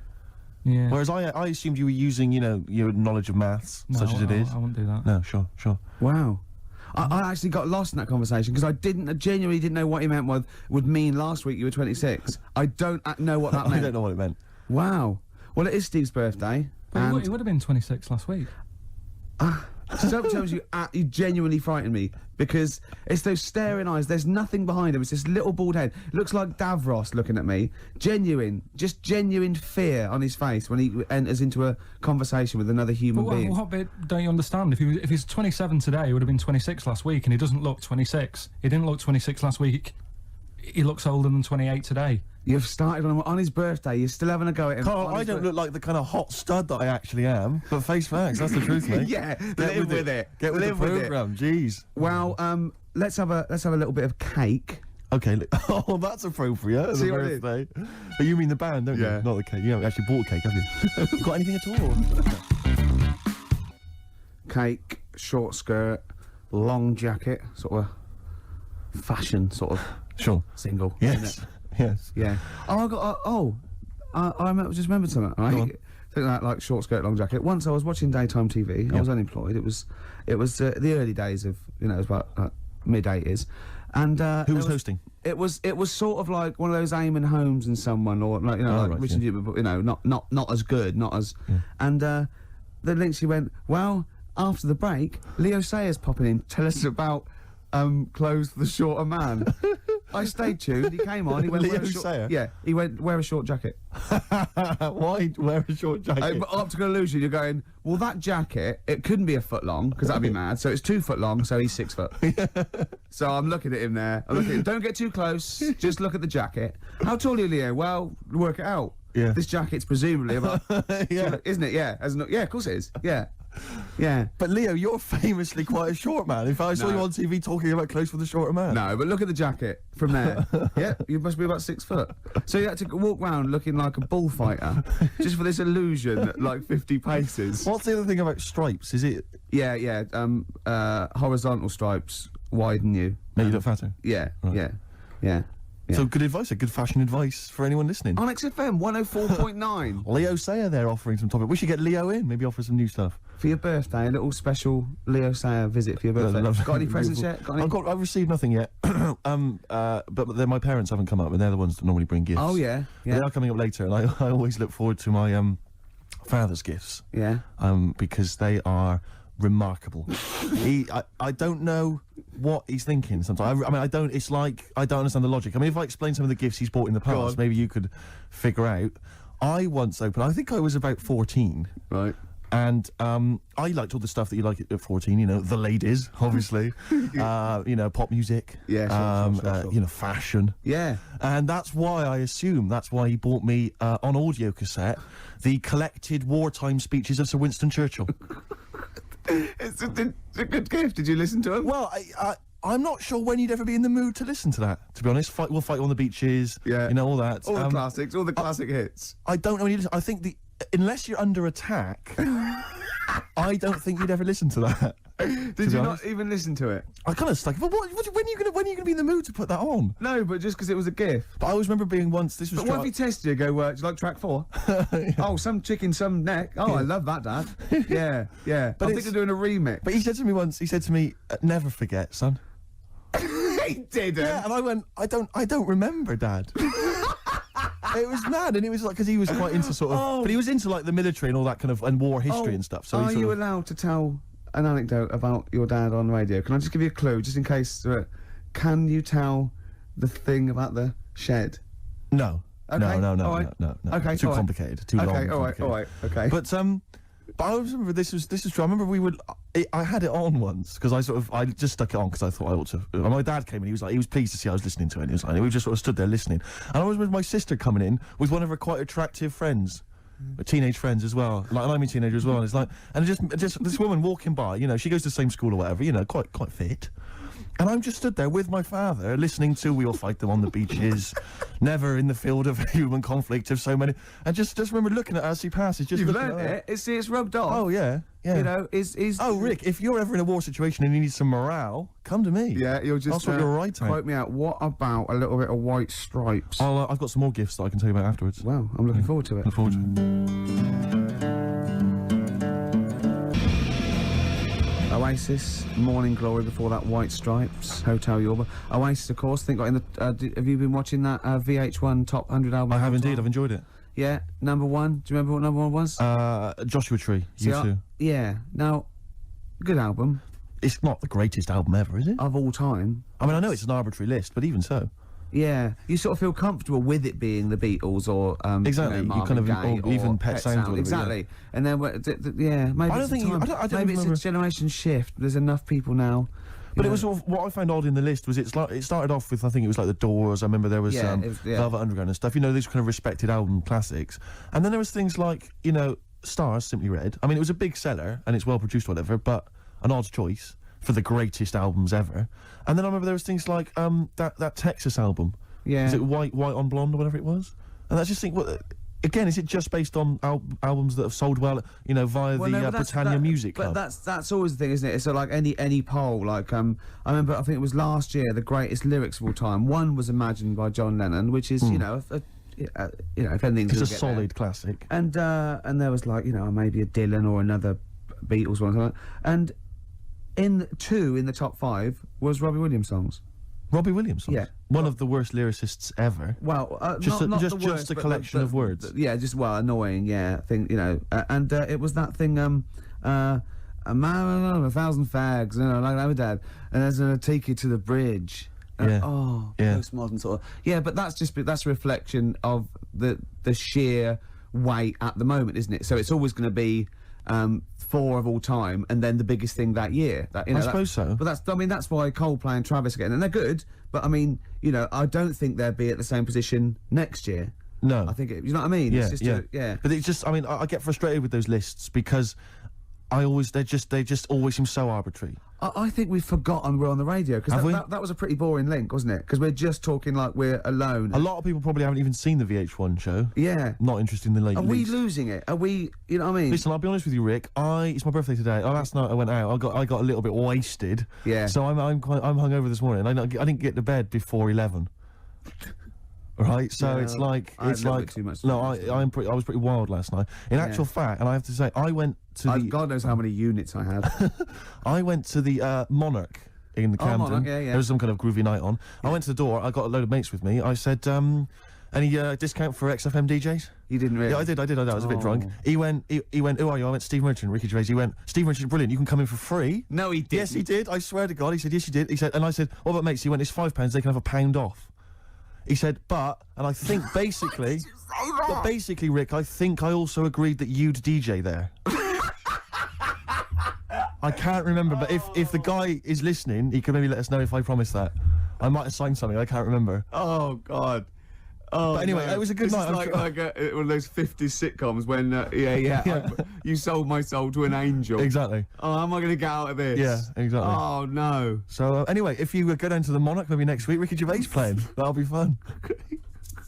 Well, that was Elbow and Red off Asleep in the Back. I love that. It's Great song. Got sort of early Peter Gabriel, and that's wonderful. Well, we were talking about, like, your birthday and everything. Yes. And, presents, and then I found out I'd been signed up to DJ at a club in Canada. Looking forward to that. To get you in. I got in for free. My friends got in at £1 off. I was just when the record was playing there, I said, why did you do that? Why did you try and get in free? Right? He goes, impressing my mates. Now, how impressive is it that Steve Merchant can get you in a place for £1 off? Oh. Yeah, you want to save money? Go with Steve. If they recognise him or have heard the show, you get £1 off. That is great. I'm a quality discount. I don't know what you like more though, because I know you, and I think it wasn't just the acclaim and the fact it was the £1 off you liked. The money off was exciting to me. That was great. Any discount would have been fine. I imagine you made them all buy you a drink for the several to the value of £1. It ended up costing them a lot more. Yeah, exactly. Well, have I ever? This is probably the most embarrassing of those entrance stories. Yeah. I was down in South London once, went down to some party that was taking place in some kind of swanky bar, where there was a doorman on the front and a charge. I think it was something mental, like £10 to go in. It was crazy. It was ludicrous. I don't know what I was doing down there. And I was in the queue. We'll establish what you mean by swanky later, because that could be. And it was a posh place. Was it? And so there's a queue outside, and there was one of these doormen who thought it was like kind of Studio 54. He was like sort of, choosing people who could come in. Yeah, you two come in now. And I've been there for ages, obviously. Oh, I was on my own because I got there late. And clogs. Exactly. I've dressed up for this. And there were these 2 girls next to me. And I'm thinking, if I'm in a queue, I've told you before, if I'm in a queue and if I'm stuck with 2 girls, I'm thinking, what a great opportunity, use the old merchant charm. Yeah. And so I'm there, and I'm sort of thinking, I kind of sort of give them a nod or whatever, a wink. Yeah. They're loving it. Yeah. They moved to the back. They're putty in my hands, Rick, as you can imagine. Yeah. And I thought, well, to really seal this off, I'll get us in. Like, I'll sort of skip the queue. So the guy's sort of coming along, he's picking people off, the doorman, and I just grabbed him. I just grabbed him like that. And I said it so everyone could hear. Right? And I thought this was brilliant. I said to him, how much is it? He went, £10. I went, I'll give you 7. That was my bribe. I'll give you 7. That's the whole £3. No, that can't be right. No. No, he must have said a £5, and I said I'll give you 7. Yeah. That makes more sense, doesn't it? That's giving him a £2 incentive. A £2 incentive. That's it. I'll give you 7. You can make up the 10. Exactly. You can, if you let me in, you can put in 3 yourself, mate. That never works, does it? He said to me. He said to me, I can't be bothered. I'm just gonna have a kip, I think. I'm so tired. Was it percentages that put you off? That frazzled me initially. I mean, it's a funny anecdote when you're giving him £2. Yeah. It's even funnier when you're getting him when to he's put up paying stuff. me as well. Oh, I love it. Right, we're gonna play a record. Then we're really gonna concentrate. XFM 104.9, Ricky Gervais show. Steve Merchant's also involved. Oh, don't go to bed. Oh no. Cypress Hill, Superstar, still to come. We've got such great bands as New Order, Ash, Nirvana, Radiohead. Song for the Lovers at about 2 o'clock is a beautiful song by Jimmy Webb, Lovely, Steve. looking forward to it. Now, it's Steve's birthday. It's XFM 104.9. He's 27. Yes. We're both a little bit hungover. Yes. Now, every link we've started hasn't really sort of... It's not really come to fruition, if I'm being honest. Nothing's happened. I mean, sometimes they're just all out, kind of, there's just blunders in them. Yeah. Or like this one, we've already run aground. Yeah. I think it might be a mixture of us, like we've been on this station for a little while, we're losing the will to live. Bored. But we're going to buck up our ideas. Can I just ask a quick question? I said buck up, by the way, just in Can I case. just ask a quick question though, because I mean, listening wants to complain. My birthday today, and therefore last night I went out, and that's my excuse for being a little bit tired and a little bit hungover. Yeah. What's your excuse? Because you didn't come out. No, I know. I mean, you conscious you had the show today. What were you doing? Staying at home, just drinking? Yeah. Having a little couple. Me and Jane went what time to did say you go to goodbye bed? to someone about 1. Well, that's stupid. What I'm saying is, no, I mean, it's your name all over the show. You know, I'm a nobody. I got no reputation. Yeah. Although Thankfully. you get a £1 off in most clubs in That's Camden. true enough. I think just drop. If anyone out there, if you're sort of like tall, sort of, I'll answer your birthday, but I'm just got to do a description. This is nothing nasty. It's pretty good. If you're sort of like a lanky sort of geek, and you know you can do a Worsley accent, then maybe you can pretend to be Steve Merchant and get in £1 off. Is that all right? That's fine, Rick. No, because some people would take that as a personal... That's offensive. Yeah, Sure. yeah. So we were talking about... Should we play a record? Is that link too long already before we actually got to something? I'm already bored. Carl, we've got to get to something. We've got to do something. Why don't you contribute something? You've been silent. Now that is scraping the bottom of the barrel. Really is, isn't we're in trouble. Oh no. Oh, we're failing. Who can we bring on that's surefire, always delivers, audio snappy? dynamite? Yeah. Carl. The big guns. Come on, Carl. I was just thinking, there is nobody else who looks like Steve. He's done ya. That's outrageous. Well, then, to be honest with you, that insult has resurrected things. Yeah. Well done. Play a little tune, and then we've Got a little bit of a sniffle as well, I think. Yeah. Cold or something probably coming on. Bit late there, Carl. You should come in a bit earlier there. Swayed there.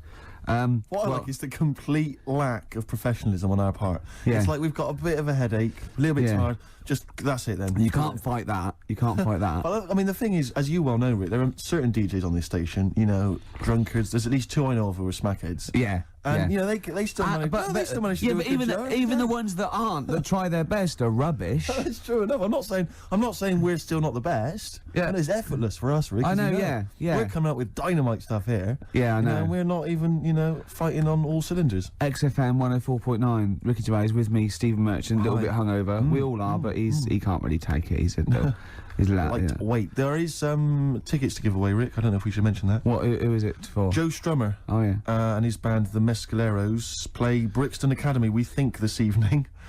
A little bit more information will probably be... So go along, just in case. If you say you're Steve Merchant, pound off.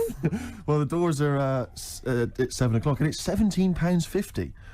Unless you've won the competition, Rick, that I'm about to set, and won yourself a pair of tickets. There is someone, right, in America celebrating a birthday today, okay? Yeah. More than one. Same I day as think. me. Yeah, no, but there's a specific one I'm thinking of, Go on. right? His name, Rick, is Dwight Schultz. Okay? Yeah. If you know the answer, obviously don't give it away. Yeah. His name's Dwight Schultz. He's an actor. Yeah. He was particularly big in the 80s. Yeah. And he's also celebrating a birthday today. You're going to say what's his name? I'm going to say what character is he best known as? What TV character is he best known as? And you can win yourself some tickets for Joe Strum and the Mescaleros at the Brixton Academy. Dwight Schultz. American actor, TV character of the 80s, very famous. Oh, yeah. See, Christian's giving away a trip to Salem, Massachusetts. That's bizarre, actually, because I was in America recently and I went to Salem, Massachusetts, and that's not a prize. Isn't it? Believe me, we were there, we were sort of obliged to go because we were at someone's birthday. It's rubbish. Really? I mean, that's a really poor trip. That's such a boring He probably can't believe his luck. It's probably the biggest thing Christian's ever had to give away. The great thing about, and you've just dissed it. The great thing about Salem, Massachusetts is that I don't think we're good for this station. I don't think we're selling this station like we should. Well, you know, it's its own fault, you know, it shouldn't have hired us. I blame it, you know. Yeah, and paid us in advance. Yeah. They're lucky we turn up. No, I went to Salem, Massachusetts, and this is the place that's famous from, like, Salem's Lot and the Salem witch hunts, famously. Famous for all things Salem. Salem. Yeah, anything with Salem in the title, that's what it's famous for. The whole place has gone mad over, like, witches and anything. Basically, it's like, there was the Salem witch hunts in, like, 17-something or other, or 16-something or other. So the whole place now is just full of, like, people dressed as witches. Yeah. And then it's, like, any supernatural stuff. So that I went in, and it was amazing. It's quite like expensive. Glastonbury tent. It was, it's awful. Every single place there, every single shop is kind of horror-related. Yeah. And I went to the, Boris Karloff World of Terror. Yeah, right? It's amazing. You went in there, right? I don't know if Boris, the famous horror actor, has actually been involved, but you go in there, you walk in the door, you've got to put these 3D glasses on, right? And it's supposed to be this kind of chilling journey around this kind of, like a sort of a crypt, you know? And you put these glasses on, and I couldn't tell. They were so poor, I couldn't tell what was supposed to be a 3D effect and what was actually three-dimensional. Really? So I couldn't tell if, like, the floor was actually sloped or if it was just appeared to be. Yeah. Whether the wall was actually kind of knobbly or whether it was kind of 3D glasses. It was so much, and it literally took about 45 seconds to get through it. Imagine and he just that. came out blinking into the light again. It was so rubbish. So I just want to throw us over to Carl. So there's Steve Merchant with funny glasses on in this place horror, and he's walking round. Do you think he scared people, Carl? I've set this question out, haven't I? I've loaded the question. I know the answer you're fishing for.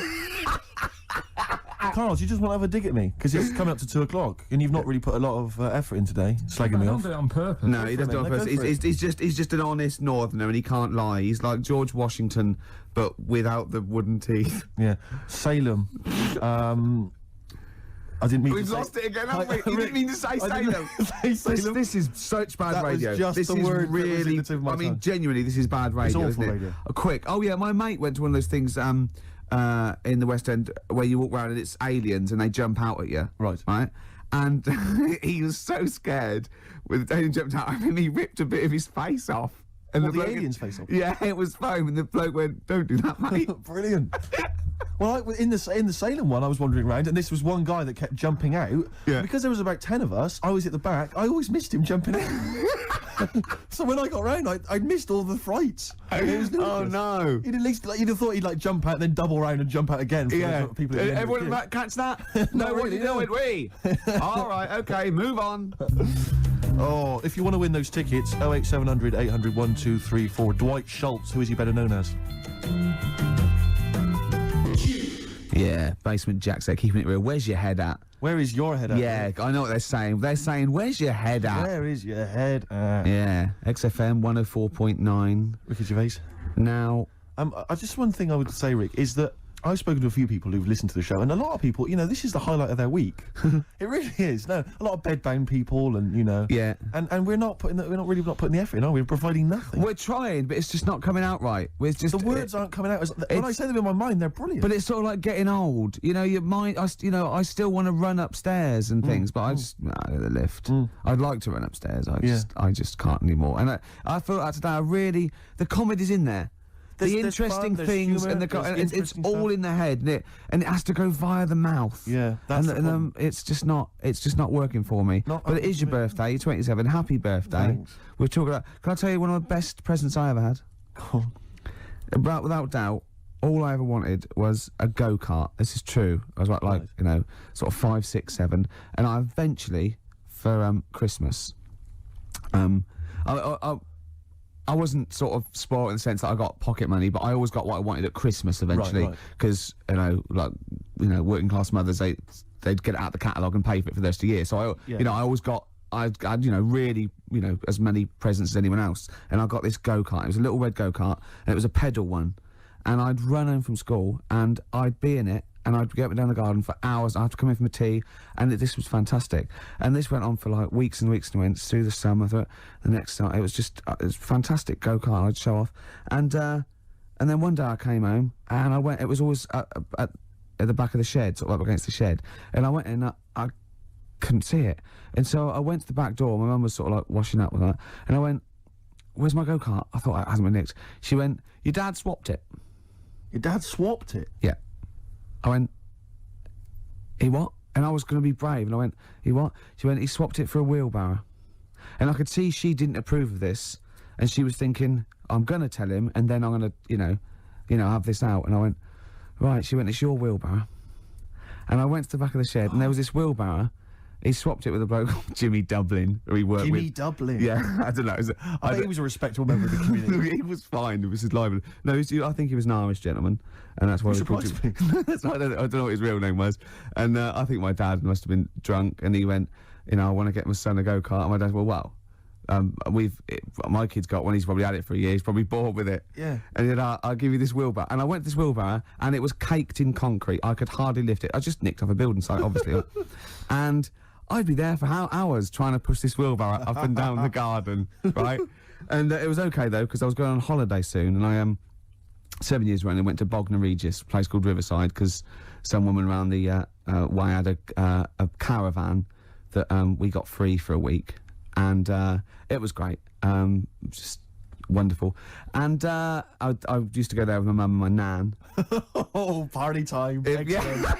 Yeah, the age of 7 to sort of no, it was good because you know when you're a kid and you wake up in a strange place, it sort of seems weird. You wake up at 3 o'clock in the morning hearing your gran pissing in an iron bucket, and you know We've all been there. You get disorientated. Anyway, and I went on holiday, and I met a little friend who was about my age. We were both sort of like, right, and he'd hired a go-kart. He had this great go-kart, and he came down to my caravan, and I went, "I've got a go-kart." And I remember my mum opening the window of the caravan and going, "Don't lie." That's so evil. And I went, I had a go-kart. I had a go-kart. Wow. Yeah. Did you ever talk to your father about the fact you swapped it? No. You never mentioned it to him? No. You still got that wheelbarrow? I think so. I've grown into it. Yeah. Yeah, I can nearly lift it now. Yeah. And now I'm just too old to run up and down the garden with it. Now you get one of your several gardeners who use it all the time. Wow. Oh, dear. Dre there. Dr. Dre. Of course. Bad intentions. Well, it's do you want to give the winners of the competition? The winners, yes. Tickets for Joe Strummer and the Mescaleros playing at Brixton Academy this evening. We have some lucky winners. The question I set was, someone else famous is celebrating a birthday today. Yeah. I don't mean someone else famous like I'm famous and someone else who's You famous. could probably get into the Monarch. Well, pound off at least. Yeah. And I said, yeah, which actor, Dwight Schultz. No, I didn't. I said, which character did Started Dwight off Schultz well, play? didn't it? It started off so well.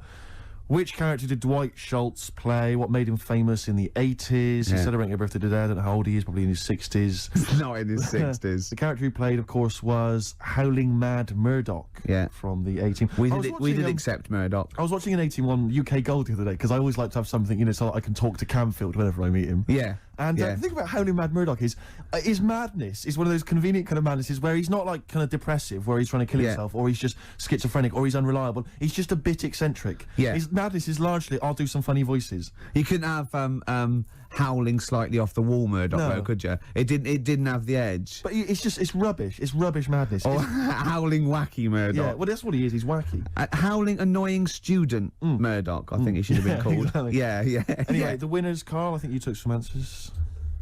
Tim and Neil. Well done, Tim and Neil. Are they going together, or are they... No. No, two separate. Lucky people, lucky people. Yeah. I don't think your heart's in it anymore either, Carl. I was alright today, but Steve's really dragged me down. Well, let's... Wait a minute, I just need to know why.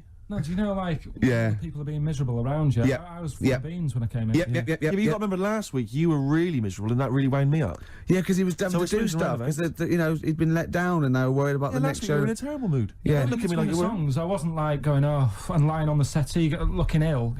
Talking. talking in that voice. Oh, he's done you again. I said just now, being quite friendly. Carl, Steve. Carl, have you ever tried to get into the Monarch for free? Because I'll be honest, mate, it's not going to happen for you. Come out with me, mate. You got a quid off. All right. Oh. When you can get in places in Camden for free. Yeah, I'm all right. Yeah. Oh, yeah, he's done you. Right, now it's time for Song for the Lovers. Now, this is one of my favourite songs of all time. You'll know this song better done by... That was nearly a sentence. Oh, come on, that was nearly a sentence.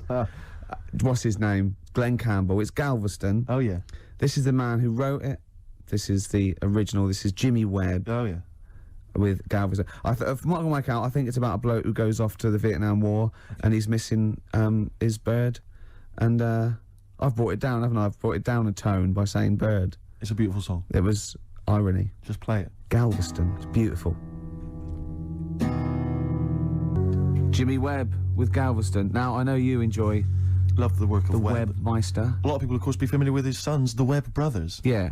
Yeah, very different. Quite cool, though. I went to see him live, and he was just so cool. Just like doing his songs and telling a little anecdote. It was just he's fantastic. That's my song for the lovers. Steve, what have you got for us? No, I was just going to mention a couple of other gifts that my father got. Well, he got me once. I unwrapped once, having professed no interest ever in this particular artist, about as much interest as Winston Churchill. I once received, lucky me, the making of Thriller. It was a video behind the scenes on Thriller from Michael Jackson. I know what he thinks though. But he thinks Steve loves to dance. No, he went. You love music and you love films. Yeah, no, that's a film. Yeah. Yeah. But I mean, I've never professed any interest. I mean, I don't think it even had Thriller, the actual film, on it. It was just the making of Thriller. Really? Behind the scenes, Michael Jackson dancing around. And John saying, Landis. Yeah, it was rubbish. Well, that's not very nice, is it? But what did you say when you opened it? Brilliant. Brilliant. I love Jackson. Can't wait to watch this. Can we watch it now? I said. What did he say? No. He's so ungrateful, really. Yeah. Because I can't remember a time my dad bought me anything. It's always my mum who bought it, and my dad would give her the money. Yeah. You got Ricky who's lost his go-kart. You've had a video bought for you, and you're still not happy. I just think you're selfish.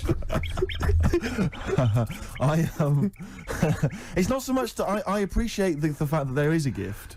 I think it's the fact that the gifts are arbitrary and can be bought in the shop that's opposite the place he works.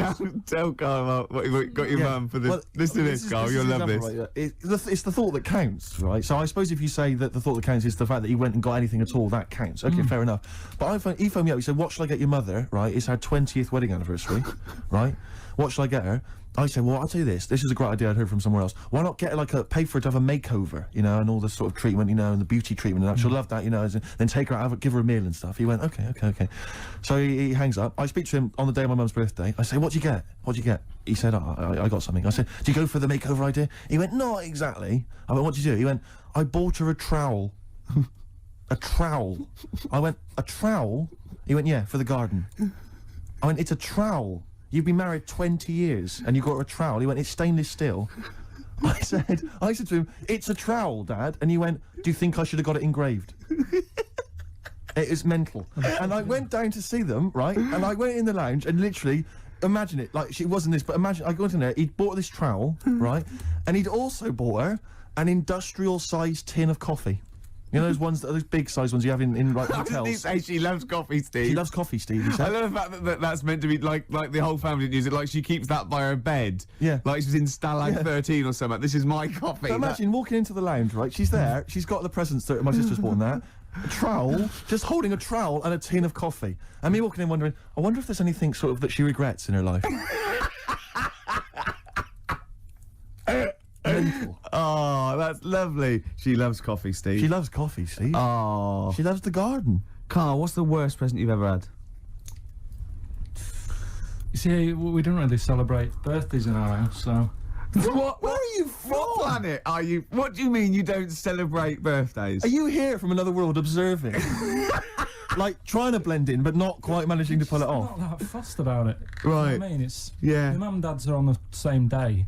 And I think that just was like... That's a bit weird, isn't it? And their anniversary. And... Well, they got married on their mutual birthday. But Carl, can I just... and Christmas. But Carl, there's a difference between you saying... What do you mean their anniversary's on the same day? Of course it's on the same day. Yeah, and the birthday.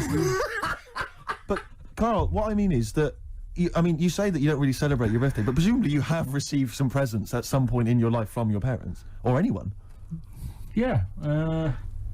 Okay, well, we'll come back to you later. Yeah. Thanks. Let's play a record. Carl, have a think about that, and we'll come back to you later. Thanks very much. Ash and Sometimes, they've won me over. They have indeed, yeah. They've just got better. They got to be the band they always wanted to be. I I'd think. have written them off in the early days, but no. Me too, Steve. Just goes to show. Carl, any thoughts on what gift you've perhaps once received that you can joke about now, but was tragic at the time? No? No. Not really Like put I the say, thought in then? Didn't have that many presents, so... Always thankful for what you got. I was grateful for. Yeah. Rick, would you love to hear from the listeners if maybe they've received some amusing gifts? No. No, I wouldn't. So, what are you doing tonight? You going out for a little meal with your parents? Yeah. I thought you were coming. Yeah. Right. Yeah. Good to know. Yeah. Any no. suggestions as to where we could go? I mean, maybe people would like to phone in, because I've got no idea. It's got to be largely meat-based. A fella will only really eat meat. Do you know the steakhouse near me? It's closed down. Brilliant. That's one. There's lots more to go. Let's not stop there, people. Come on. I used to look across and think, is that a bingo hall? I know. It's or somewhere to eat? Yeah, neon. There's at the back. Right at the back had cocktails, and you know, just imagine. Who's in there with a cocktail? You know, imagine you going in there with a DJ sitting there. Hi. Be fantastic. Go on. Carl's got something to say. I can tell. What? Is there a chance that your dad's like on the way into London now and has heard you saying, "Oh, yeah, he got me this and he got me that," and he could be like nipping to a shop now to buy you a rake and thought, yeah, just think of that. Oh, that'd be terrible, wouldn't it? Or the making of the Bends. Yeah, he'll probably turn up and say, I was going to get you a gift, Steve, but then I got high. And we'll all laugh. Cultural reference. Yeah. Right, this link has run out of steam again. Yes, but don't worry, because I can salvage it. Go on. Because it's time for Under the Covers. Cover me up. Oh, you got me Between the covers. Between the covers. I like covers. Cover songs. Yeah. And this was done by someone else. And it was this week. I'd like to play. I mean, we're all fans of Destiny's Child, Rick, and we're all fans of the song "Say My Name." Yeah. But have any of us heard the Scottish band Spare Snare doing their version of it? I suspect not. Let's hear it now. Oh. Spare Snare doing their version of "Say My Name" by Destiny's Child. Rick, what did you make of it? Do you remember Raw Sex that used to be in French and Saunders? Was Roller River on as well? Yeah. Is that basically what it's like? It's a bit like that. Do you think maybe the cover version section's running out of steam?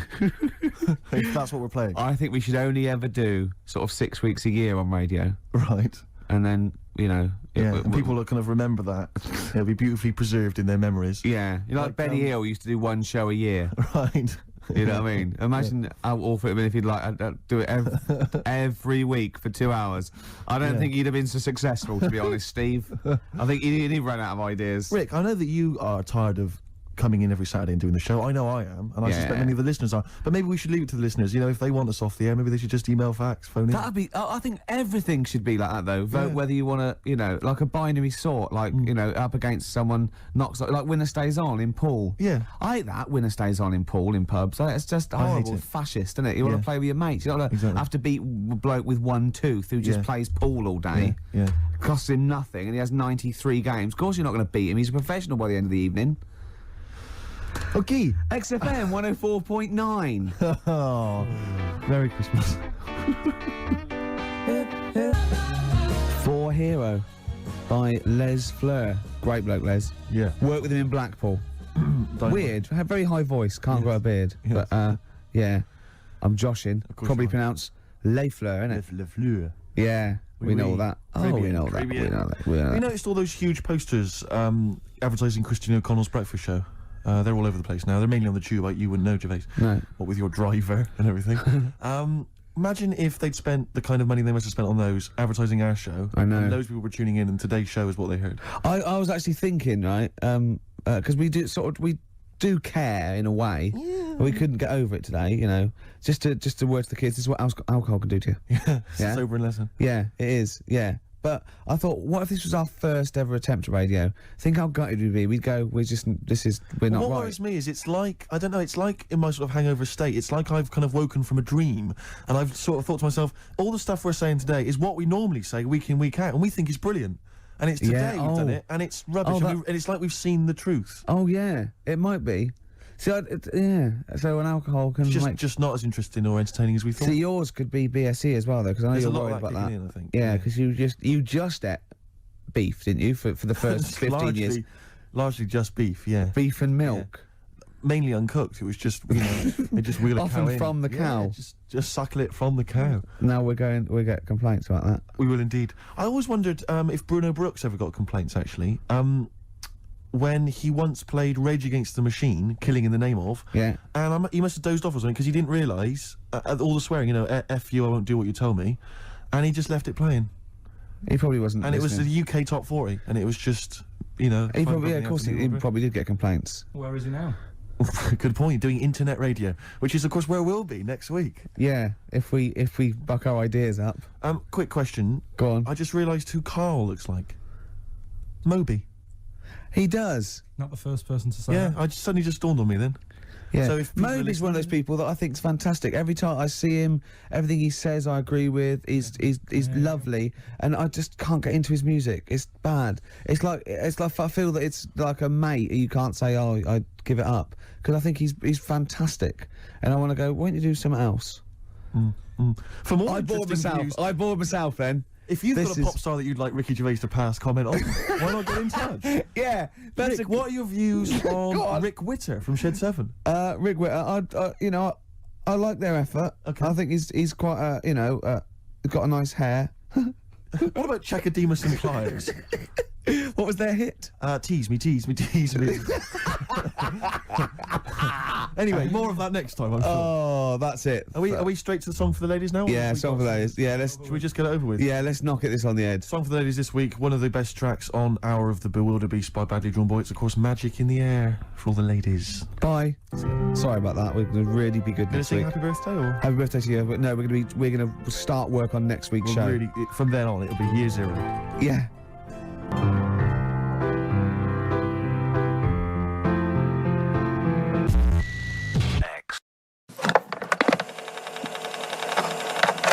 XFM 104.9. Steve, just back announced that for us. Yeah, from the album Princess Superstar that was Princess Superstar and Untouchable Part 1. Did you enjoy it? I really enjoyed it. Good. So I'll tell you what, I had 2 of the ingredients that I look for in a record. It was both fly and dope. High five, man.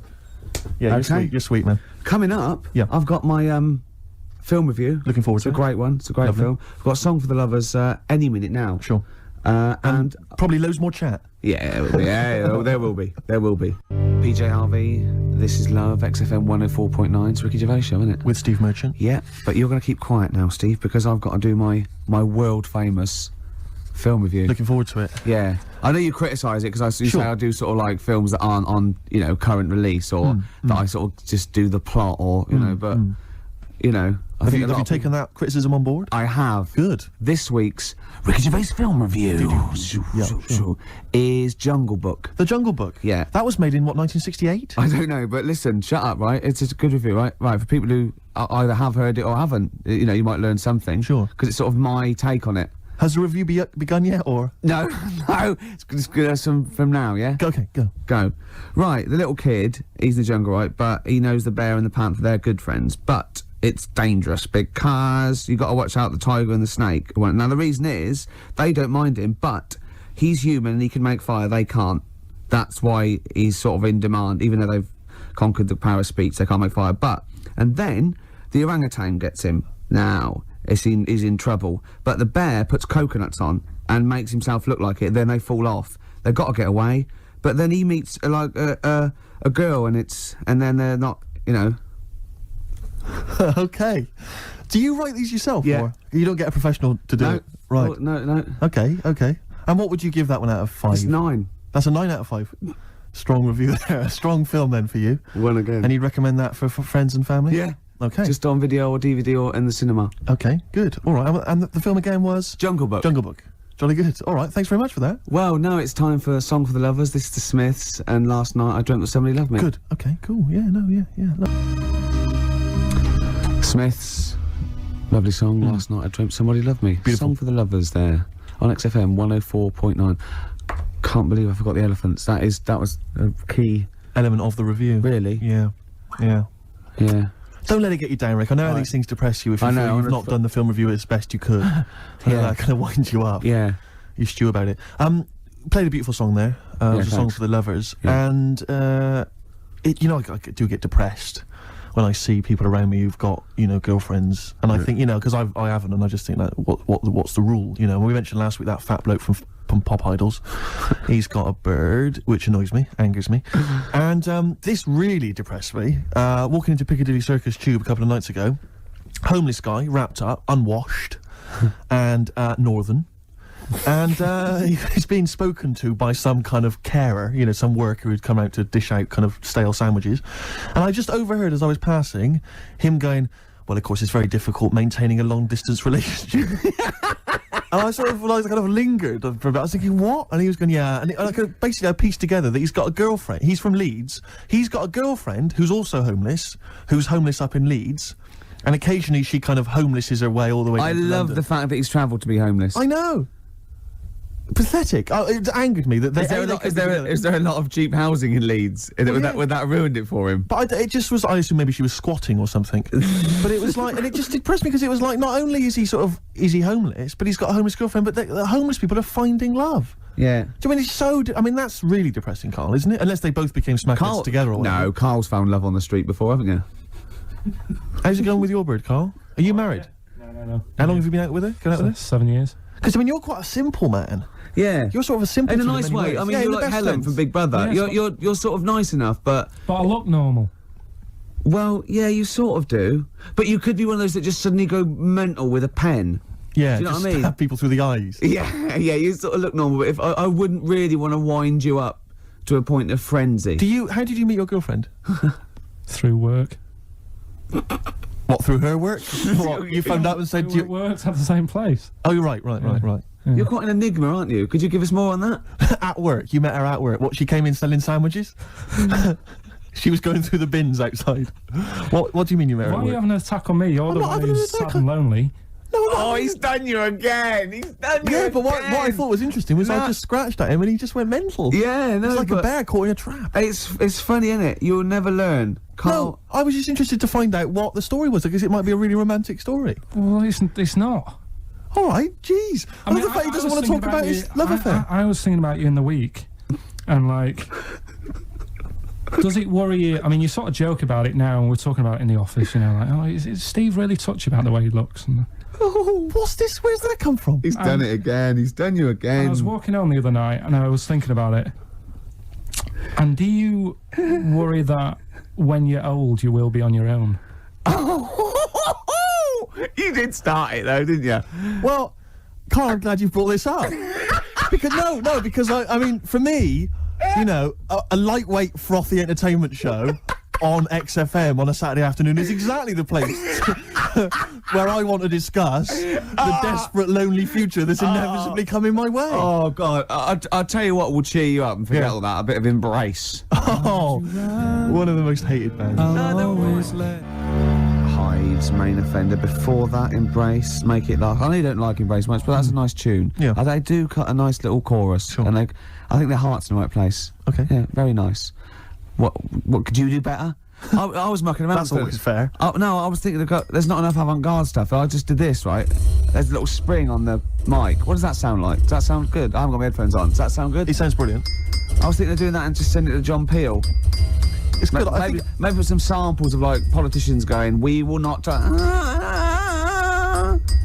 I feel it's more a B-side at the moment, but I mean it's strong. I think it could work that up. But that's without strings or anything. Without sure, that's without I mean that's just kind of a basic demo. When you've worked that up with a decent producer. Yeah. Man alive. Still coming. We got Radiohead. We've got what are these fellas doing? There's a couple it's quite noisy. It's just distracting. Yeah. There's a couple of fellas behind us taking pictures. I don't know why it takes two of them. I think one of them just got a couple of hours out of the office. Yeah. They're from the what are you from? X-Mag. X-Ray. X-Ray. What's X-Ray? It's the XFM magazine, Steve. The XFM what? Magazine. Where's that? Where is this available in shops? Is it just a giveaway thing? It's kind of giveaway, bit of information on bands. Right. Gigs are coming. How is it available? Who gets it? It's in top magazines. You're really selling it, Carl. You're obviously a fan of the magazine. It's all right. Yeah. I don't want to make it. This seems now like you've said, let's pretend we don't know what it is. You sell it on air, make it sound. I don't know what it is. Well, I'll show you later. Okay, cool. And if people want a copy of it, they can go to the website and subscribe, and you get it for free. That's all right. Yeah. Cool. And you're going to be in it. And we're going to be in it. Centre pages. I don't look my best. I don't dress for radio. And, you know... Well, it's okay, because I'm photogenic, so I'll make up for whatever you I'll push lack. you forward. Rick, I don't know if you were aware of this, but we have some tickets to give away. Is your favourite band Marquis Smith's The Fall? It is, yeah. I thought it was. And is your favourite venue the Kentish Town Forum? Oh, I'd see anything there. I'd see The Fall anywhere, and I'd see anything there. So if you're telling me The Fall are there, we're not giving away, Steve. I'd like those for myself. Rick, I'm just trying to remember if your favourite support act of late is Schindler. Oh, no, I hate them. I'm not going. Give them away. Okay, so the doors are at 7:30. Doesn't say when it is. Tonight. I'm only Is it tonight, joking, is it? Schindler. I'm only joking, by the way. To Schindler, the lads in Schindler, if they think I'm being a little bit nasty. It's tonight. It's 7:30. The tickets are £11.50 in advance. I'm assuming there's probably some still left, but we have some to give away. How many we got to give away? Just 3 pairs. 3 pairs, is it? Have you? Talking of Schindler, you know the people that make lifts, or I think escalators as well. Oh, yeah. If you notice, like in the bottom of a lift, it always says Schindler. It's always made by some organisation called Schindler. Do you think it's the same Schindler, like from Schindler's List? So it's Schindler's Lifts. Schindler's Lifts. And it was passed down wrong. No, I didn't make a list. Yeah. No, I made lifts. Yeah, You're joking. Spielberg was going, I've made a whole film about it. Was 3 hours. It was in black and white, for God's sake. Was it? Where'd you get the lift? There was no lifts in it. I thought it was a list you made. No, I made lifts. Oh. Anyway, next time we're in the lift, check that out. That is true. Anyway, we've got 3 tickets for the Fall. Sorry, 3 pairs of tickets for the Fall, who are performing tonight at Kentish Town Forum. If you'd like to win them, here's a question for you: which Radio 1 rival station, which Radio 1 personality used to be a member of the Fall? If you know, then you can get in touch on 08700 800 1234. Or it's ricky.gervais@xfm.co.uk. Is it Chris Moyles? I don't want to give it away. Is it John Peel? I don't want to give it away. Okay. I don't want to give it away. Okay. But 2 words for you. Emma B. It is indeed. We're just looking at the Polaroids, the test the photographers do, and I'm not all happy. No, do you know what I mean? Though it's like I kid myself. I must walk around. It does take mirrors and photographs. And I go, oh no, yeah, I forgot I look like that. Yeah. Do you know what I mean? Sort of like you look at that. Look at a tree Look trunk. at me, Rick. There. That's always with me. Oh. There was a bloke downstairs thought I was Johnny Vegas. He was going, I love those adverts with a monkey. I didn't have the nerve to say I'm not him. At one point, he actually said, I like that one when he hits you. And I went, yeah. He went, you do any more adverts? And I went, yeah, I'm doing a couple more. I just thought, God, it's gone too far now. I can't say I'm not Johnny Vegas. So I'm not really listening, because I want to say to you, can you get me more square on? Yeah. Square on, I'm not so bad. It's from the side. Yeah, the side looks bad. All right, calm down, Rick. Yeah. Carl, what do you make of that? Pretty face. Yeah, this isn't great radio. No, it's not. I know we never do great radio, Yeah. but this certainly really isn't. This is some of the worst we've done. Yeah. We were talking before about Schindler's Lifts. Yes. Like those people just make one thing, and they're famous for that. Now, do you think the Monopoly commissions should investigate Armitage Shanks? Yes. Because I've never seen another sink or toilet made by anyone else. No. When did they take over this? Can you hear that clicking? Yeah. Would you just stop just for a second while we're just doing this? Because he can't talk, because he's trying to make himself look so handsome. Well, exactly. I've got to keep striking poses to sort of look normal. I've just changed my mind. I want to. You remember that George Michael video where he doesn't appear, he just gets supermodels to play him, or kind of replace him. Can we do that maybe instead? Just get a leggy blonde in.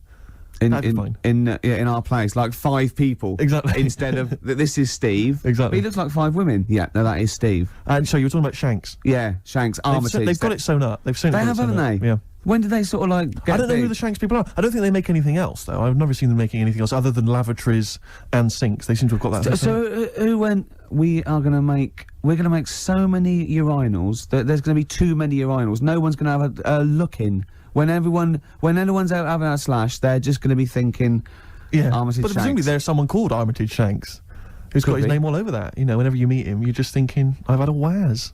On Armitage Shanks. On Armitage Shanks. Is waz a word? We can say waz, can't we? Yeah, or piss, or slash. Yeah, either of them's fine.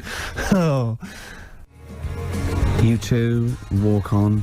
See, I like U2 again now. I liked them sort of, in the very early days, and I hated them for about 15 years. And then the last album, this, and Beautiful Day, I think really good. Thanks for that. They've lost all their pomposity, don't you think? I saw one of them saying that he felt this was the best album they've ever made.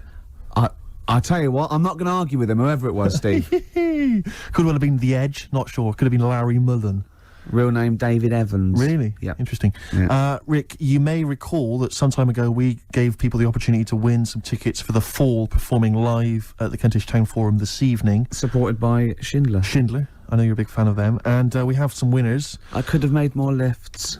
The question I set was, which Radio 1 personality used to be a member of The Fall? We did have some wrong answers. Wrong answers included Gary Davis. No, I imagine him in The Fall. That is brilliant. Noel Edmonds. And of course, Ed Stewpot Stewart. Oh, what's happened to Noel Edmonds? What's happened to lovely Nolly? Noel's just utterly doomed, isn't he? No one will employ him now, it seems. Well, we don't know that. That's probably libelous. How is that libelous? Well, he might be turning down stuff and therefore might be sort of waiting for a big comeback with Noel's House Party 2002 for all you know. No, you're right, it is libelous. Yeah. Thanks for pointing that out, Rick. Yeah. So many lawyers thinking that's not libelous. No, actually, good point. Yeah. So the winners are Minna, who's from Finland, apparently, according to these notes here. Minna. Why is that funny? Well, how would she have called him from Finland? Well, no, when someone says, where are you from, she might have been here for like a year. I go, well, Finland. Well, I've embarrassed myself. Sorry about that, Rick. Thanks for tearing me apart. That was fascinating radio. Vinny's also one. He's from Surrey. Imagine coming from Surrey.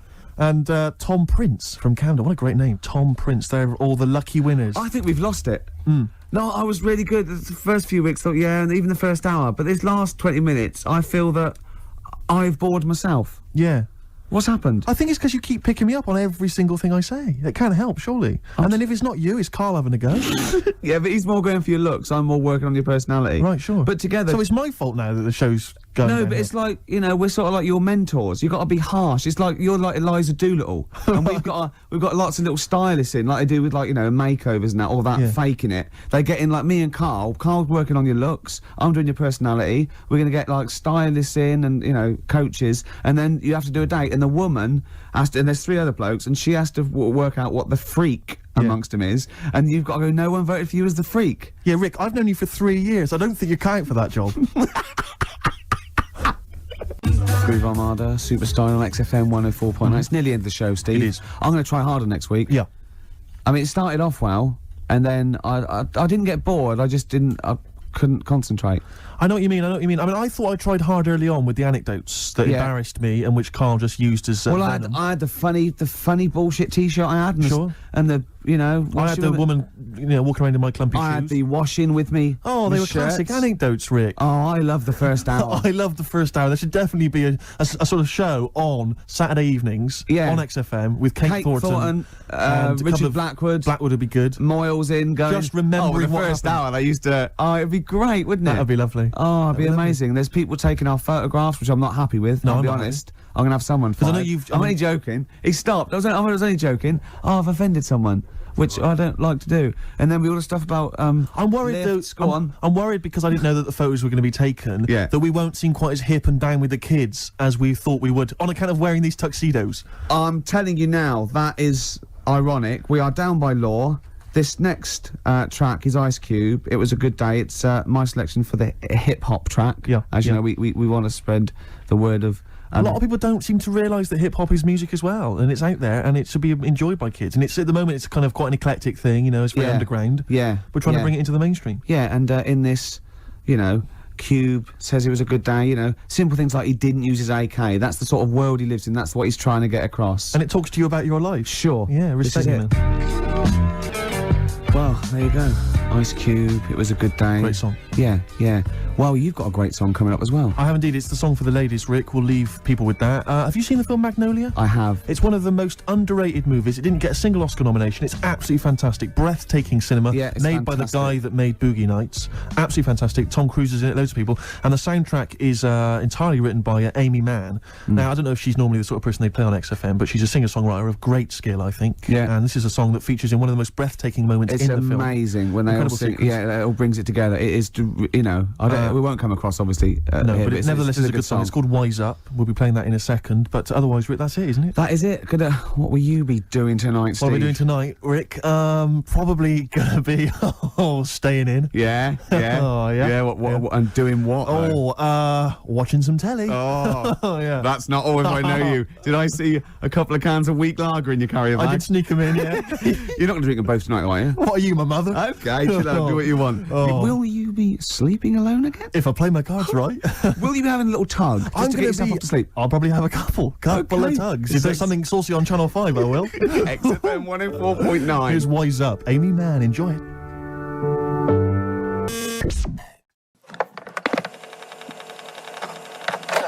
Absolutely. Stone Roses on XFM 104.9. I'm Ricky Gervais, with me Steve Merchant. Hello there. And Karl Pilkington for the last time, Indeed. I'm afraid. Yes. So, you know, we're going to have a little bit of a chat. We're sewing up some things with Karl. Indeed. We're giving away that prize, that BAFTA bag, and, you know... Playing some great music. And we're just, I mean, I'm bringing in my favourite tunes. I'm bringing the Smiths, Radiohead, Cat Stevens, David Bowie, Neil Young, the classics. Steve's doing the same. Indeed.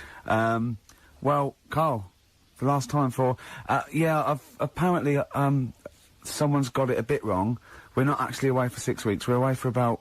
we'll be back in, August, won't we? Bloody hell. Yeah. No, don't swear. Yeah, that's outrageous.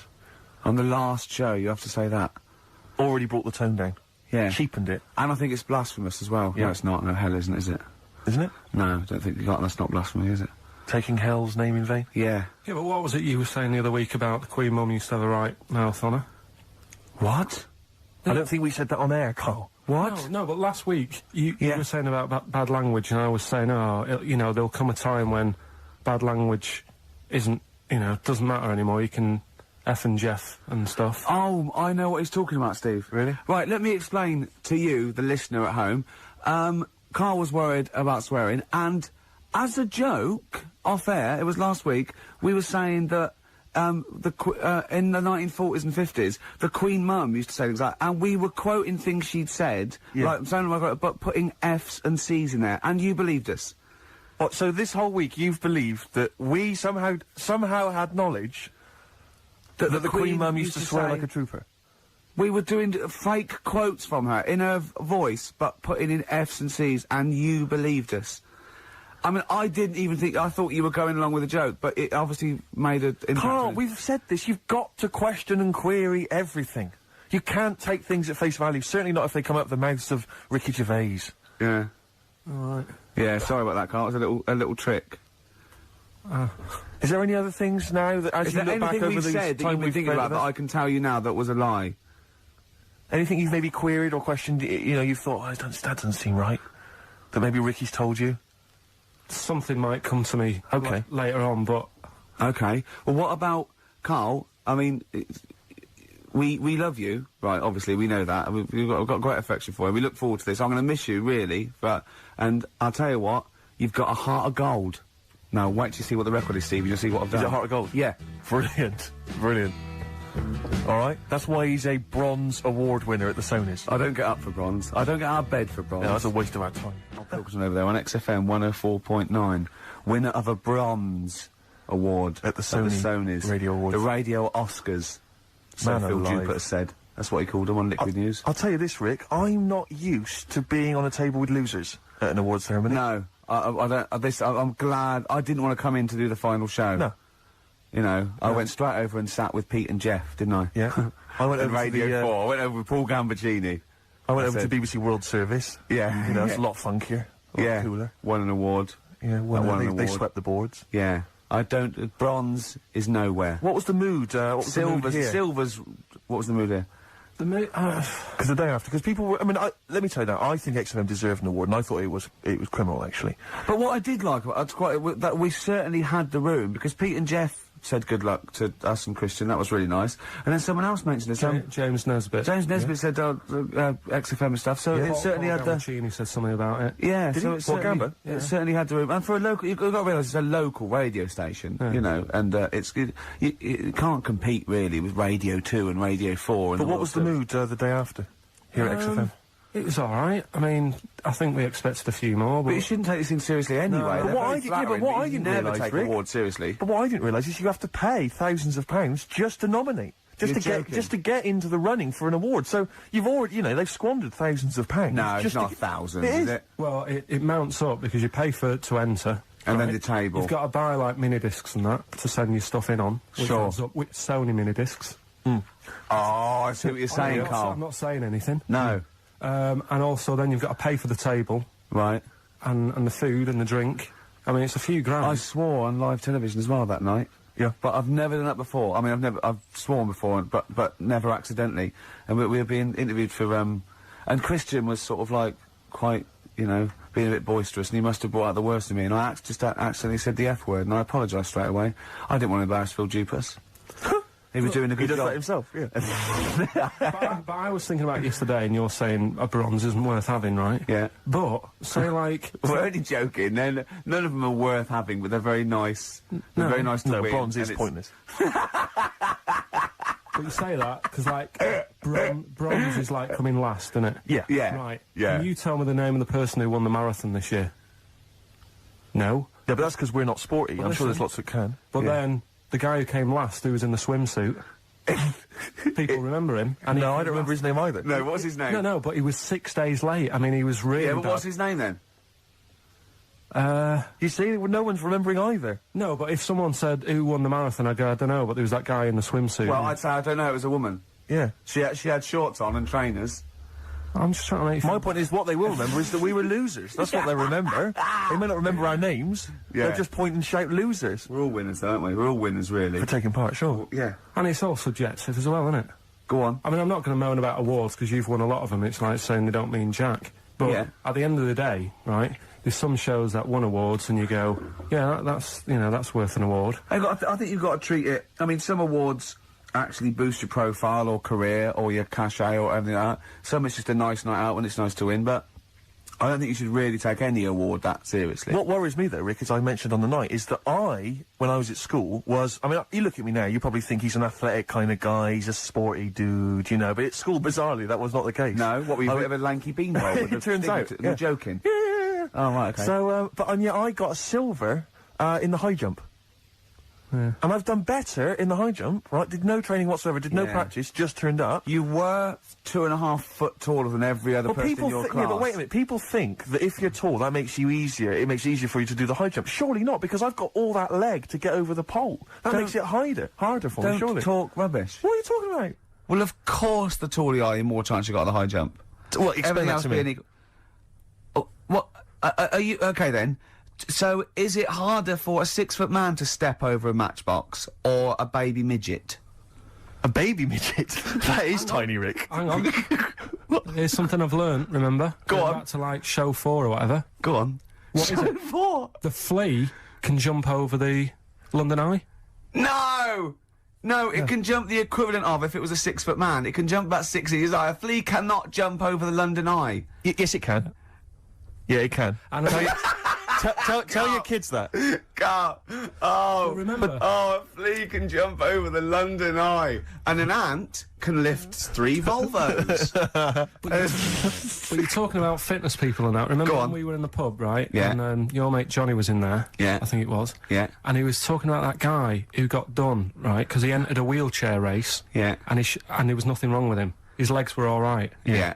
Now, he got done because he shouldn't have been involved in it. Yeah. But don't you think that really he's really good for doing that? Because he's not normally in a wheelchair. Sure. So he's not used to how they move about. Yeah. His arms aren't as strong as the other fellas who are always in the wheelchair. Sure. He had his mate pushing him. That was the problem. Yeah, it was motorised. I'd give him a gold plus. You know, you're taking a bloke who's not used to doing something. He does it the first time and beats the people who are at it. What about that woman, though, that was disqualified in the shooting, because she was in a wheelchair, and she was just in the normal able-bodied Olympics. It was just, she entered, right? But she wasn't allowed to rest her elbow on the arm of her chair, because that was something disadvantage. She was in a wheelchair, and she's shooting, but she was getting an unfair advantage, and they said, you cannot put your elbow on the arm of your Sneaky, wheelchair. aren't they? No, they are. You got to be careful. You got to be careful. Do you want to play Some of them aren't even disabled, it turns out. Hold on, though. We're talking about athletes, aren't we? What record should we play next? I'd love to hear that single that was out a couple of months back by Athlete. Let's have Athlete. Man alive. West Side by Athlete, a track that I know you and I have enjoyed. Yeah, it's one of our favourite new tracks of the year, that one. Yeah, absolutely. Very good. More of our favourite tracks to come on XFM 104.9. You know, me, Ricky Gervais, and you, Steve Merchant, and Karl Pilkington. Sure, go on. You know, I was mentioning the high jump. High jump. Do you know the reason I didn't get the gold? It's faintly embarrassing because the guy it was just neck and neck, me and another guy. In fact, he was slightly shorter than I was, and I was using the traditional Fosby flop. Is it the Fosby flop? Fosby flop. And he was using a method which I can only describe as the Superman, where he was running at the bar and diving headfirst over it. I've never seen this technique before. It's illegal. That's absolutely incredible. Is it not allowed? The Fosby flop only works because his shoulder and that are going over before his head. Right. That's they got around the rule. You weren't allowed to dive over because it was obviously too easy. No one monitoring that. Yeah, no. Just the games teachers having a quick fag. Yeah. What was his name again? The fag. I think his name was Mr. Woodbine. But he anyway, so he's using this method, right? And it gets neck and neck, and I don't know how many chances you get to knock down the bar. But anyway, it got to the point where basically I had to get over the bar, or I was going to come second. Sure. And I decided at that point to use his method. Because he'd seemed to be doing so well with it, I thought, well, I'll try that then. That looks easy. Oh, dear. And ran at the bar, launched, didn't actually get my feet off the ground, just hit the bar like I was someone finishing a race, you know. Did you have... It's so pathetic, just clattered everywhere. I just want to get this picture of you at the age of, what, 15, 16? Yeah. 6'5" already, probably? Yeah, probably, yeah. Probably, what, about 9 stone? Exactly. Yeah. Did you have your glasses on? Of course I did. You must have looked pretty sexy. Probably a small bum fluff tash. Yeah, as well. That must have been good. Was it true once, when you were about 16, you decided to wear a dicky bow to school? Yeah. That must have been great. That was during my PG Woodhouse phase.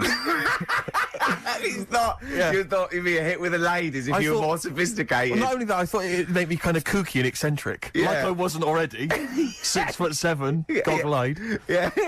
Like they're already thinking there goes a weirdo. Oh, he's a weirdo with a bow tie. Yeah. Brilliant. Does it spin round, mate? Yeah, what a Because you're catch. getting me hot. Exactly. Oh, dear. Yeah, I wore that for about 6 months, and it was in school colours, because we had to wear a tie, it's a school, but this was a bow tie. I mean, now I don't, oh, man. I can't believe it. I don't know what I was Karl, thinking. when you were a little Pilkington, right? What was, if you had hair, what would it be like? What do you mean? Well, you obviously had hair then, back then. What was the style? It was like sort of. I had quite sort of fine, sort of straight hair. Yeah. Right. Hairdresser once said to me, "You've got hair of a Chinaman." He was a wise man, wasn't he? What do you think that meant then? Oh. He just said he just said you've got the same hair as a Chinese man has. Very straight, quite fine. Why is he telling you? I just imagine this bar going, the Arsenal did well, didn't it, sir? Should I have something on that? You got that you have the hair of a Chinaman. I'm sorry, nothing. You're not the spy. No, I'm not. Thank you. Good night. Oh, you're not my contact. Yeah, lovely. You have the feet of a fish. I'm sorry, nothing. It's not you. Okay, next. You have the hair of a Chinaman. It was one of those barbers. It was a cheap one, just on a railway bridge. I don't believe that. Go on. On a railway bridge. That's why it was cheap. It was very low rent, so he could charge. That wasn't the barber. That was a man with some scissors. Yeah. Did you go? Oh, have to move you there, sir. Wow. Okay, back in the chair, sir. I imagine them on one of those things you always see in old films where you've got you have to press pump it down up on and that down. thing Yeah, so it like a travels along the seesaw. track. Yeah, That's not as good as that. It was just a normal chair, little wooden hut, and he did have to stop when a train came past because it used to. Well, because he had to change the signal. Just making a few extra bucks. Yeah, exactly. Yeah. Oh, I love that. That's Manchester for you. Oh, God. I always it wasn't Bernard Cribbins, was it? I always remember him saying, "Do you want your hair washing?" And I said, "Is it free? You know, does it come with it?" And he said, "Yeah." So I said, "Oh, go on then." He said, "Hang on now, I'll just have to wash these mugs up." He had like a sink full of mugs. Oh, so I'll God. just take these out and then I can wash your head. Oh, no. And that's why. Why did you go to this man? It was cheap. It was How like much was it? About £2. And when was this? God, at 88, 89. All right. Yeah. So what happened to your Chinese hair? Well, When did it start coming out? You have the hair of a bald Chinaman now, don't you? You've got the hair of a Chinaman in a box now. I used to just work a lot of hours, and I think that's what made it fall out. yeah, of course. No, it's not. It's genetic. You can't stop it. It's not genetic. Of course it is. Is your dad bald?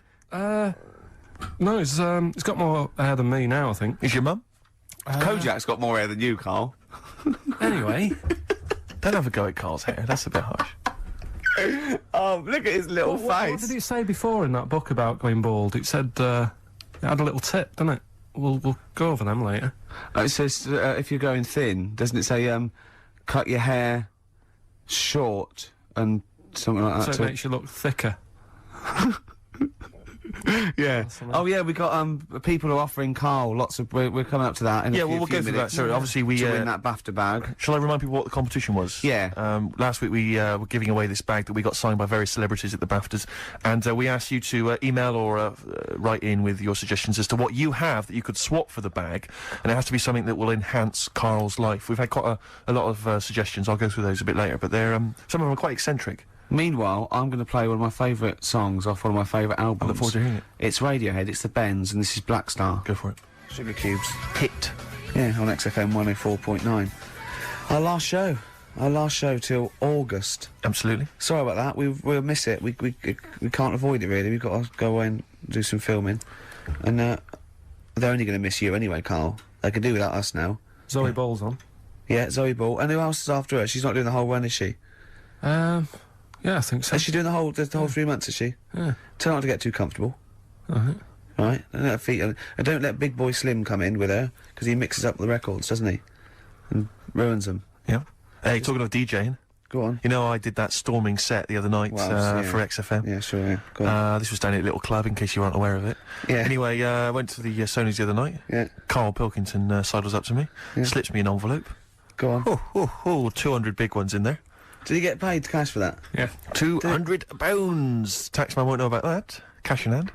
No, the taxman won't know, because, I mean, obviously no one who ever works in tax is listening to local radio. Oh. Yeah. Well, so... No, the taxman will know about it. Yeah. Because I'll declare it. I would. Put it... Yeah, it's going straight down. I'll do it when I get home. Do it when I get in later on. And don't write off rubbish that you buy anyway, like, you know... No, I won't. No. I'll do it all above board officially. Fill it all in correctly. And so I'll send it now, I'll send it tomorrow so that you get it early. So it's not too busy for you, sir. Oh, never mind. Oh, yeah. Also, did you see Liquid News last night? No. What is Liquid News? I don't really watch It's the thing on Choice, right? And it's sort of celebrity news, yeah? And Julian Clary was on, and they were talking about the Sony Awards the night before, which we went to, and they said something like a relatively unknown had won the Entertainment Award that we were up for, and Christian and Chris Moyles and Jonathan Ross said beating off bigger people. Not he was beating off bigger people. They weren't suggesting he was... Was Julian Clary beating off other... Oh, okay. Yeah. And it said, so the people who didn't win resorted to silliness. And it cut, right? I don't know where the camera was. It must have been miles away, because it wasn't us. Cut to me making a little hat for you out of a Budweiser box, a little dialect thing, and then forcing it on your head, and you sort of struggling. Do you remember that? I do remember it. Yeah. They're always watching. They were filming us? They were filming it, yeah. Scary. So, yeah. That's really scary, because some of the things we were doing... Because I was tying scarves around your head, wasn't I?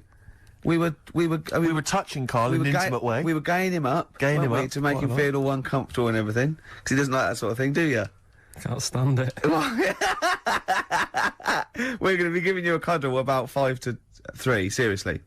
Yeah. We are going to... On the way out... And I've got roaming hands. Yeah. Do you know them girls who came up from the radio academy and sort of said, oh, so you're Carl then? Right, yeah. A couple of fans went up to Carl.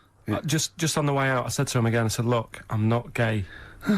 Because they were convinced I was. That's because if you remember a couple of weeks ago, we teased Carl that he had to go as Steve's partner to the BAFTAs, and they really meant partners. You know, after the show, when he was walking home, he was going to go buy his suit, I actually said, they will ask you. He went, well, what if they say, and as we walk in, Steve Merchant and his boyfriend Carl, well, they won't say that as you walk in, they might overdub it on the television, so he's going, well, what about my mates in Manchester? And he said, I'm not going. The risk of someone in Manchester thinking that he was going out with you, mind you, it wasn't. It was probably All right, going. calm Wow! down, If he was Rick, going I see where you're going with that. if you were going to be gay, you wouldn't choose Steve, would you? No. Who would you choose if you were gay? If you could go out with any bloke, who would it be? That's a good one. Yeah. That's a good one. He's thought about it before. Go on. No, No, of course not. No, who would it be? If you know, if you were gay, what bloke would you go out with? God, probably, Jonathan Ross is alright. You gay? You fancy Jonathan Ross? You Bender? Oh, Bender! Rossi! Bender. Oh, you've got his number, haven't you? We should get contact. I love you, Jonathan. You. Rock and roll with me, David Bowie off Diamond Dogs. Another one of my favourite tracks. Cracking. Great track, isn't it? Well, it's time for Carl's Room 101.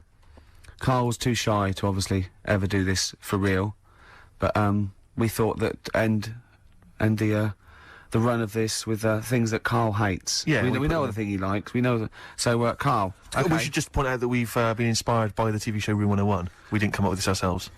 Yeah, we did. This is Room 102. Yeah, we'll be Paul Merton, and you be Karl Pilkington. Right.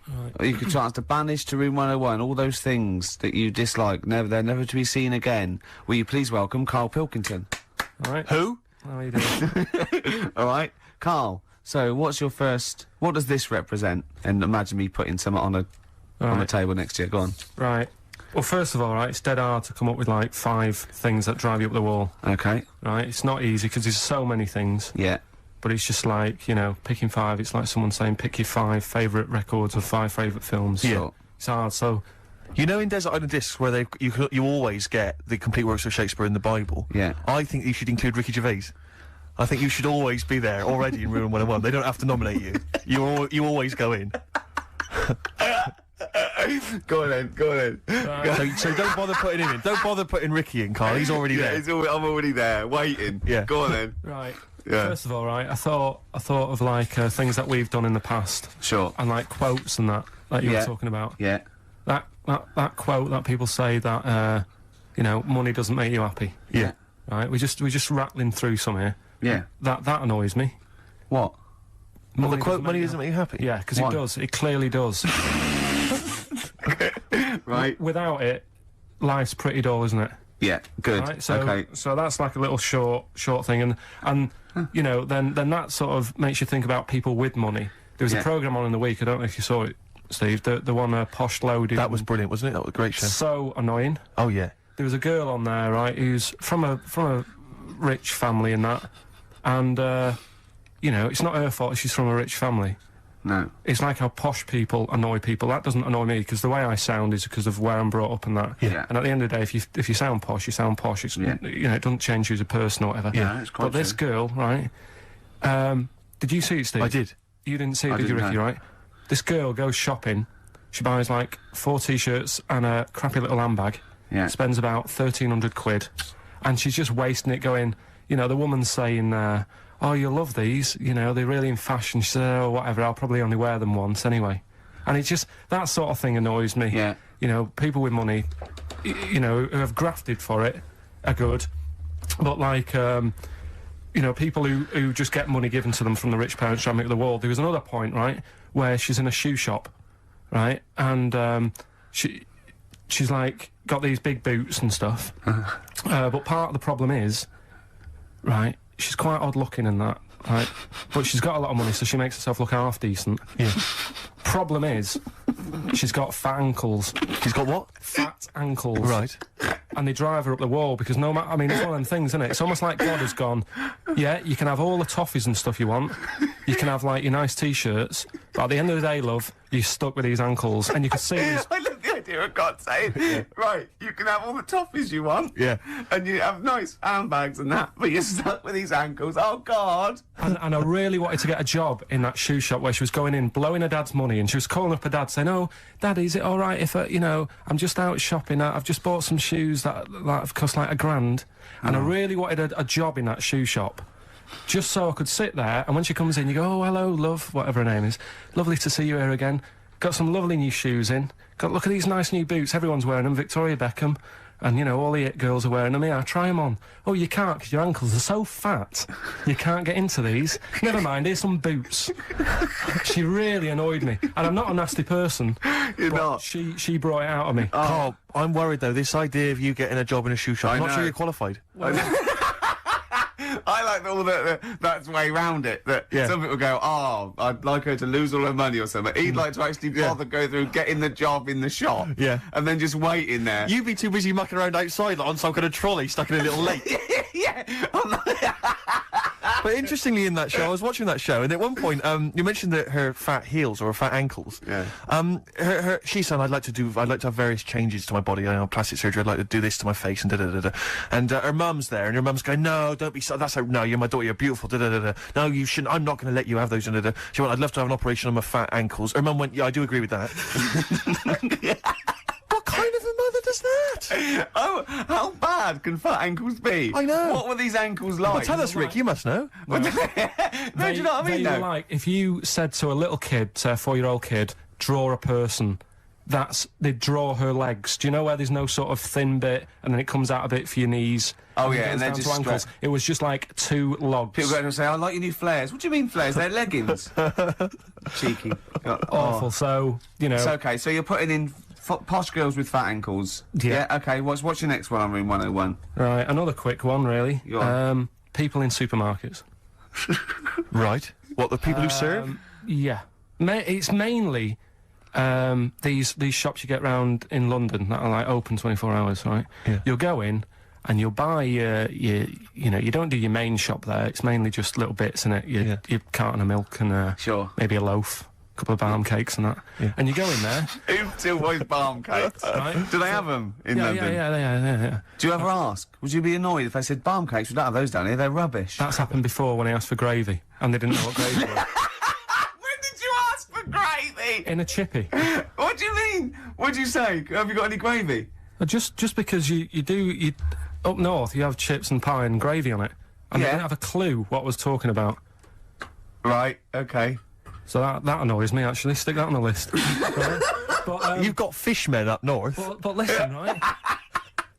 You'll go. We saw a sign in the north, right? It was a little shop, and the sign said, "We sell bread." And it was handwritten. It was like there was probably like a rush with loads of people in turbans going. What's this bread you talk of? Yeah, little their headscarves, little women running down with their little. Oh. But anyway, these shops, right? So you go in there, getting your stuff, and you'll go up to the till, and they don't say hello to you. They don't sort of smile. They just bleep the stuff through. Mm-hmm. They don't tell you how much it is. They just sort of expect you to look at the till to see how much it is, so you can get your hand in your pocket, give them the money, they'll give you the change, and they won't say goodbye. Yeah. So it's like they just can't be asked to have any sort of hello, how are you doing? Yeah. I don't want a big chat. I don't want to know what they're getting up to and what what the dad does for a living and all that. I just want like, how are you doing? You know, you're well, right? Oh yeah, this bread's popular or whatever. Right, that'll be £5. You need to keep abreast of which bread you're selling well. Oh, Mother's Pride, that's a good choice. It's 70% of all our stock is So that really, even though, it is a 24-hour I'll be honest, I would err on the side of silence. Not rudeness. I hate rudeness if they do that, but I would rather, I'd start to go, £1.50 please, and that'll be fine for me. Any more... What about hello and goodbye, have a good day? Not in an American way. It doesn't bother me. I prefer people who say have a nice day and don't mean it to people who don't say it at all and don't mean it. To be honest, I don't worry about that mock sincerity because I think it. No, it's just normal, isn't it? I'm saying I like people who say I don't care. They say, oh, nice to see you. Come again. Have a nice day. It doesn't bother me. But a chat. I hate people who think they're the life and soul. No. When you go in for I mean, like, nuts. if you go through a door, you hold it open, you go, there you go. You know what I mean? You expect a thank you. Yeah, that's all. Yeah, and also when do you come in at like a narrow walkway and you're both walking there, and I stop, we'll get out of the way, and they tut like I should have. I want to go. Hold on, look, we're both in the same boat here. Yeah. Why is it me? That annoys me. Where people tutting when they're in the wrong. They own the street, or if two people aren't looking where they're going, it's one person's fault. That really annoys me. Yeah. So that's it really. I mean, I know the 24-hour shops and they're knackered and stuff, but politeness, just to say. Well, it costs nothing, does it? No. So those are your little quick ones, then we get on to your big to the 3, meaty don't we? ones. The big one. Yeah, Should we if play you a want. record and come back to that? Well, I know what you want. I'm talking to Karl Pilkington on room 101 on XFM 104.9. Yeah. We were shouting at you then. How loud are those headphones? Pretty loud, but I'm always wearing headphones, so... Yeah, but look what I'm doing. This is an old radio trick. You put one earphone over your ear and the other one off so you can hear people in the room. Hives on XFM what do you want? 104.9. What did you want to say? Doesn't matter, Carl. It does. The point is, it could have been important. It could have been a fire, anything. When we shout anything, you jump. Yeah. Do you know what I mean? Come on, Carl. Get with the programme, all right? Hey? Right, what other things do you want to put Yes, in sir. room 101? Other than us. Spiders. Right, go on. I know Ricky will be agreeing with this. All spiders, yeah? I mean, not all spiders, because there's some spiders that are on the planet that don't do any harm. They clean up stuff, don't they? What, they got little brushes. Do you mean like janitors spiders? yeah. No, there's some that, you know...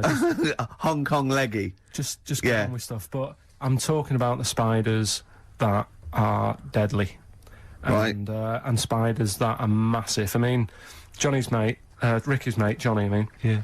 He was talking about how he was in Australia. Yeah.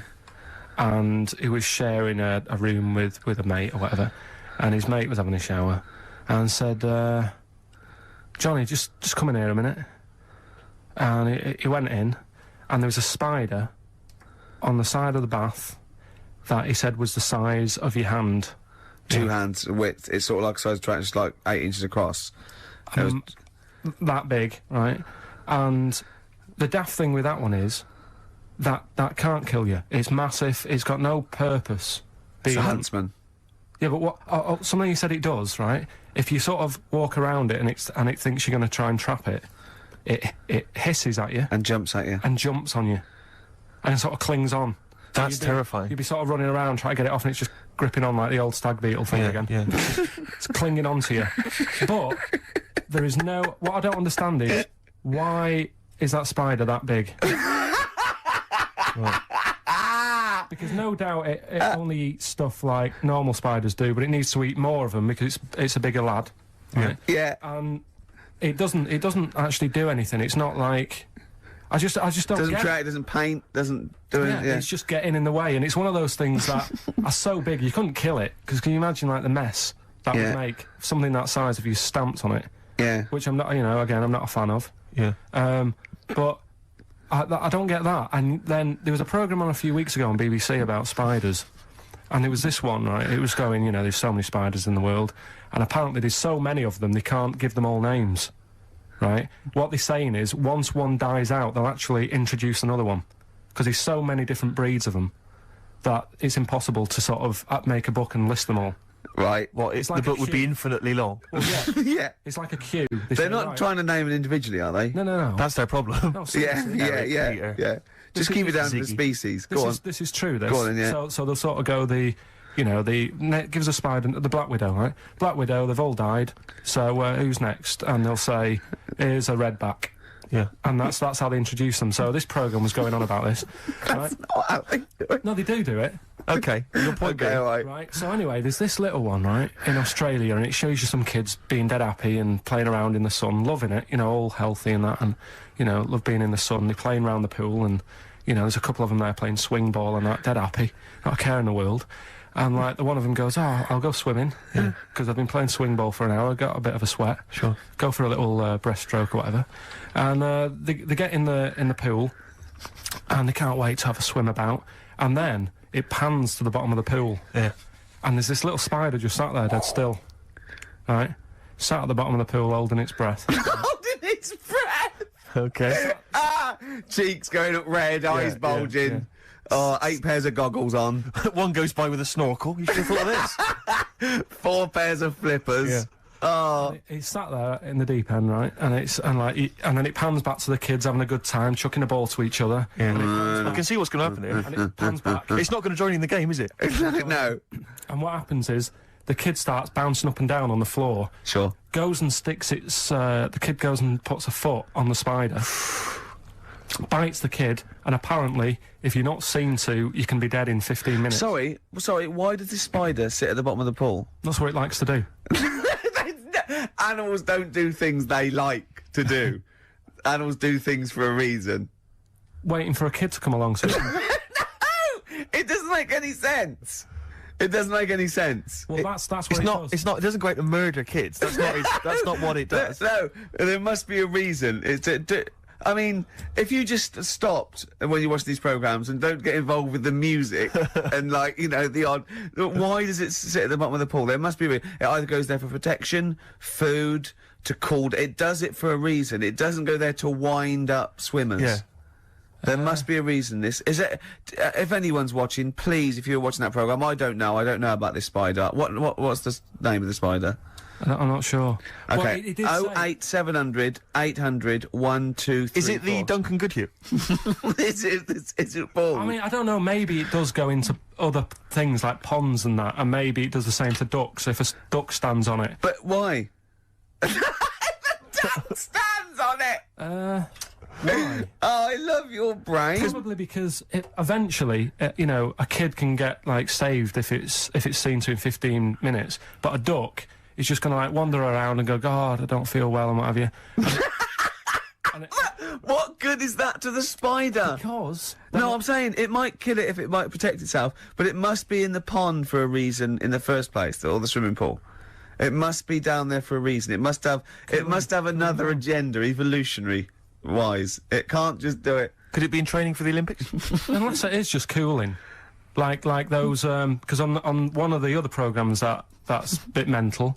Oh yeah, that one. Yeah, the one with the lizards. Did I tell you? Well, that? let's not get into lizards. This could take. Okay, no, go on quickly. No, this is a good one.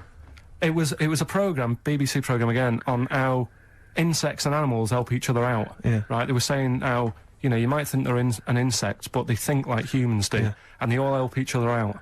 Right. And there was this lizard that is running about in the desert, right, and it's going, God, it's roasting, and what it does. It makes a little hole in the sand, and it goes under the ground and it cools down, right? Yeah. And then you see one of the locals, I think it was in Egypt or something, and the Egypt bloke comes walking along. Egypt bloke. And is he walking like an Egypt bloke? Walk like an Egypt bloke. and what he does, right? He's looking out for these holes in the ground. Sure. And he sticks his hand in. Yeah. And Why does he want the lizard? He makes shoes and stuff out of it. Okay. Right. And you see him walking around, and he's got about 12 of these things in a basket on his back, and they're all looking really fed up. Oh, yeah. And it's dead hot, and they can't be bothered trying to escape, and they look really fed up. And this bloke's laughing, you know, he's collecting loads. I love how he watches this, like, because they sort of editorialise it and make it into, like, some sort of, like, evil play. Yeah. But then it was saying how this deadly scorpion that man is scared of is mates with the lizard. And the reason is that the scorpion goes into the hole, right? It can't dig its own hole because its arms are that big and it's awkward for it to dig a proper hole. Sure. So what it does, it goes into the little den that the lizard's made, right? And whilst the lizard's having a kip, the scorpion says, "Tell you what, I'll do you a deal. You have a kip, I'll walk up and down this hole here and sort of scare away any people." So the lizard's like, yeah, all right then, fair enough. Because the scorpion wants a little hole to keep out the sun. The lizard wants a kip. They've done themselves a little deal. The Egyptian bloke comes walking along, sticks his hand in the hole. Yeah. He thinks he's just going to get a lizard. Scorpion stings him. He runs off, drops the basket. All the lizards go running off. I love the fact that that is what always happens. They filmed that just by chance, and that's what always happens. I like the fact that the Egyptian bloke has done this every day. He does it. He goes, well, okay, I've got all these lizards. I'll just go to this hole again. Yeah. Because I haven't got that lizard yet. Yeah. This will be fine. No, I just think. And when the lizard and the scorpion make that deal, and he says you have a kip, and the other one does it, do they talk in Egypt or? I mean, they talk Egypt bloke. How do they discuss? They talk Egypt bloke or English bloke. What language do they use, Carl? No, it's the international language of love. But spiders is what you're putting in Room 101. Spiders. Let's go back to that. Spiders. So spiders that. So basically, spiders that have got the poison to kill a man. Because Rick, I know, okay. But Rick, I know what you're about the ones that are just too big for their own good? I don't understand that either. But Rick, you're scared of all spiders, aren't you? Or even the little tiny ones you find. I don't like any spiders. Yeah. Is your husband afraid of them as well? Oh dear. What are we playing here? What are we playing here? Oh, this is Cat Stevens, Silent Sunlight. It's beautiful off Catch Bullet 4. Cat Stevens, Silent Sunlight. Yep. Carl just had a funny phone call, didn't you? From someone who's telling you all about the Little Brown, it's called, is it? Little Brown, yeah. That's the name of the spider that sits in the bottom of the pool. He said it doesn't hold its breath. It's got an air bubble. I didn't think it did hold its breath, to be honest. And then, as you know, Steve was opening a letter we got, and it's a football song, and it's They Don't Like It Up by the Leatherhead Gimpers. But it's the fact we keep getting sent homemade singles. Wow, that's good, isn't it? Oh, there's another one here. They're both football anthems, though. We don't. Well, do we show any interest in football? Are we? Well, yeah, the World Cup we do, don't we? You're right, Rick. Yeah. I've got a bet on as well. Have you? Chelsea to win 2-1. What today? Yeah. And I've got Chelsea to win 2-1, but Henry to score first. And that's something like 30-1 or something. Best luck. Yeah. Best luck. Cheers. Brilliant. Right, so spiders. That's the first one we went on, isn't it? So you rude agree with people in supermarkets. Spiders that are either have got enough poison to kill a man or are unnecessarily big. Yeah. Yeah. Go on then. Right. Good. Going well. Right. Next one. Yeah. Stars in Their Eyes. Blimey, it's a popular show. You might alienate a lot of people. Stand it. Why? Just, I think, if you've got a talent, right, there's loads of shows now that you can go on and make a killing. Yeah. Like Pop Idol. Yeah. What was the other one? Pop Stars. Yeah. That sort of thing. So, people who will go on Stars in Their Eyes, they want to sort of be famous. Yeah. They want to be a singer. What I don't understand is why go on that show where you do all the hard work, got to do all the graft. Yeah. And yet, even if they win it, you never see him again. The guy who won last year, Christy Berg. Ian Moore. Ian Moore. Before last. But I was now with his own stuff. Yeah, but, alright. How did it sell? I bet that sold well. Exactly. Don't get it. What I like is when someone doing Edith Piaf like wins a heat, and Matthew goes, "Well, I don't think you'll be going back to the cleaning job, will you?" Yeah, yes, you will. Monday, Almost certainly. Monday. She'll be back there Monday. Just, yeah, and just the way, you know, in like the final last week where the guy who was Elvis won, and they're all I thought he in would there. though. I thought he was very good. No, he was good, but will we see him again? Do you know what I mean? What is his job? I don't know. He'll be carrying on doing that. There's going to be no change to his life whatsoever. He's very good at what he does, but he's wasting his time on Stars in Their Eyes. So I don't understand exactly what your issue is. You clearly like the show because you watched the final last week. He thinks you agree that people are talented. You think it's a waste of talent to go on Stars in Their Eyes because it's not a vehicle to be famous, whereas something like Pop Idol, Yeah. Pop Stars, even Big Brother. Do you know what I mean? Go on that. Sit in a room all day, have a month off work. Because they're all big stars now, aren't they? No, but what I'm saying is, it's less work to sit in the Big Brother house. Now and again, just sing a song, and people go, "Oh, isn't he a good singer?" You come out after having a month's rest or whatever it is you're having there. Yeah. You come out, and there's loads of record companies like waiting for you to come out and give you a deal. And what happens then? When you get a deal, when you cut a record, what happens to that record then? Then it's either sells or it doesn't. And actually, what happened to it? It didn't sell. No, none of them did. But what I'm saying is, that is a lot easier to do than all the graft that you have to do on Stars in Their Eyes and the pressure. What would you rather do? Buy Craig's Christmas record? Yeah. Or Ian Moore's classics? Probably Craig, just because the guy on Stars in Their Eyes really thought he was better than Christy Berg. When he was singing, and I think I'm better than Christy Berg. No, he was singing, and Christy Berg came walking on. Did he cry? And he didn't stop and go, "Oh, I can't believe it, my big fan." He was sort of carrying on, like, "Don't interrupt me, I'll have a word with you in a bit." You think you should show the man he's actually making a little bit of living off? Yeah. Emulating. A bit of respect. A bit more respect. And the most annoying thing... I imagine them arguing, resting each other's floor, saying, "I'm Christy Berg. No, I'm Christy Berg." Like two ventriloquist dummies, just having a fight in the dressing room afterwards. But the most annoying thing of all with Stars in Their Eyes, people who go on and do people like, say, like, I think last year, someone went on and did Lamal. Now, if you want to... Because the whole idea is with Stars in Their Eyes, you get work off the back of that show by, like, companies, don't you, say, who will we book? Yeah. You could get the real Lamal for about 30 quid.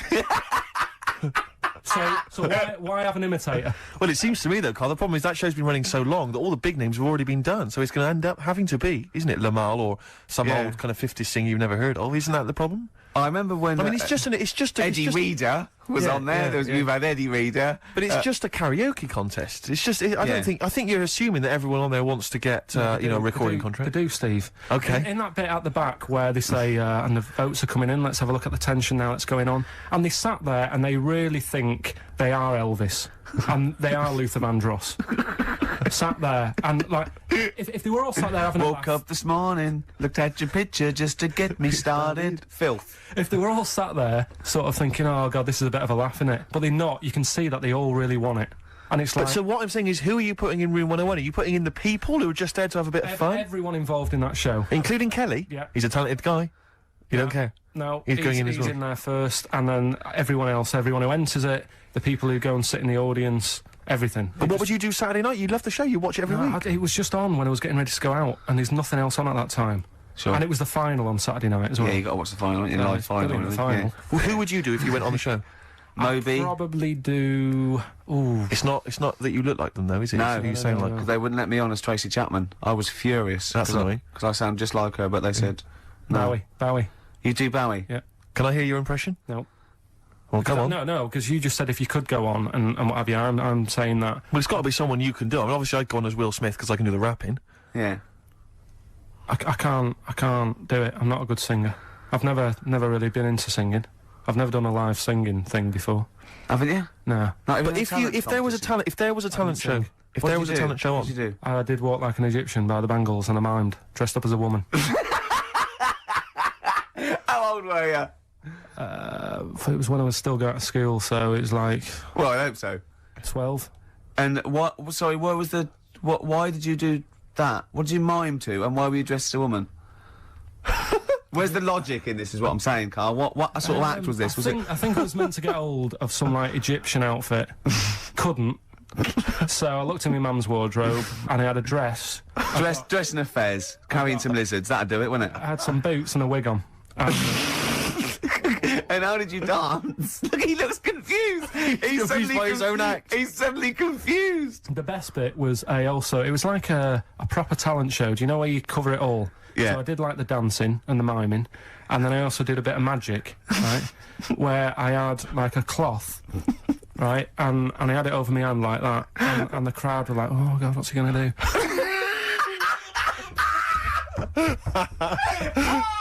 Of course they were. Go on. And what was the trick? They weren't saying that.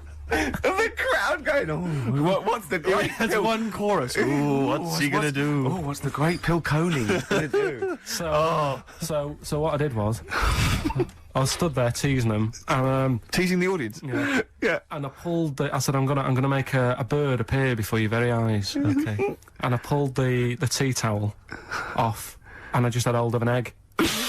And I said, "Oh, it isn't born yet." They loved it. He's so proud of that. Look at his face. Did you come up with that yourself? Yeah. Did you have any help at all? No. So you did Walk Like an Egyptian and dress as a woman. Then you did the egg trick. And then I was also playing like a janitor, because when the next person was singing, I'd come on and all the electric went off, and I came on going, "Oh God, has anyone got 50p for the meter?" Oh, you're quite a little showman, weren't you? And then like, you know, the Did you win? audience chucked us some money. Yeah. And, Are you sure you weren't actually employed as the janitor? No, did you win? No, I think we came second. This really tarty girl who did Madonna like a virgin, and I thought, yeah, right. Like you are. She was a right ropey little woman. But so great. Okay, brilliant. so Spy the Stars in Our Eyes. We better play a track, hadn't we? Indeed, yeah. Bit of Tom McRae. This was a track we played a while back. I enjoyed it. Tom McRae, End of the World News.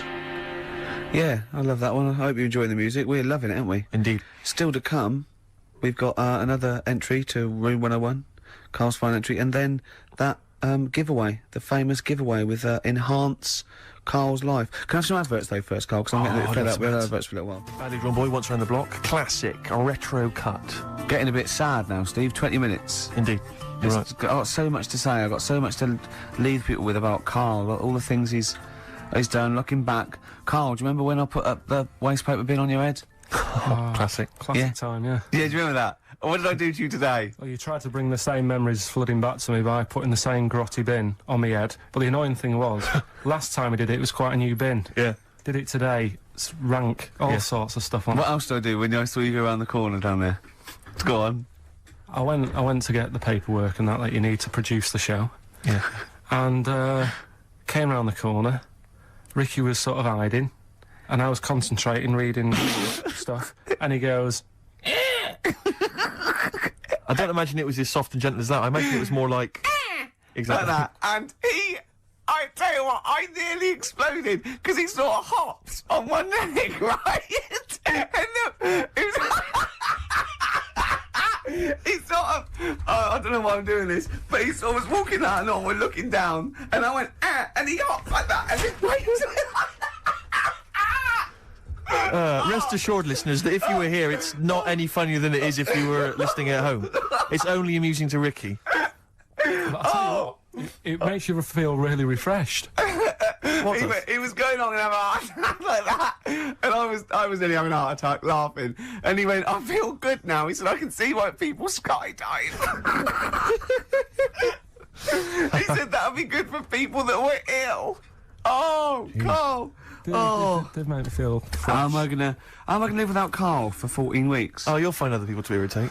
Oh dear. Okay, so right, well, we got it was fine entering Room 101, but we've also had so many emails and letters about this competition. People trying to bribe you with things. They've been great. Can you read a few of them all? Absolutely, yeah. Well, obviously, this is people trying to win this bag that we got signed at the BAFTAs. We got Graham Norton, Angus Dayton, Alan Davis, Jamie Theakston, Paul Whitehouse, Baxendale, Helen, Steve Filmich and McFadden, Peter Davison, Simon Pegg, Steve Wright, all different people signing the big bag. Do you know what I think, though? I don't think people want that. I think they want to contribute to Carl's existence. Well, this is I really genuinely think that Carl was sort of you've you know, you've only been there. How long have we been doing this now with you? Sort of like, you know, in the area. 3 months. Yes. I think you've touched people's lives, Carl. I don't think I've ever met.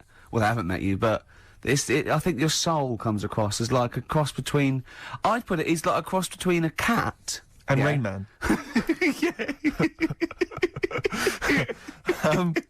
But we've had quite a few which are. Sort of, which obviously want to kind of further your education. Obviously, when we're off air, this is something we're worried that's just going to dry up, you know. And we've tried hard to educate you. So lots of books, lots of people suggesting books. The Giant Book of Mysteries, and I mean, if you chose this one, Carl, it tells you how 3,000 Japanese soldiers literally vanished overnight. Real life accounts of vampires. The man who planned his own crucifixion. The famous Ghostbuster, Harry Price. And lots of things about spontaneous combustion. Is this the one about the woman with the hairball? That's not got the woman with the hairball in there. I'll have to dig that one out for you. These sort of books are the thing that I'm after. This is what I've brought in one as well. It's a friend who works with Jane, my girlfriend, called Liz, and she wants to put this forward. And this is Trade Secrets: everything you will ever need to know about everything. And it's just like little tips. You know what I mean? But there's so many things competing with that. You see, there's another guy who sent in. He wants to give you a video entitled "Making Love" Parts 1 and 2, an instructional guide. I imagine you'd enjoy that, Carl. Nah. No, nothing they can teach you. Nah. Sure. The Reader's Digest book of strange stories and amazing facts again. Other stuff here. Why cats have 9 lives, Carl. Well, hang on a minute. Why meteors are likely to destroy Earth in the next 100 years. You're wasting your time. Okay. In this Trade Secrets book. Yep. Listen to this for a tip.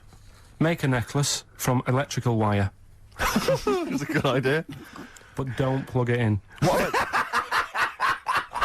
Doesn't say that. What about this then, Carl? Because obviously we're concerned that you didn't get your GCSEs, or you didn't get as many as you'd have hoped. There's a guy here, this is Victoria, and she's saying she's more than willing to give you all of her awards and certificates. She's got 6 GCSEs, 6 A's and 4... She's got many GCSEs, in fact, 6 A's, 4 B's, 3 A-levels, and a master's degree in philosophy. She's willing to give you those certificates. She says you will be the proud owner of qualifications. As the owner of qualifications, she has found that anything she says is invariably believed, and that she's popular and very happy. She's willing to give you those qualifications. That's pretty impressive. You can claim they're your own. You have to change your name to Victoria, but other than that, I can see no problems. And you have to put a dress on and a fez. It's nice. More like an Egyptian. But you see, there's lots of educational ones. Then there's other things which are perhaps less useful to you. This is, doesn't say who it's from, but I think it's Ruth, and she's happy to give you a statue of an ostrich that she made when she was 7. What about that? All right, you love birds, you love animals. Yeah, apparently statue. The legs fell off under the weight of the body, so now it's just a legless ostrich. But even so, Yeah. Even so. I've only got a small flat. Sure. Another woman here. She. I doubt if it's ostrich size. Yeah, it's just clogging up space, though, isn't it? This is Lauren. She's willing to give you some of her handmade blue tack animals. She makes animals out of blue tack. She can give you an elephant, a seahorse, a tortoise, a pig, a butterfly, fish, snail, even a stegosaurus, or anything you choose. See, I've got my art set on. You've got the books. You're excited by the books. Book. What about this though? This is a Lego alarm clock with a little Lego man who's got a variety of hats. It says here, including biker's helmet and cap. 2, I think, of the village people. I don't know, Carl, if again people are picking certain things up. A clear stiletto mobile phone holder with pink fur on it, flashes pink and green. I think people know that you are not gay. Listening. In this book, listen, right? In this book, little tips and stuff. It's one here about if your dog keeps nicking a remote control. Sure. The way to get it off it, ring the doorbell. Right, so you got to get off your chair, go and ring the doorbell, so the dog goes, what's that? And it drops the remote control, goes running to the door, you run back and pick it up. I love the idea of Carl doing that. And then the doorbell goes, and Carl drops it and goes, and it's the dog pressing the doorbell, and it sits back down, and Carl going, oh no, not again. I mean, I really do want. Can't I just have this? You excited by that, are you? It's brilliant. What about this one though that you mentioned? This is a book which has got all those urban legends and stories that you've read on the internet, and it tells you whether they're real or not. This has got the one in there. I know you're very excited about the one with the woman who stuck her head in the microwave. Yeah. Eh? Right. It's not all right. So basically, she's saying here that whenever Ricky says, "Oh, it's not true," you can dispute that with your book. Yeah. What do you think then, Carl? Do you want to have a think about all these gifts? There's so much stuff, isn't there? Should we play a record and then come back? Can't. Have you found something you like in there? You're so undecided, Carl. I really like this book. Go on. What is it? What else you found? What tip? God, there's loads of stuff in here. Let's just pick one at random. Don't be too tidy. Leave some areas for helpful garden animals to hide in. So when you're cleaning your garden and that, you know, it might look a bit of a mess, but think about the animals that are walking about at night in the dark and stuff. Yeah. Just little things you don't think about. Yeah, because they're pointless. Yeah. Okay, then let's play a record. Oh, there's so many to decide on. Yeah. All right, what are we playing, Steve? This is something from a little compilation that came free with a magazine called Comes With a Smile. It's a good little magazine. And this is by Matt Pond, PA. It's called Night's End. I suppose there's a little bit of New Country, which we don't play often, but there's some nice tracks floating about. Nice. And that's Very Matt nice. Pond, PA, Night's End. Well, I'm getting very sad now. 10 minutes to go, and so much to cram in. Now, thing is, Carl's fallen in love with that book, but I feel a bit bad letting a friend sort of win when all these lovely people, these regular listeners, so I don't think you can have that. But I'll tell you what, I'll borrow that, or I'll buy it for you, so you can have that anyway. What have That's you found safe, in there? you're going home with that. What have you... Avoid washing up by boiling the bag food. See, I can see why you'd love that. Exactly. Is there anything out? What other things have you caught your eye though? Put that book down. Yeah, go on. Well, one of our regular listeners who actually wants the bag and wants to be part of your life. Come on. Well, Richard emailed in, right? And he's got a book which is similar to the one I like there. Yeah. Which has got like 180 stories in it. I mean, most of them are like true, I think. Do you know I was telling you that story about the woman who put her head in the oven to dry her hair? Yeah. Because she liked the way... And she boiled her brain. Yeah, she stuck it in a microwave. Avoid washing your hair by boiling the brain bags. So she put her head in a microwave? Yeah. And boiled her brains? And boiled her brains. Sure. She thought she'd get the same result as she did from the oven, but it all went wrong and that. And What do you mean? She used to dry hair in the oven? And she just, like, went modern? Apparently, it's like what punks used to do. You get a different sort of heat off an oven than you do off a hairdryer, right? Sure. So, she thought, well, I'll do it in half the time, use a microwave. Sure. She was busy, she I was don't late. understand how you can get your head in a microwave. It only works when the door closes. Yeah, but you jam the little thing, don't you? Well, don't say that. Don't say that. Don't tell. I don't think it's possible, but don't. Of course it is. Yeah, well, well, anyway, don't but do that. he remembers that story and said, I've got a book full of stuff like that. And he sort of sums up a little story that's in the book about this girl who, she had long hair, right? And she used to always mess around with it.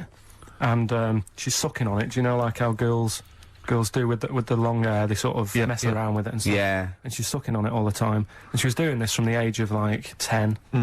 And then, I don't know, she's probably about 30-odd. And she's doing this all the time. Guessing. And she goes, oh, God, my belly's hurting today, mum. And she goes, oh, what's wrong with you? She says, I don't know. You're 30? Yeah. So she goes to the doctors, and the doctors do an x-ray, and nothing's coming up, and it's like, I don't know what's wrong with you, you know, you're just being a bit moany about nothing. She's like, no, honestly. He's a very intolerant doctor. Yeah. She said, this is... Piss off. This is really hurting, I don't know what's up with it. So anyway, they found out some sort of system of looking at what was going on. Yeah. And apparently, X-rays? No, it wasn't X-ray because X-ray didn't show it up. Okay. It was something else. So anyway, it's only gone and turned into like she's been sucking her air for so many years Sure. that little bits had come off. And Sure. she's got a giant air ball in her belly. Wow. Right. Yeah. Which was like huge, the size of a rat or something like that. Right, the size of a. It's so interesting what he chose. The size of a rat. No. Well, the funny thing is, when they eventually got it out, Yeah. the mum was like, you know, oh god, it was terrible, and that's she actually said it looked like a dead rat, Oh. Right. and it was in her belly, and that's like what was causing all the pain. Sure.